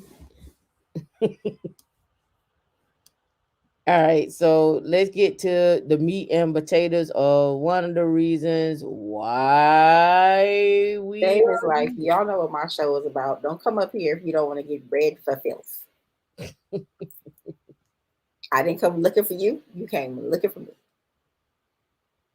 All right, this number one question that people ask me all the time. All the time they ask this question is, how do I get a security clearance when I'm a student? We're going to end this on government contracting. Got a couple of things, right? All right, so how do I get a clearance when you're a student? Obtaining a security clearance is a hot commodity for those who lose it after lapsed time, or for those that are looking to get it. You get high salaries being offered to someone with a TSSCI with a polygraph, right? As a student or younger professionals, you may not know where to start. So earning salaries. I posted this salary and an example job. It's a CTO position. I posted it in Slack, but I wanted to kind of look at it, right? It's a CTO position. This particular job here is paying in a salary range of $255 to $425. It is for the defense group. It's with Lados, so you're more than likely you're gonna need a clearance. I don't know why it's not going down for me. Here we go. Okay. I mean, I'm in the thing, but it's not going down for me. Let me go over here and pull that. Yeah, it's just scrolling this part. I don't know why it's not Scrolling this part. Let me do okay. Here we go, right here. And back it down some. There we go. All right. All right. The group CTO is a core member of the defense group leadership team and the Office of the Technology. She creates, communicates, and markets the group's technical and scientific vision consistent with the strategic vision of the corporation and the group. He or she is responsible for the overall technical execution to include driving differentiated solutions for priority captures, internal research and development projects, and technical performance on major programs. He or she is a key member of the Office of Technology team that develops and implements the technology strategy for the entire corporation. Day-to-day activities range from managing defense group technical staff to making strategic recommendations on how to allocate resources to doing public speaking and communicating the latest and the group vision and capabilities, right? So it goes on with a whole list of stuff here when we're talking about this. But most notably here is TSSCI, that's top secret with a secret compartmentalized uh, uh, clearance. And they also talk about in here working with DoD, and we're also talking about working with software, AI, ML, digital modernization as well. And if you go down here, master's or PhD, business strategy, so forth, right? And that was posted 22 days ago. There's another one on here, as you can see to the left, with the CTO Health Unit in DC for mathematical policy research from 250 to 315, right? So again, when we're looking at your skill sets, this is why I have you break down your skill set so you can see on this list, do your skill sets line up with this, and also be able to create I don't want to say a narrative, but it is about who you are as far as your skill sets go. I agree, Jill breaks it down better. Yeah, I don't think he knows anything about funneling anything outside of his product, right? Oh, thanks, Sam. I don't know if we're the best, but I'll claim it. I'll take it in 2022 as the best is breaking it down. I try to give perspective from like different perspectives of people that I see on the internet and people that I have encountered, and as well as me going through the process, as well as talking to others, and on top of all of that, putting down the getting involved with what skill sets you can obtain to get to these levels. Like, we talked about you could be a freelancer and do financing, or you could be a freelancer and do something else, such as walking dogs or whatever the case may be. But again, what is going to be on your W-2 side and your 1099 side or your business side, however you want to slice that up. Should you concentrate on Terraform or CompTIA? It depends on where you're applying. It depends on where you're applying. All right. If you're going for DoD jobs, I'm gonna tell you go get your Security Plus first, because you're gonna need it. But you can do both at the same time. Let's see. So the Security Clearance Center Security Clearance Careers podcast. So there's a podcast out there called Security Clearance Careers. It's a podcast, and it talks about the best practices for networking for young professionals in the security clearance world. He is graduating from college soon and will be joining the ranks of the national security workforce after obtaining the security clearance through an internship. And that's how I got mine, is through an internship. I got mine through an internship. Tune in to this episode, and then they go on to talk about it. How to obtain a clearance as a student, how to obtain a clearance as an intern, how to obtain a clearance, an interim clearance as you start working. So true story coming out. I've seen people who are 16, 17 years old get a job as an intern, making anywhere from 70 to 90K. And then they get their clearance. They go off to college. They still do remote work. Their clearance comes through. They're set up before they even graduate. So by the time they're in their junior year, they're already making anywhere from 80 to 100,000 to 80 to 110,000 in their junior year. By the time they graduate, they've moved on. They're now making that 120, 140, 150 coming out of college. But they've had their clearance for 5 years. They've had it upgraded. They've worked. They've seen that thing. So as we send our kids off to college, we should be sending them off with a purpose, maybe to obtain a clearance, maybe to obtain that internship in before they even start to go to college. These kids are getting them in high school, so they're obtaining them forever. Those that are coming out of military that continue to use their clearance and so forth, right? This is just things that I've seen, right? So leverage your alumni network. Convince your FSO, Facility Security Officer, FSO, Facilities Security Officer, to invest in you. Familiarize yourself with the process, filling out the SF86. Communicate with your company. Continue to build your network. So the FS86, you fill out this form. It asks you every single thing you ever done in your life. For the Depending on the clearance that you're going after. Now, if you're going after clearances that are like Yankee White, and you need not just a polygraph, but gosh, I can forget the other one. I forget the full scope. That's gonna be a little different. What's going on, Sherelle? Thank you for dropping in. So again, depending on Scope, you don't have no life. They are some of the driest people ever. They be on a good one, but boy, yeah, that's the fun police. All right. So again, entering information, final suggestion. Let me see if they got, like I said, you could get an internal clearance right here, right?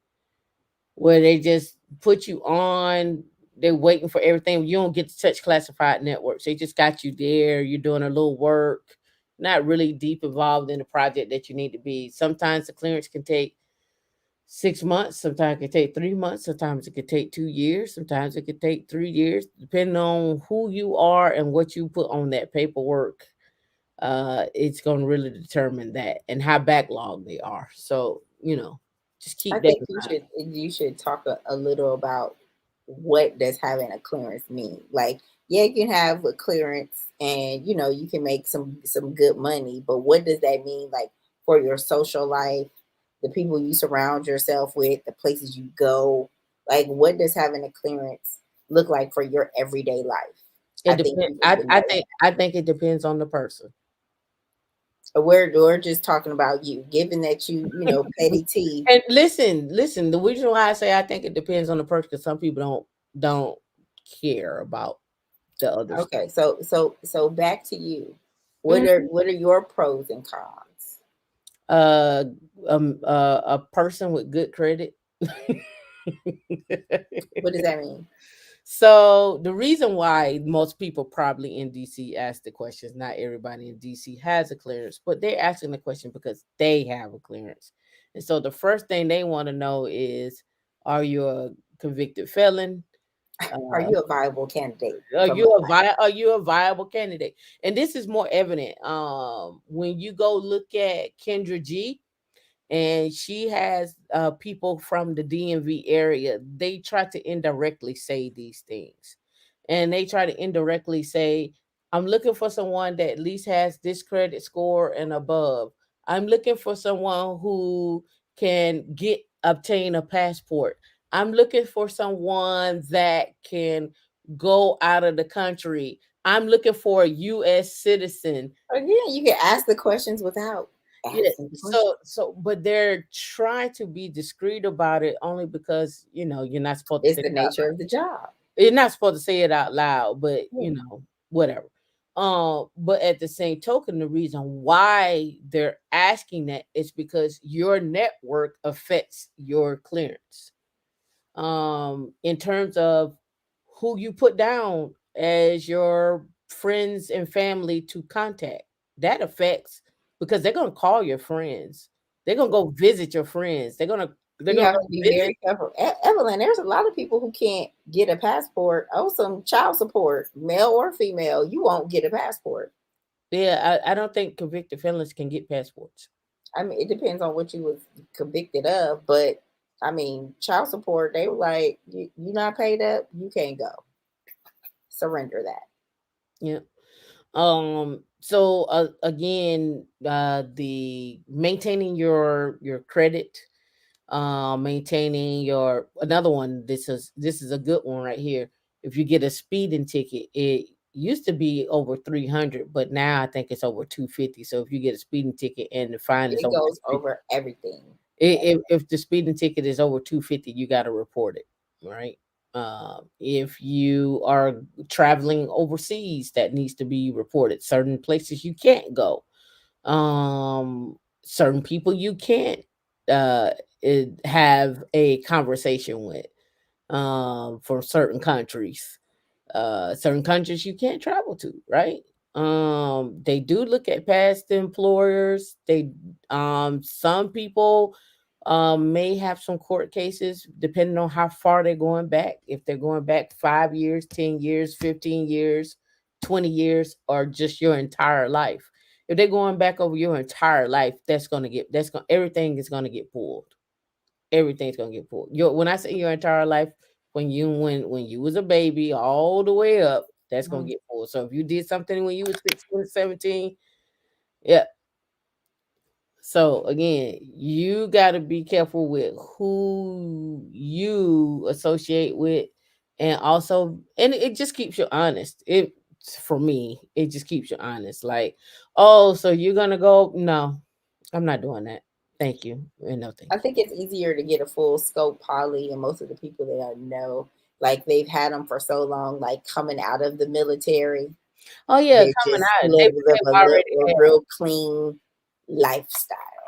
Yeah, so knowing your neighbors from your past, they're gonna ask those questions. They're gonna go knock on the door. They're gonna talk to your neighbors. Have you seen, any comings and goings? What's going on? What kind of neighbor is this person? This, that, and the other. Just different things. So you are going to be picked apart, right? I mean, but it's up to you who you put down on there, and Yeah. if they go over and above that. But if you know it's some people that are going to damage your credibility, I wouldn't go ahead and put them down. I won't But put them down. And if it's somebody that's not nice to you, don't put them down. right, I wouldn't put a neighbor that you got friction with down there. Like that doesn't make sense. Like you setting yourself up. Now, if they go talk to them on their own, like at the end of the day, you're still human. Like you're not expected to be perfect. Like if you are in debt or you have something, student loans, they need Clean to up, know that you clean paying up them. your credit. If you got any bad marks on your credit, if you got any type of bad marks on your credit, if you got any type of delinquencies on your credit, you will be asked to resolve those, and you need to give a plan on and a timeline on which you're going to resolve those within at least a year, maybe two. So Yeah, you if need to they discover those people, they just usually ask you like, what happened? Like, what happened? If they have any questions, or they may just scribble it in their Yeah, notes. so the neighbors, as far as your neighbors go, it is who you put down is who they're gonna knock on the door and talk to, or the leasing office. Do you pay your bills on time? Right? Or do you have any delinquencies on there? Do you see her titsy rolling down at the bar? I know for some military guys, I know when I was married, there were certain places you couldn't go with your debit card because you couldn't use it at that store. It was known, and if it came up, it was a violation. So they would give you a list of places that you can't go to swipe your debit card, right? So just giving you the rundown of why some people ask the questions that they ask. One of my questions for me when I'm talking to one on the date one, I'm gonna ask, you got anything in your past, or you're a convicted felon or whatnot, anything you want to bring up, let me know now, right? I'm gonna ask that question. I'm sorry, it may sound personal, but I'm asking the question because I need to know. And I've had guys tell me, I had a guy say, "Well, you gonna let what I did in my past stop your future when it comes to love?" Our love. And I said, "Can you afford to pay for what I have right now?" And his answer was, "No, I don't even know you yet." I said, "Right." Right. So there's no need to What do you think I'm about to risk it all on you? right. Evelyn, even stuff that fell off your, well, if it fell off your credit, right? It doesn't matter, but they probably will ask you what happened with that, right? So you got to come up with that. Yeah. So I've had guys say to me like, "You don't have to worry about what I did in my past. It's about what I'm doing in my future." And I'm like, so you have to look. So you have to look at it from my lens, right? And this is the honest truth. We date, we go out, we like each other, everything is cool. We decide to get married. Your past matters because now I got to put you down on my clearance that I've gotten married. Wait a minute. What I poor got choice did you make? married. I got to change. I'm changing my last name to his name or whatever the case may be. They're going to investigate him. He's going to now be a part of my investigation. So, the who you date matters. Who you date and what you did in your past matters to me. So, like I say, everything I share with you all here on Women in Linux is the legal way to do things.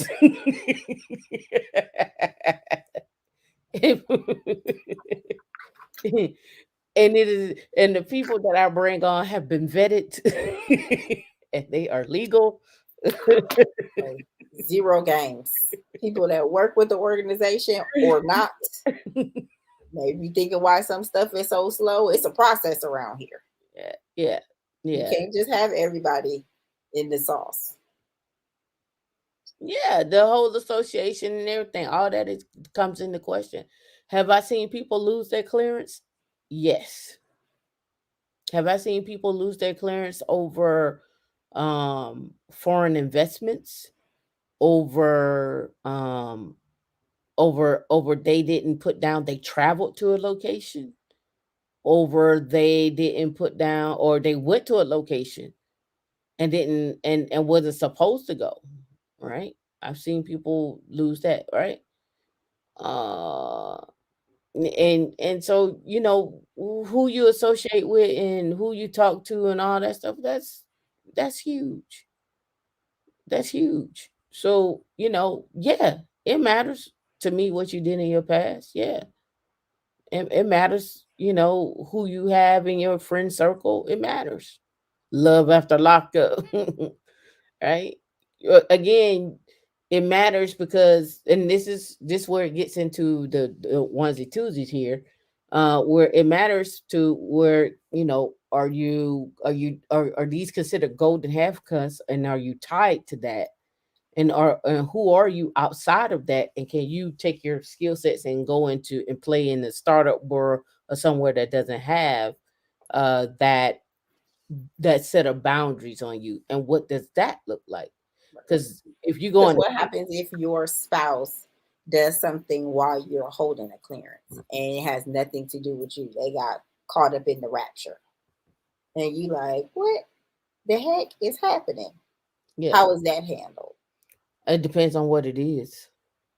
Or do you have to tell them, or they gonna come back and tell you? So here's where that could come into play. Say you and this person is married, and the person that you're married to decides to go out and get a new line of credit, and that new line of credit you don't know about, and that new line of credit they didn't pay a credit card, so now it's reported on both of your credit that you didn't make this payment, you got a delinquent payment. So now it affects your credit score.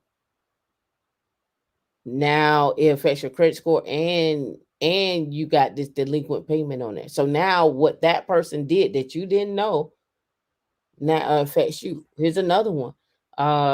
Your wages get garnished.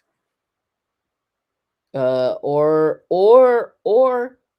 somebody decides to file taxes, and the person you decide to file taxes with decides that they want to go back and pull 3 or 4 years of your your tax reports. That's a red flag for the government. They would cease your clearance and knock you off the project in a heartbeat. So what you do, who you associate with, the circles you run in, all that, it matters. All that matters. Right? It said it's the same with families who come from money as well. Yep. Imagine being an ethical hacker marrying someone questionable person. That's what I'm saying. So when people are like, well, what the guy does doesn't matter. Well, how he makes his money matter. How she makes her money matters. Where's that income coming from? Matters on both sides. We could play that game all day long about, I see on the internet, they was like, never tell a woman what you do, never tell her how much money you make. Oh, okay. Oh, okay. Never tell her. Oh, okay. That shit does not, let me tell you, I'm saying it plain. That shit does not work. When it comes down to being getting your TSSEI or whatever, or your Q, if you're in different if you're DOE or something like that, you get a Q clearance or whatever. That shit goes out the window. Like, stop it. All right, you cannot tell me. That's okay. You're not dating me either. That's okay. I'm just gonna tell you what the people gonna ask you when you fill out your FFAs. Are you single or are you married? I'm married. What is your spouse name? What is your spouse occupation? What is the income that they're putting in? You're gonna be like, I don't know what he do. I don't know what he do. I don't know. I just Entrepreneur. I don't know. What? Look, when is he entrepreneuring? look, I don't know. He just paid the bills. We don't even live together. Look, he just paid the bills. Everything is paid on time. I don't know. Yeah, okay. My grandmother used to say, I don't know, don't have no home. I don't know, don't have no home. Look, you be saying, I don't know what he do. He just work and he pay the bills and I don't know. Okay.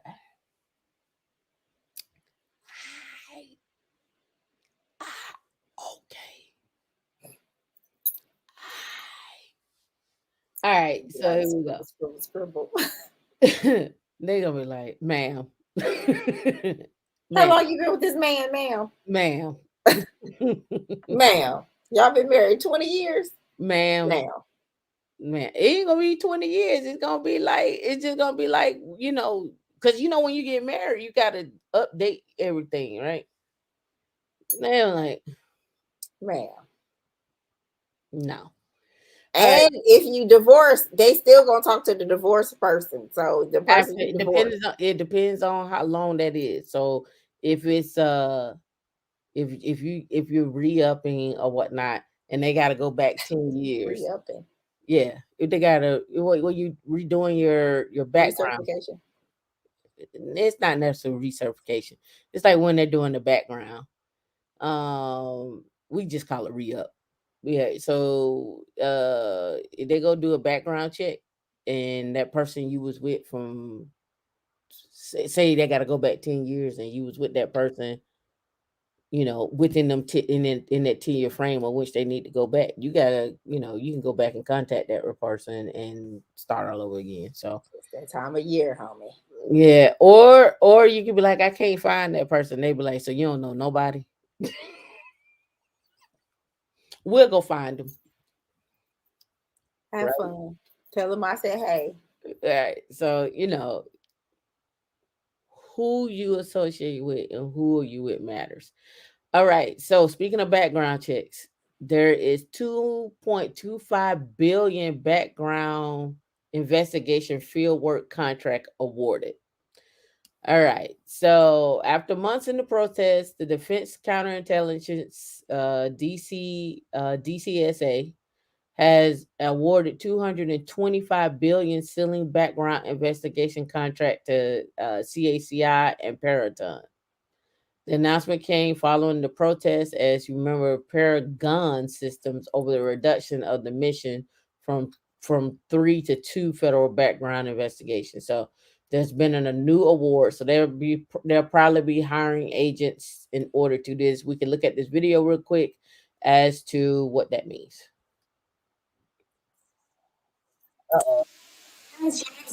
Is this the one y'all can't hear on? I mean, it was playing. I heard something. Okay, hold on. No, I don't hear anything. All right, so let's switch up here. Evelyn, even if you lived in a cabin in the woods, they are going to interview the Oh, squirrels. even if you lived in a cabin in the woods, the person that sold you the cabin in the woods will be interviewed.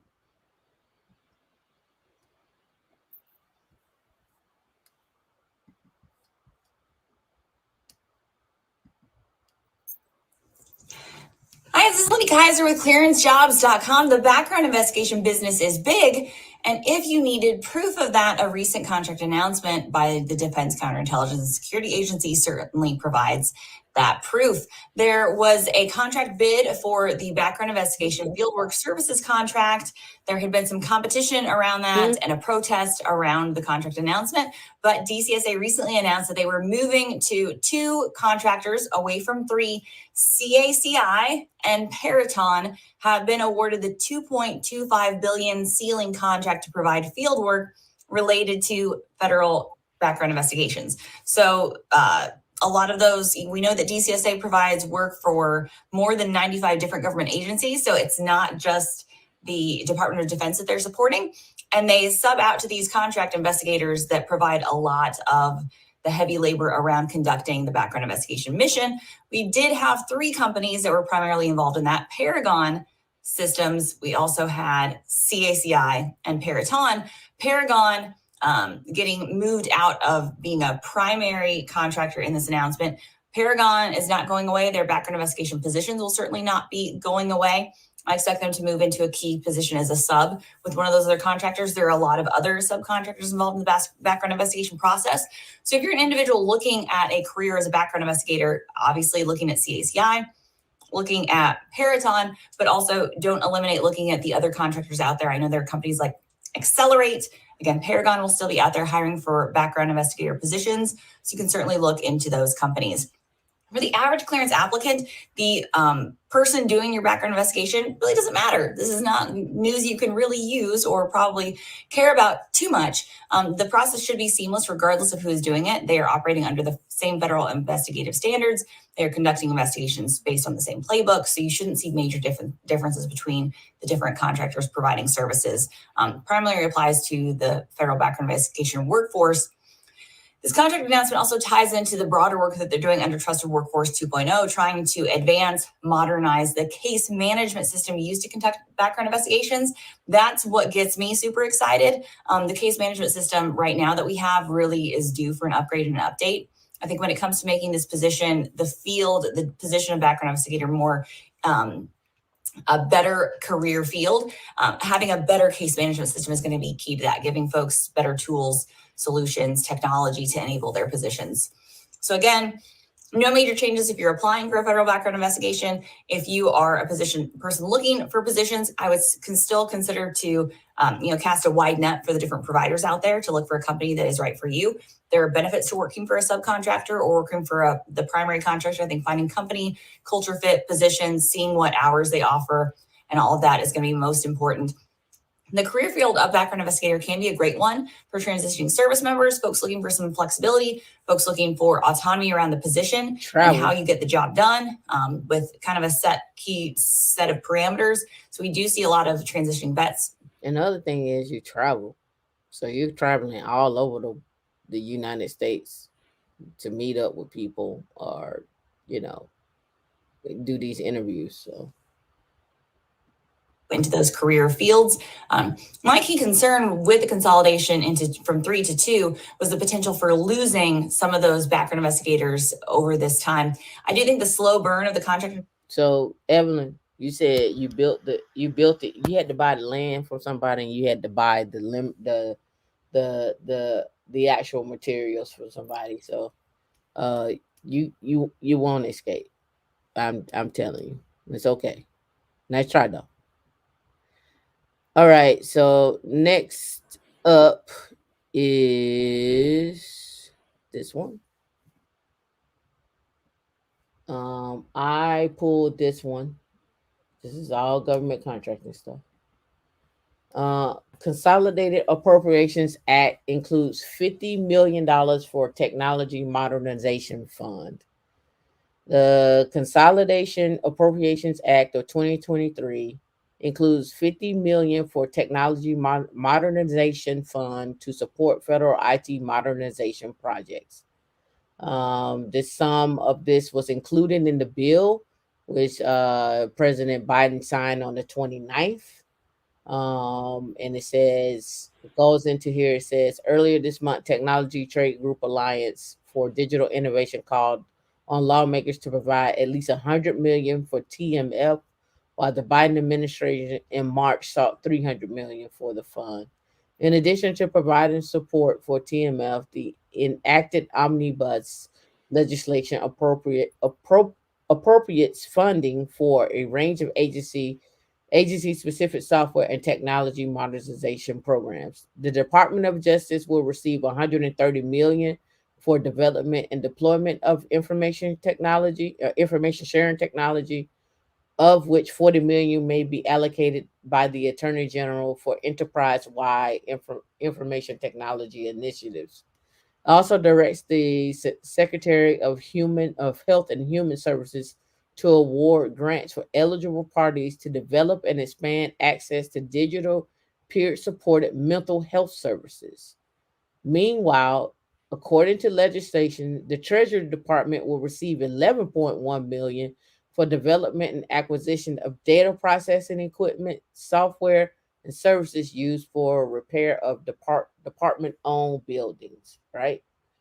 And if you drop down here, the federal agency have turned to the Technology Modernization Fund for the IT modernization support after it received $1 billion infusion in American Rescue Act plan in 2021.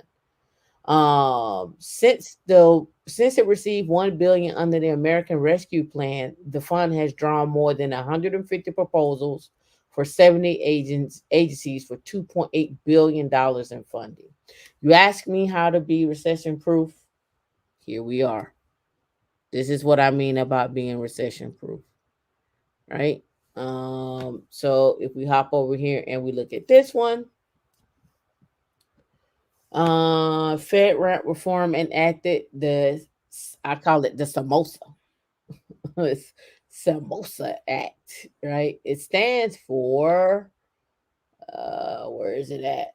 The Samosa Act, Software Transparency Bill, the AI Bill of Rights, the $280 billion Chips and Science Act, and the FedRAMP Reform Bill, and Biden administration's cyber creation sprints. I don't know if you're familiar with the Biden cyber creation sprints, where they were taking people as interns, turning them into full-time employees. They did that with 7,000 people. It's a quick ramp if you want to get into cybersecurity as well, too. The newly legislation significantly reformed RAMP, cybersecurity authorization program for cloud vendors, by allowing FedRAMP authorized tools to be used in any federal government agency without any additional oversight or verification, became law earlier this month. Let me see here. Here we go. The OSA or SAMOSA, the Strength Agency Management and Oversight Software Act was the first report by Fred Scoop, would require the government agencies to purchase unlimited software contracts and require greater software interoperability from services that procure from big tech companies. So big tech companies like Apple, your Amazon, Microsoft, right? This is what we're getting into. The CHIPS Act. That's why you see that billions of dollars going into Ohio.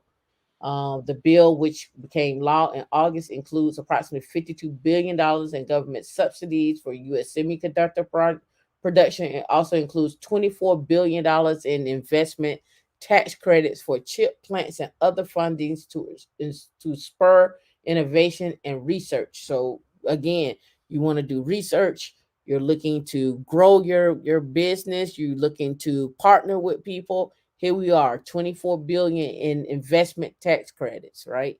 So partner, do some research, create a company, whatever the case may be, right?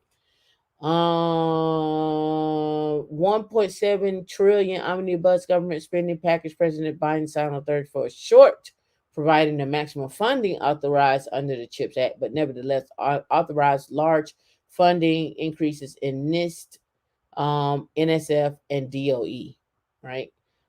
There's also an AI bill. There's also a bill for not cryptography, but not blockchain. What was it? Quantum computing. There's a bill for that as well too, that got passed as well. Here's the 120-day cyber apprenticeship, cybersecurity apprentice sprint, coordinated by the White House and the Department of Labor. 194 new registered programs, and the Biden administration announced in November. In total, the sprint resulted in 7,000 apprentices hired, of which over a third were female and 42% were people of color. Out of the cyber apprentice hired, 1,000 were private sector. So here's the talk about the private, the cybersecurity apprentice sprint right here. 194 new programs, right? With you got the VA had some. It says through this program, a cohort of 8 to 10 cyber apprentices will begin in February of 2023. They give a little bit more information. It was launched in July. Let me see if I can get to where it's at. So here it is right here. I would drop this in the back so you all can read through that and learn more about the program, about the Registered Apprenticeships Program. This came out July 19th, right? So here we go. I'll give this to D. You all can go do your research and start deep diving on that. If I click on this, it takes me to this. It gives me some testimonials. High demand apprentice occupations. Let me blow that up so you can see. Cybersecurity analyst, computer system analyst, cybersecurity support technician, application developer, IT project manager, network support technician, and cloud operations specialist. 120-day apprenticeship sprint. You can click here to if you have interest that you want to get in, and then go from there. So again, a quick ramp up cybersecurity specialist as well, right? D, you all right over there? Just checking. You good? You not good? You going down, my G? I need to stand up, and I don't want to lift my desk because that's something else. But you can go off screen. 4 hours and 29 seconds in. I tried to stretch them a little bit, but I'm going to lift your desk. You can go off screen and lift. But I can't lift it. I gotta recalibrate everything. I can't do it. Oh, okay. All right. That was that one. We did this. We did that one. All right. So, big boost to cybersecurity and tech funding in the $1.7 billion omnibus plan. We all know that. If you don't know, you will know that $50 billion is dedicated to the DoD out of that. So here we go. All right, here we go. Spending 2.9 billion for cybersecurity and infrastructure security agency CISA, 313 increase over its current budget, as well as 1.6 billion for NIST, an increase of 397. The spending package includes 1.3 billion for CISA cybersecurity programs, which represents a year of 230 million. Although the bill also includes unusual language that would fine the agent 50,000 every day if it's delayed on quarterly congressional briefings. All right, so here the omnibus also includes 200 million for the Department of Energy Cybersecurity, Energy Security, and Emergency Response Office, and will allocate 100 million in funding to the Treasury Department's Cybersecurity Enhancement Account, and 20 million more, which is 20 million more than last year. The spending package also targets cyber crime from foreign adversaries, in particular by allocating 50 million to tackle cybersecurity threats emanating from Russia and other adversaries, as well as 422 million for OPM to address cybersecurity and hiring initiatives. The bill includes a provision requiring the FTC. So you always wonder what happens in a recession. Government spending goes through the roof. People who are looking for clearances and so forth, or trying to find jobs, this is where this happens at. And then if you decide to leave, then you can go to the private sector or what have you. So that's usually what happens, right? The omnibus provides 22 million for the White House Office of National Cyber Director, the first time the new office will receive resources through an appropriations bill. The office is expected to issue a new national cybersecurity strategy in 2023. All right. NIST 1.6 billion allocated includes 953 million for scientific and technical research, and up to 462 million for construction of new research facilities. NIST Manufacturing Extension Partnership Program was allocated 175 million, an increase of 17 million, while an additional 4 million has been set aside to establish a NIST Center of Excellence and to develop standards for measuring climate change and its effects of the country on the country. All right. So again, we're talking about the effects of government spending and these government contracts and clearances and so forth. You see where the money is going. Out of all of those departments, they all need cloud data, AI, machine learning, DevSecOps, SRE, cloud optimization, cloud ops, AI ops, and ML ops. Those are all things that are needed, including people that want to do research, that are trying to get their PhD, anything far as ESG funds, anything with green, going green and so forth. All of that is all needed. And I think I covered almost everything.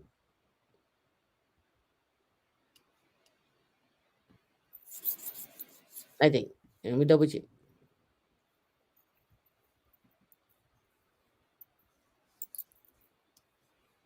Okay. I won't end on this. I got one more, but I won't end on this. I thought this was interesting. I cheated on an exam to boost my career in the tech industry, but now I think using exam dumps is dangerous. Can you guess who did it?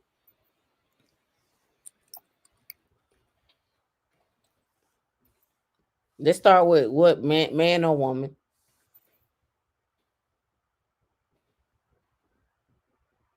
Man or woman. Okay. And can you guess what nationality this person is?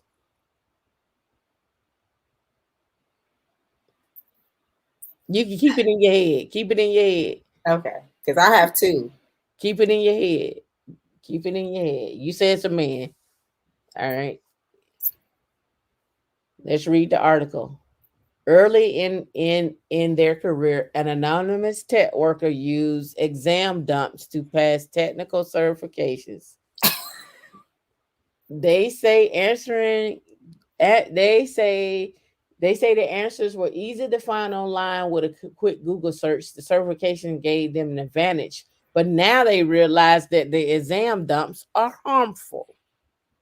Oh, you done got your reward, now it's harmful. That's because you don't know what you're doing. All right. I grew up in Pakistan.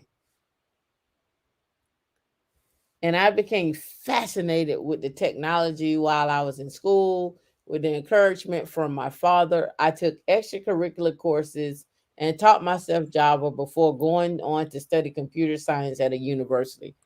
I think this kind of telling of who this is, gender-wise, and where, right? As a new graduate, I worked for tech companies with clients in the United States and that outsourced software development to us. I did some work with cloud software service, Salesforce, and that's where I first encountered technical certifications or certs. Technical certifications are qualifications that a worker can obtain by taking an exam. In theory, proves that they're competent with certain software tool. They're popular with enterprise tech tools across industry, from Salesforce to Amazon Web Services to ServiceNow.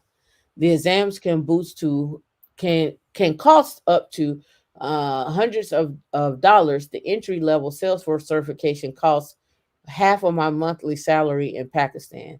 And then I want to risk failing and having to pay for it all over again. So I cheated with exam dumps. These are cheat sheets with answers to the exam questions, and they are shared online by others in the industry. After a friend of mine told me about them, I was easily able to find relevant dumps online for free with a quick Google search, which are basically the exact questions that appeared in the exam. I don't know if I would have passed without it.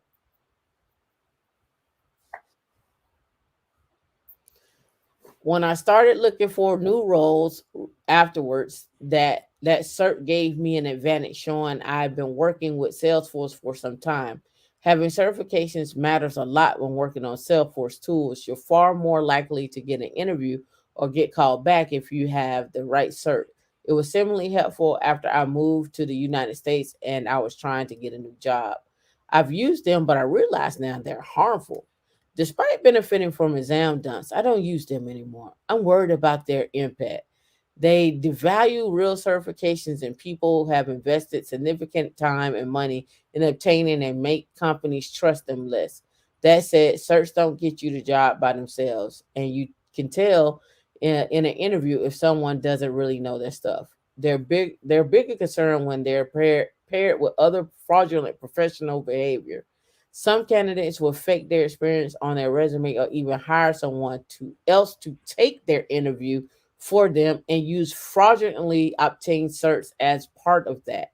Salesforce and other companies offer certifications should do more to stop the cheating. At the very least, they should have a larger bank of questions and recycle old questions less frequently. Exam dumps are still widely available today, especially for the more basic certification. I once taught an IT class to more than 20 students. I realized that one of them had accidentally stumbled across one simply by Googling for practice questions and had unwittingly shared it with other students. I think they're also particularly widespread among foreign students in the United States who are under high pressure after graduating to get U.S. jobs because of their visa status. They don't have the luxury of even having a temporary job. They get a job in their field, and they have to get within 3 months. I advise people to take cert exams properly. All right, I ain't gonna keep reading that. That's a little bit. I just want to know: do you think he or she is morally right or wrong? They did it already. They did it already, but is it okay? Yeah, they did it and they benefiting it already. Like they know they're wrong because that's why they write an article. Like, I mean, I see it at my job, and you know, the first thing they ask for is the answers. So it's here's my question is it okay? They're just let me frame it like this. They just trying to feed their family and move ahead in life and take care of their house. Why shouldn't me having a search stop me from having the ability to do that? I'm framing it that way. Yeah, I think they mentioned that already because there is a idea of the model minority in immigrants coming over and being smarter than Americans based on their education, and they're getting all this education faster than we're getting it, and they're so smart, but they're cheating. And it's just like, okay, I know when I take a test, I haven't taken tests because I've been in there trying to study, and I'm trying to study for understanding. Like I literally have a mandatory test at work, and I'm like, why can't I pass it? And it's like users have said something is wrong with this test, but they keep telling me to take it. Like now it's like something's wrong. I need to figure out what is wrong with the test. But but my question is it okay? Is what this person did wrong? Yeah, it's wrong. Morally, it's wrong. I mean, that's the whole purpose of the article. But it's like, did you want to get ahead? Did you want to collect? No, the whole purpose of the article is I got mine. You better get yours. But you better get it legally. That's how I read the article. Oh no, I read it. Even in the thing, it's just like. Luckily, he was on a job where he was doing the Salesforce every day. But you know, in all actuality, like it's different strokes for different folks. Like, have I cheated in my life? Absolutely. Has it come back and bite me in the butt? Absolutely. But people do what they gotta do. Look, everybody like, yes, it's wrong. Everyone has different morals. I agree. So the question becomes is we know these dumps are out here, right? Do you get the dumps and practice the dumps, or do you go and are we putting too much pressure on ourselves by studying and taking the time to study and take the exams versus doing the group think, right? Getting the dumps and everybody getting in the circle, somebody go take the test and you come back and say that one on there, this was on there, you need to focus on this, you need that answer's wrong, that's wrong. Still collaboration. That is highest. But I mean, even if you like, say for instance, you are looking for practice questions, right? You're looking for practice questions and you come across these answers. For me, I'm still going to work myself backwards to find out how they got this answer because I want to know to understand. Like I'm studying for understanding how these pieces fit. Now, I don't have the bandwidth to memorize a whole bunch of answers. That's not, I don't think it's going to help me in my 40-something-year-old age. Probably when I was 20-something, I'll be like, run that answer. Like, I gotta get it. Like, what's going to get me the path of least resistance? What we got to do? So Natasha said, yes, it was wrong. I had to study. Everyone has different morals. He's telling them what to do and pretending he regretted. I can see that. Yeah, but I think they already know, like, it's part of the culture. Like literally, I'm at work and they are asking for the answers in the group chat at the job. Like that's what because and it's a list, like a whole thread. Again, you got to remember it's a numbers game. I need to get X, Y, and Z because if I do these things, I can get this type of money, so I can do X, Y, and Z. So I'm literally asking this question: is the studying and doing it really worth it? Is it really worth it? And it's not something that we got to discuss about it right it's now. something that we don't have to ponder, but like Natasha said, you still have to interview. Like what does that look? But also it's big old threads on the interview, like what questions they ask. And there's videos. Like I literally Google my company, and like people over there in India, they have a different interview process, and people got videos on how to pass the test and the quiz and the interview questions and what to do if you don't pass the first time. Like it's thick. It is definitely thick. But I mean, also you don't know who's interviewing you. You might get a friend of a friend of a friend. Who knows? Or then you might get somebody that don't understand.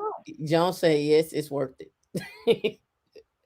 I'm just saying I'm not advocating for this.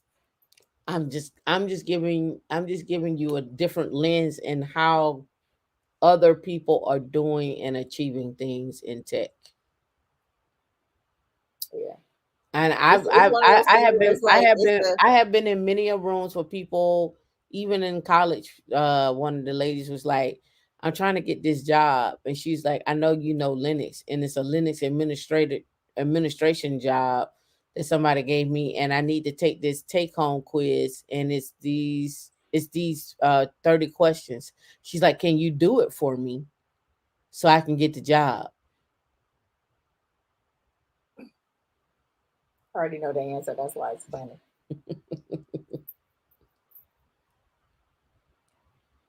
I was like, Google is your friend.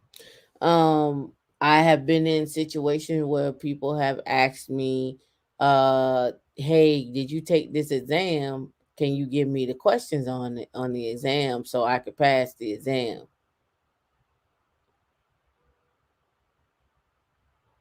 All right. So it's here when a Splunk SME asked me to install Tmux on a Splunk server for him. And then, yes, I'm like, really? Yeah, they will. No, I didn't do it. I didn't give her the answer. But what happens when you get on the job? You still have training. It depends on what type of job it is. Some people this was her. She did an interview and then they gave her a take home. She was trying to get the job. And she wanted me to do the take home for her so she could get the job.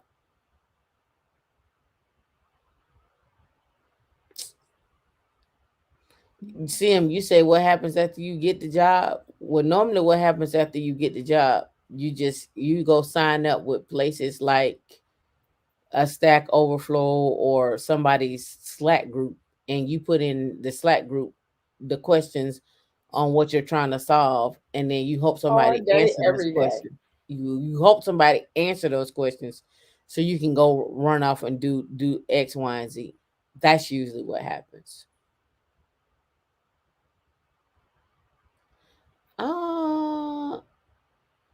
I think her boyfriend answered her questions for her. And so I think that's how she ended up getting the job. And she was on the job for like a month.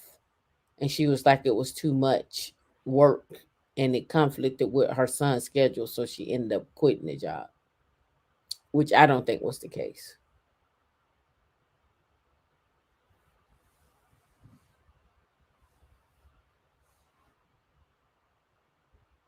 Yep. So I'm just giving you a different view of how people operate and move. So when you're looking at like how did one get this position or how did they get here, it may not be how you think. Mm-hmm. And you can tell us when people are working or they not working. It's so clear.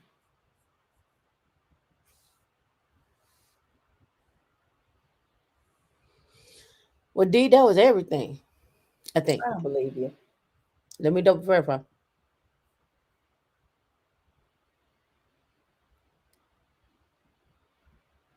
The only other thing I had was this, but I figured you could talk about this more than me.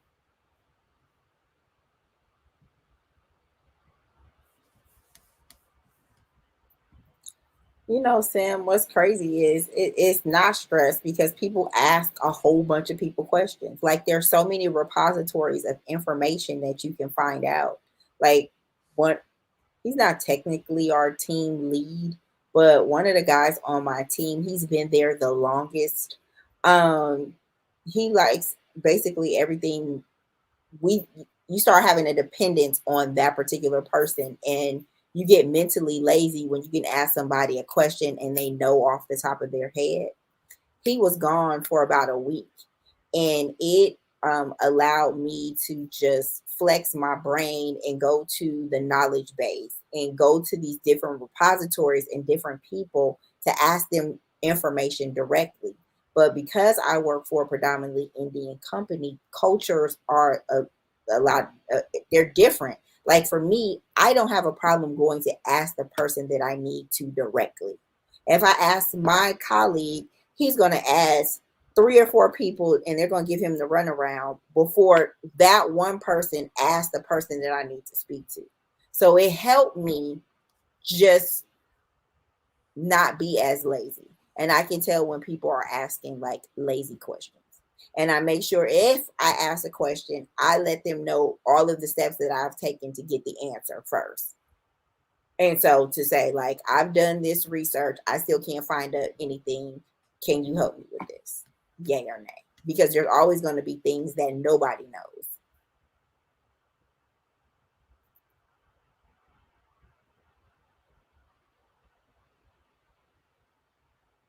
I was reading Evelyn's comment. All right, so D, this is in your realm. What is in my realm? All right, so Angelo Gordon, Net Lease Business provides real estate sale leaseback financing to less than investment grade owner occupiers of corporate real estate. You ever heard of this? Mm-mm. I mean, I've heard about sale leaseback financing, but less than investment grade owner occupies of core real estate. Let us read on. Might be something that we need. All right, so let me blow it up. Company can ex- Companies can access 100% of their real estate value while maintaining long-term operational control.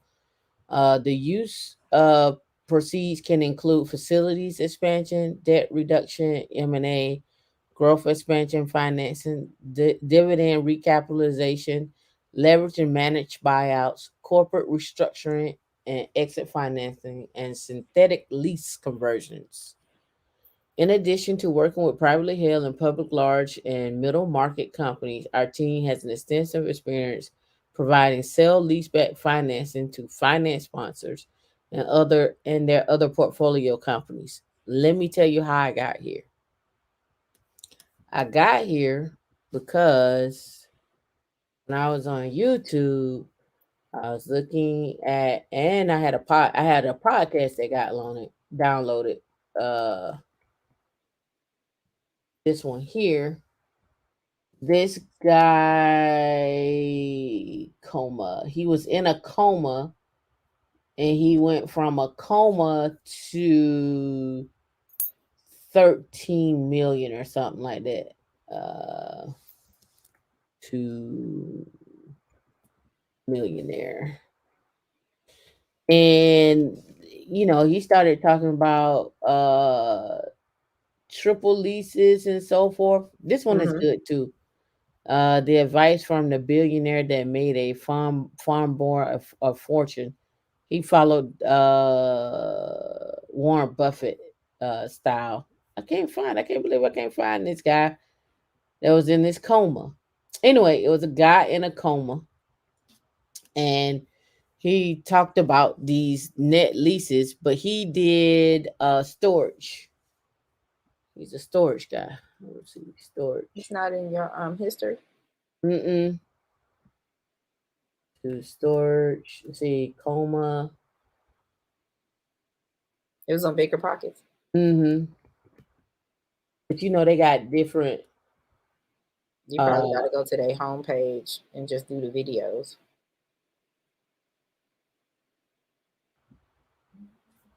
Right here. So So he is one. He was in a coma. He was one person in a coma. Mm-hmm. Is several of them that was in a coma together? Nah. Oh, we can't hear. It was REI Tipster. All right, it was REI Tipster.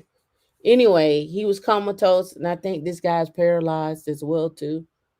If this is the right story. And now he's a multimillionaire with a self-storage business. And I got to this other website by looking at, he was like, people don't realize that they don't maximize the real estate that they have.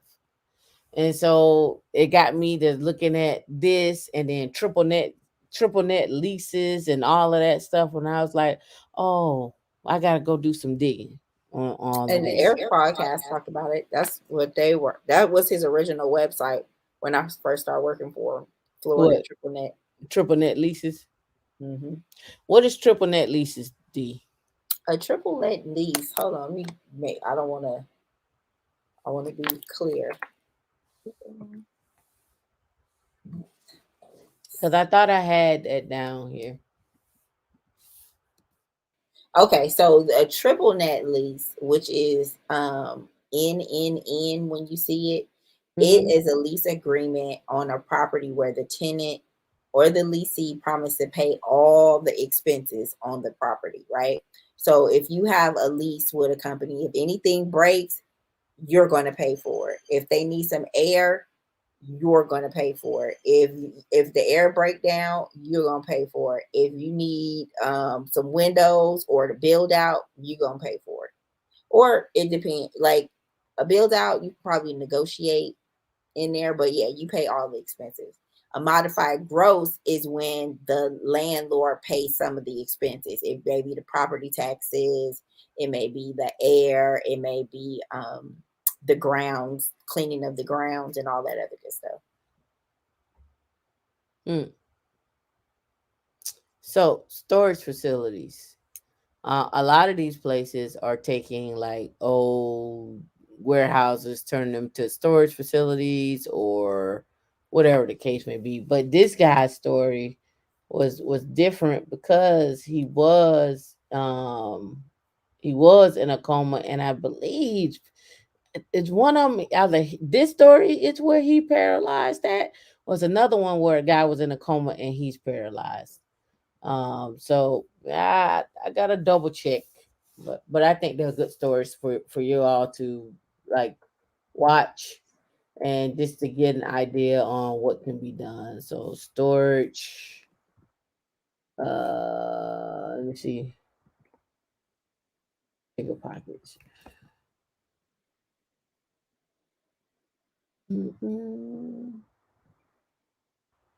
Oh yeah, he always comes up. This guy right here. Why he loves self storage. He's always on here talking about how to get in the self storage. Let me see. Broke to millionaire. But they got so many different ones. It ain't just bigger pockets. It's like bigger pockets money and bigger pockets blah blah blah blah blah. Like let me see. If you go to their channels, right? It could be under any of these, but I don't think it's under bigger pockets money. Bigger pockets money is where I found old girl at that we reviewed last week. There you go, right here. That's where I found old girl at. I was like, oh, let me listen. It's another one. When I find it, I'll post it in the community channel. That's it for the year, D. I'm done. I am done. We are finished. A group to invest in with storage facility. I would start locally, Evelyn. I would start locally with some of those groups locally to your city on meetup.com. I would start there. I'll also start with I will also look for wholesalers as well too, because they may have connection to some investors who are investing in storage facilities as well too. All right, so a wholesale community you can go in and say, I'm an investor and I'm looking to invest into storage facilities. So you can start from there. The only thing about going that route is you're gonna have to do your own due diligence about the people, what they invested in, looking at their P&L, looking at who they are. Make sure they're not scammers. But then you have an app that you were looking at, and it was just for storage facilities. You mentioned it on one show before. It was like a RIT for storage facilities. I remember you pulling it up. I don't remember the name of it. It was a while ago, though. It might be on Crowd Street.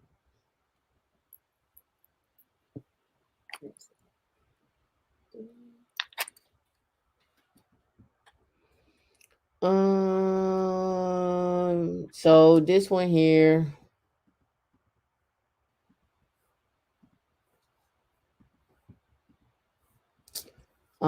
This one right here, self-storage REITs are poised to profit. This is November 20th of 2022.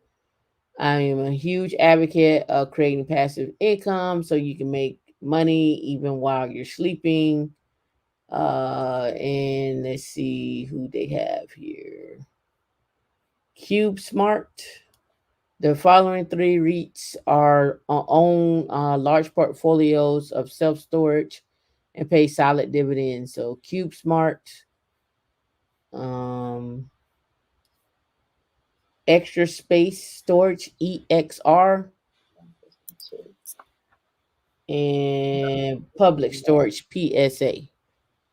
Yeah, this one has Public Storage on here, the Extra Space Storage, CubeSmart, and then alternatives. I just put the link in chat. Okay. I'm in the private chat. Oh no, I'm just going through here to see if they got some other ones on this REIT. So REIT ETF Vanguard Real Estate ETF VNQ. This one.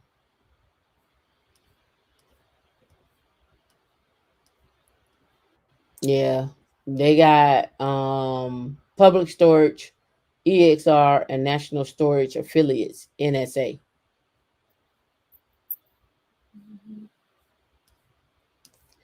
And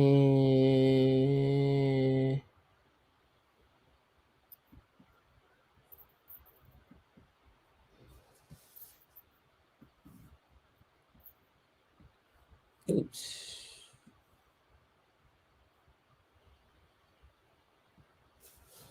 All right. Let's see. Self-storage REITs.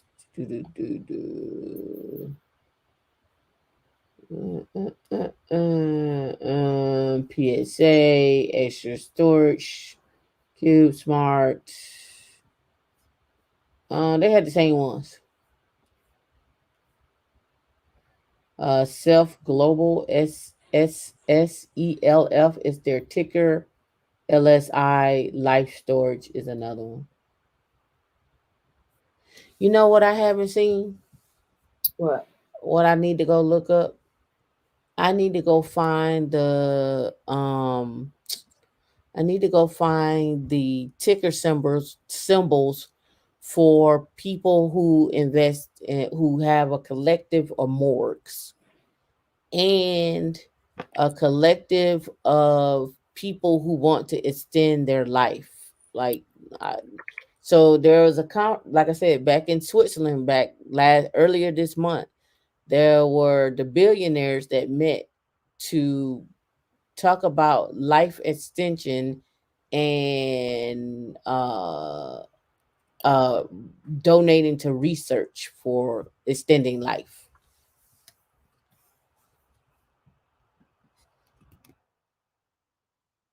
It was a conference. Here goes something I just found: it. Funeral home stocks and death care trends. Death care sounds so morbid. Look at you. You excited? You know I love all this stuff. Hold on, here we go.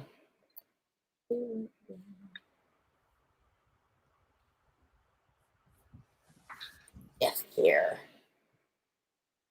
I mean, people gonna die. Funeral home stock.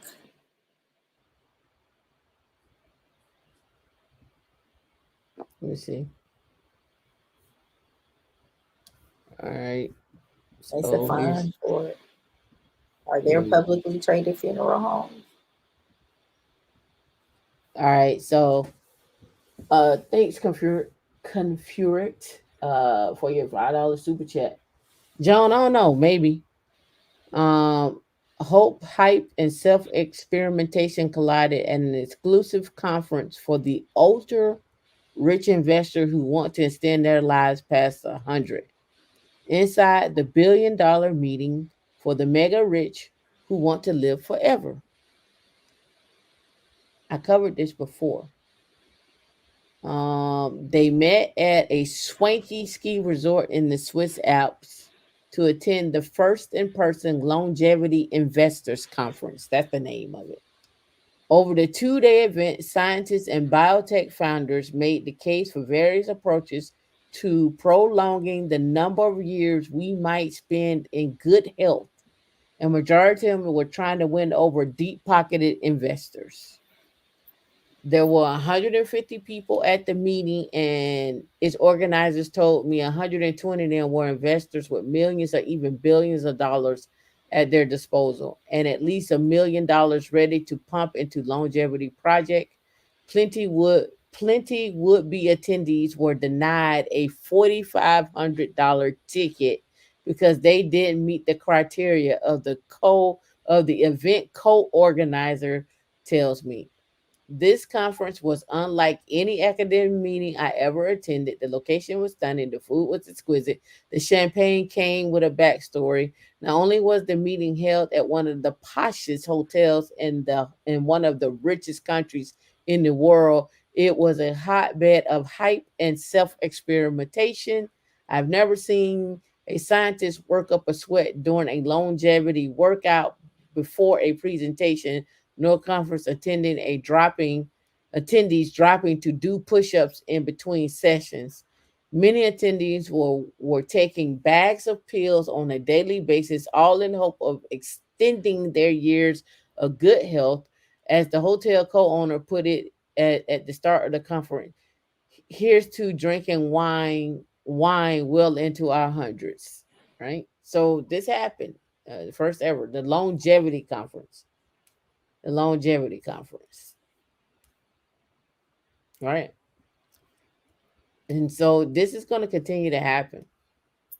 And there's a conference coming up for space mission. I think I posted it, where they're talking about how to prolong your life off Earth and what it's going to look like to live life in space and on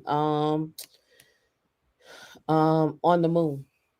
I gotta double verify if I posted it. Funeral home stocks, death care trends makes a killing. Knew I was missing out. Let's see. In 2020, death care services market in the United States estimated 28.7 billion. As the world population goes up, eventually so does the amount of deaths. Over the last century, the world population is up around 400%. What is a funeral home stock? There are 1,470 funeral service spots at 483 cemeteries, and 297, of which 297 were combined locations. Let's look right here. We got right here CSV, HI for the Hillenbrand, MATW, and Stone Moore Partners. You need to go see what they look like over time. They should have been doing like this over time. All right, let's go here. Yahoo. And let's hit finance. And let's hit one of these ticker symbols here. I think STON was one, right? Yeah, STON. Evelyn, what you talking about with those REITs? It sounds like a reverse mortgage. No, that ain't it. I don't see that one. How about CSV?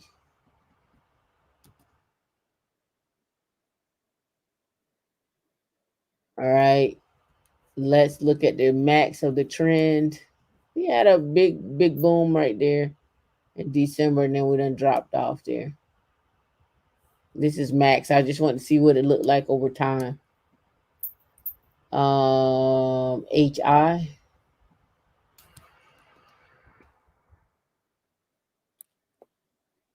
What's the max trend on that one? Oh, I didn't mean to be interactive. I just wanted to hit the max. Up and down. Back up. You know that was going that you know that what that was right there. They've been steady at 52. So they're 42. They've been steady. They've been steady. So just things I think about. Okay, I'm done. No more thoughts. It's been great. Happy New Year to everybody. You got time to get your drinks, your food, whatever the case may be. I'm assuming D, you going to get drinks? I don't know what I'm doing. You know, I got drinks in the house. It's 6:00. And it's darkness. Yeah, but the party's just beginning. But we don't really be out like that on New Year's. No, we usually got to get us a little sparklers, little fireworks or something. For the past couple of years, we've all been in different places. And we usually just do like a little go-to meeting. And everybody just kind of in their time zone. But it was raining. Oh, it was raining? It was raining earlier. It was warm, but it was overcast. Yeah, it was wet here last night. It was raining a little. It rained a little bit last night. But it was warm. So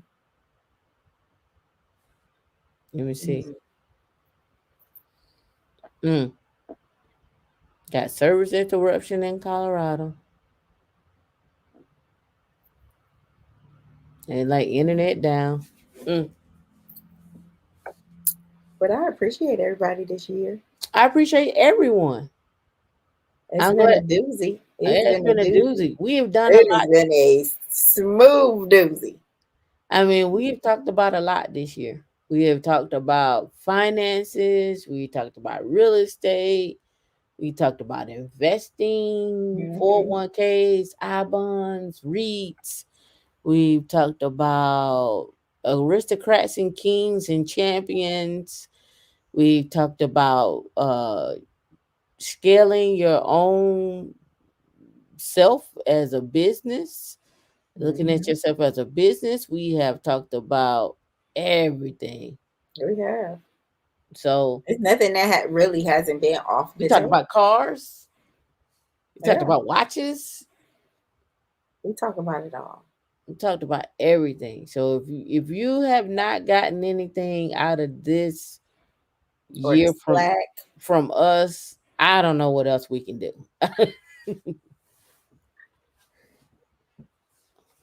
Will's Trust. I didn't talk about that today. I actually got a link for that.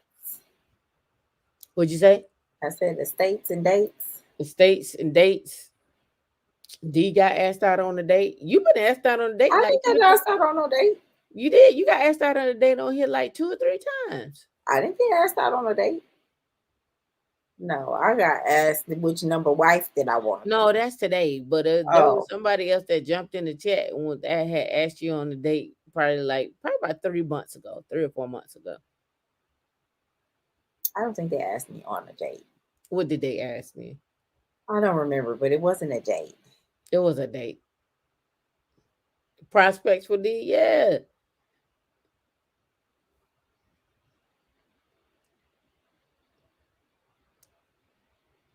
I'm excited. Why you frying up? Why I can't be excited? You can be whatever your heart's desire. Okay then, don't frown up. You're welcome, Natasha. Mm-hmm. I'm excited. Hopefully, one day, I'm gonna go ahead and predict the future. We're gonna drop a link and come next year. It's gonna be some young fella that's gonna come up here and they're gonna be like, D, so what's up? They're gonna hit you with the date. They're gonna hit you with the yeah. Hopefully it's you first. They're gonna hit you. They're gonna be like, they gonna love like them some town. They're gonna be like, so D, look. Ain't no need to playing games. They're gonna hold on, let me look you in your eye. They're gonna be like, so D, what's it gonna be? I don't know these strange people. Me and you. When you meet somebody, ain't they a stranger? When you first meet someone, aren't they a stranger?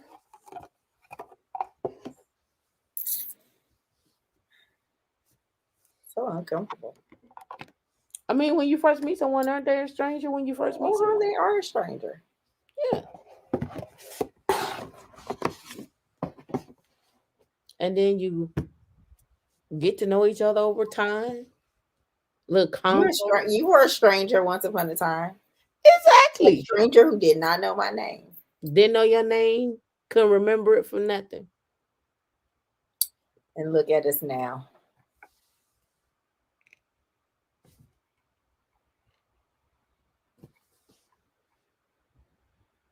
Couldn't remember it for nothing. I can't wait to get some sunshine. I might put on my contacts and go outside. Natasha said, "Send us an invitation." Natasha, to what, Natasha? Natasha, Natasha, you gonna be my +1. Who said you was getting invited? Natasha, you gonna be my +1. That's fine. You won't have to invite me. I'm gonna crash it. How you gonna find out?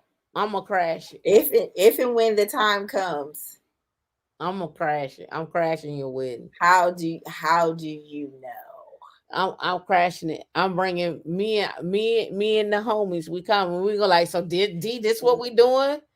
The not boys, the homies. I'm what are y'all? Not the homies. What is the homies?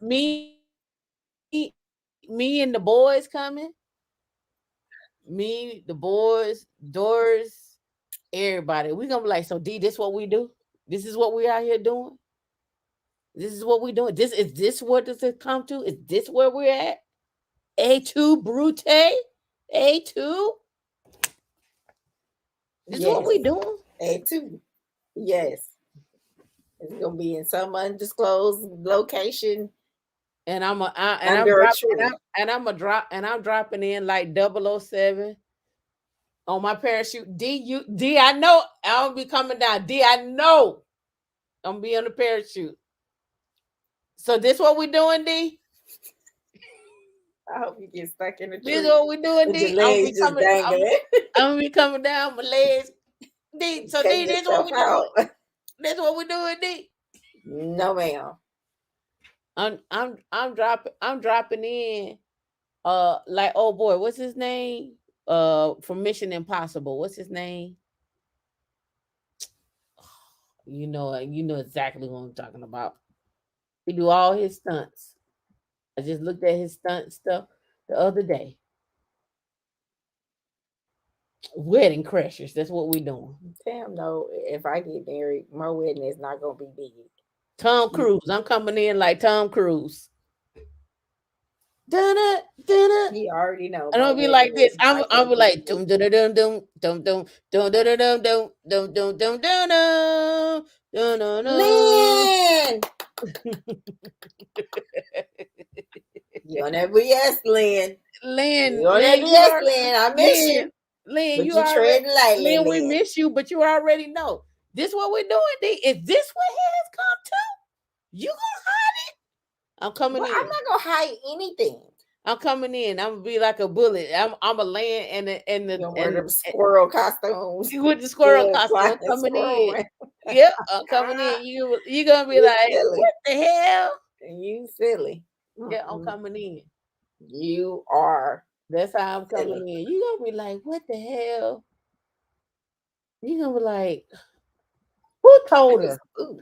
Oh, I got some food. Who told her?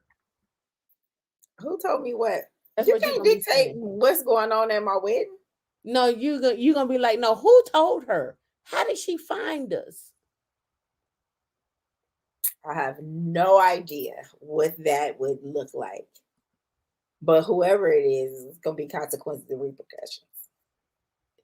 It'll be too late. I'm already be there. This how I'm coming in, Dion. Oh, you got a video? This how look at me. Look at me. Oh, so D, that's what we're doing, D? That's You what too I'm clumsy for doing. that. That's what we're doing, D.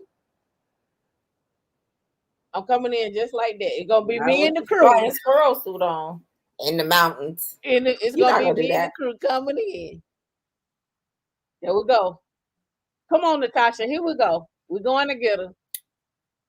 What is going on? I know y'all two not coming. No. We coming in. You're gonna be like, I can't stand them. I don't even know why. Who told them? We coming in. Natasha gonna have on her AWS flying squirrel suit. I'm gonna have on my women in lens. We might all come in as women lens in our suits. Shaped in the formation of the logo. I gotta put my goggles back on. These are now my flying squirrel or wedding crasher.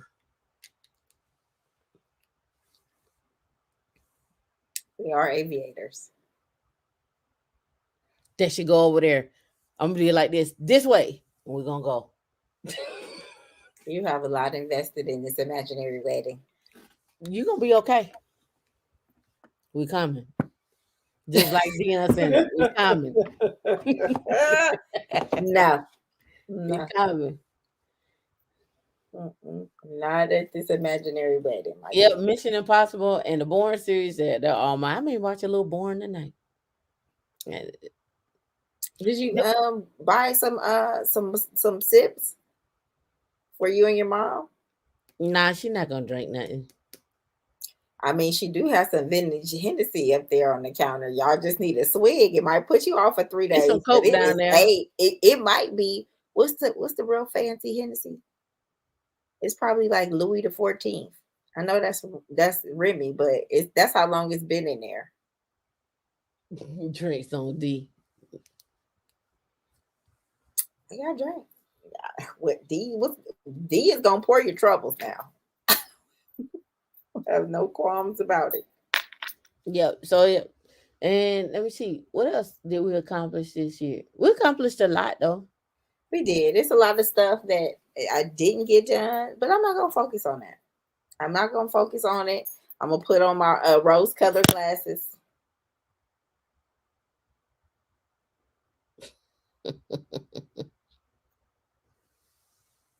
I don't think I take me back to the 99s and the 2000s. Old Puffy video. Let me see. I got my other ones here. And hey, I got my Ray Charles. I haven't worn them yet. They're too dark.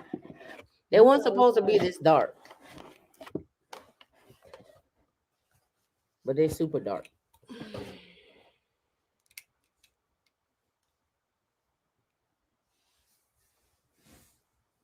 Oh, that's you can wear your sunglasses at night. I need to put on my contacts with these. They should be calling me. They're supposed to call me Tuesday. I didn't get a call on Tuesday. Now these got lines in them. You got bifocal? No, it's just like the line, I'm looking at the screen and it got waves in the screen. They need to be clean? No, they're not dirty. They're clean. But they just got lines in them. Maybe my eyes need to adjust to them. I don't know. Literal rose-colored glasses. That's how I'm stomping into my rose-colored glasses. I have some new glasses. I I can't like wait to wear. those. Had to convince you to get them, but I like those.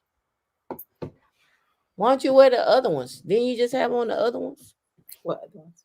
The gray ones, or not the orange ones, the other ones.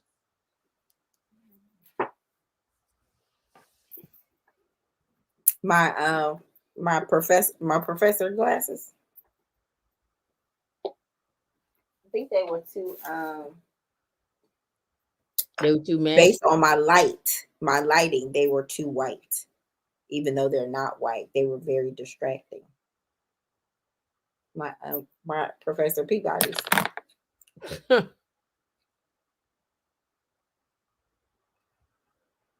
They weren't distracting. When I first put them on, it's gotten darker outside. But when I first put them on, they were like blinding white because it was daylight. Now it's night time. What's the name of the black on rose? Rose. Oh, Rose. My bad. Oh, I like. They got my prescription. You can see. There's no glare. Blue light. You excited? You're not reflecting off the screen. I feel extra jazzy, and they're so light. I don't know what's been going on with the internet today, but you've been freezing intermittently on me. I don't know. You guys like these? They got a high score when I picked them out. But I had a ponytail as well. I like them. I'm surprised you went with the octagon shape. Why? Just surprised. These are octagon? Again, surprised. You know what? These will look good with like some peach or some like amber. Lynn says she likes them. Thanks, Lynn. It's my Miss Peabody's. I got some other ones too, but they are skewing a little orange on camera, but it might be different. This case sucks though. It's supposed to be fancy. Oh, so quick question for everybody. Did y'all reach out gold this year? Which kind of gold? Just in general.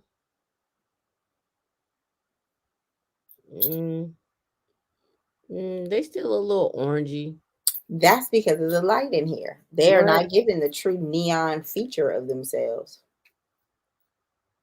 because they are bright. Yeah, they're super bright. They are bright.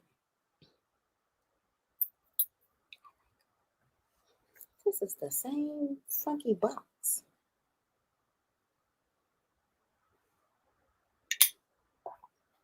Uh-oh. That's Uh-oh, right. what? You did say that. Oh, Lafette, you talked about it a couple of weeks ago. Okay. Oh, let me know how that go.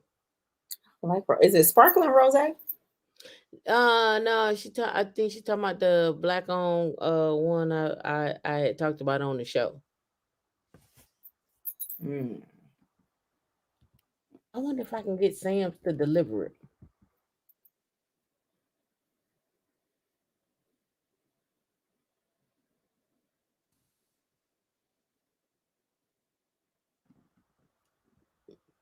I wonder if they'd be willing to deliver it. Oh, it's cheap.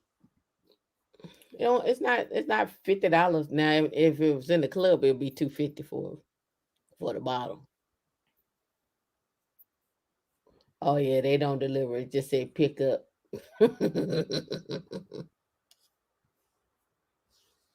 That's what I like about Florida. You can go on Bonefish online and order a martini. You can order some wine. You can order liquor from Publix. You can do all of that. I know. I need to get some chartreuse, and I want to try that Casa Azul tequila. Everybody else be stingy. Oh yeah, they gonna deliver some beverages. alcohol with your meal. I don't want to send you nothing. I think my mom feeling good today.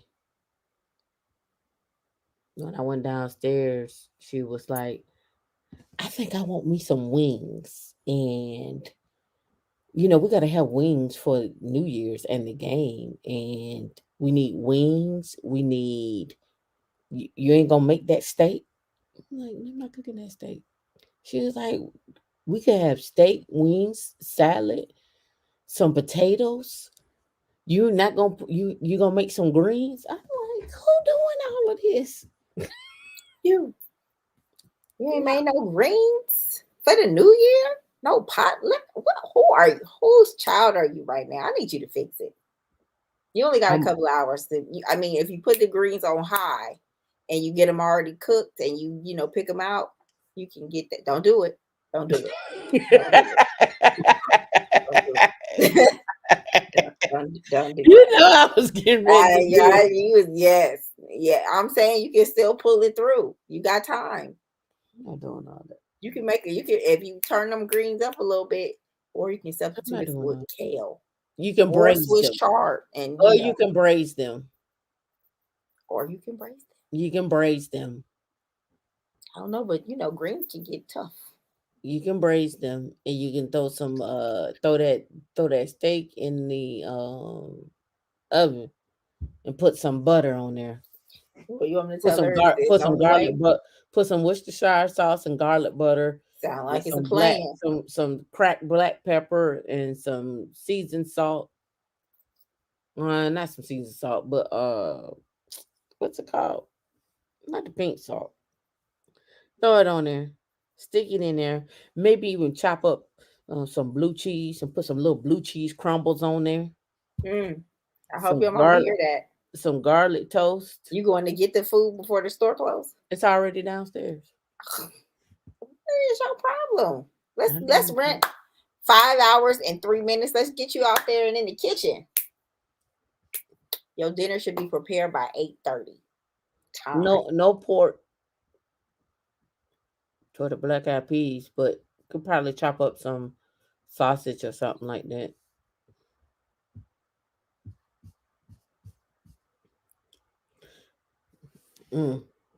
Or we can go to Uber Eats and order a nice festive meal. Sound like a plan to me. She ain't been down the hallway, so I think she all right. I don't know. I'll go check on her in a minute. Well, D, it's been real, everybody. Catch y'all in the new year. We won't be having Wednesday meetups for the next 2 weeks because we didn't take off all week, all month. So we'll take the first 2 weeks. I do need to get together and get the in-person events done. We do need to plan that. We should do that. We should go ahead and plan that while we're talking about it, D, for January. The end of January. We should do an in-person event for those that are local to Tampa, or those that want to fly in. Do an in-person event. Because if we wait till March, April, we'll just keep waiting and waiting when something to come up. We'll be at a conference. We'll be at life. Yeah. Thank you, everybody, for hanging with us. And thank yourselves for your accomplishments. All right. Be safe out there tonight. Again, we can't before I get out of here, we appreciate for all the new subscribers, all our 300K, 500K. We finally made it to think 2,900. I was hoping we could get to 3,000, but I don't think. Huh? Do we? Yeah, we got 2,900 now. We didn't make it to 3,000. I was hoping we make it to 3,000 by the end of the year. Oh, But we didn't make it. We didn't make it to 3,000. We are at 2,900 on the dot. We didn't make it to 3,000. Next year we will. Next year we'll be at 3,000. We'll start doing more shorts. I don't have this kind of time to be putting in shorts. You gotta hire people to do all that stuff. And go from there. Cool. All right, D. It's been real. Happy New Year. Happy New Year.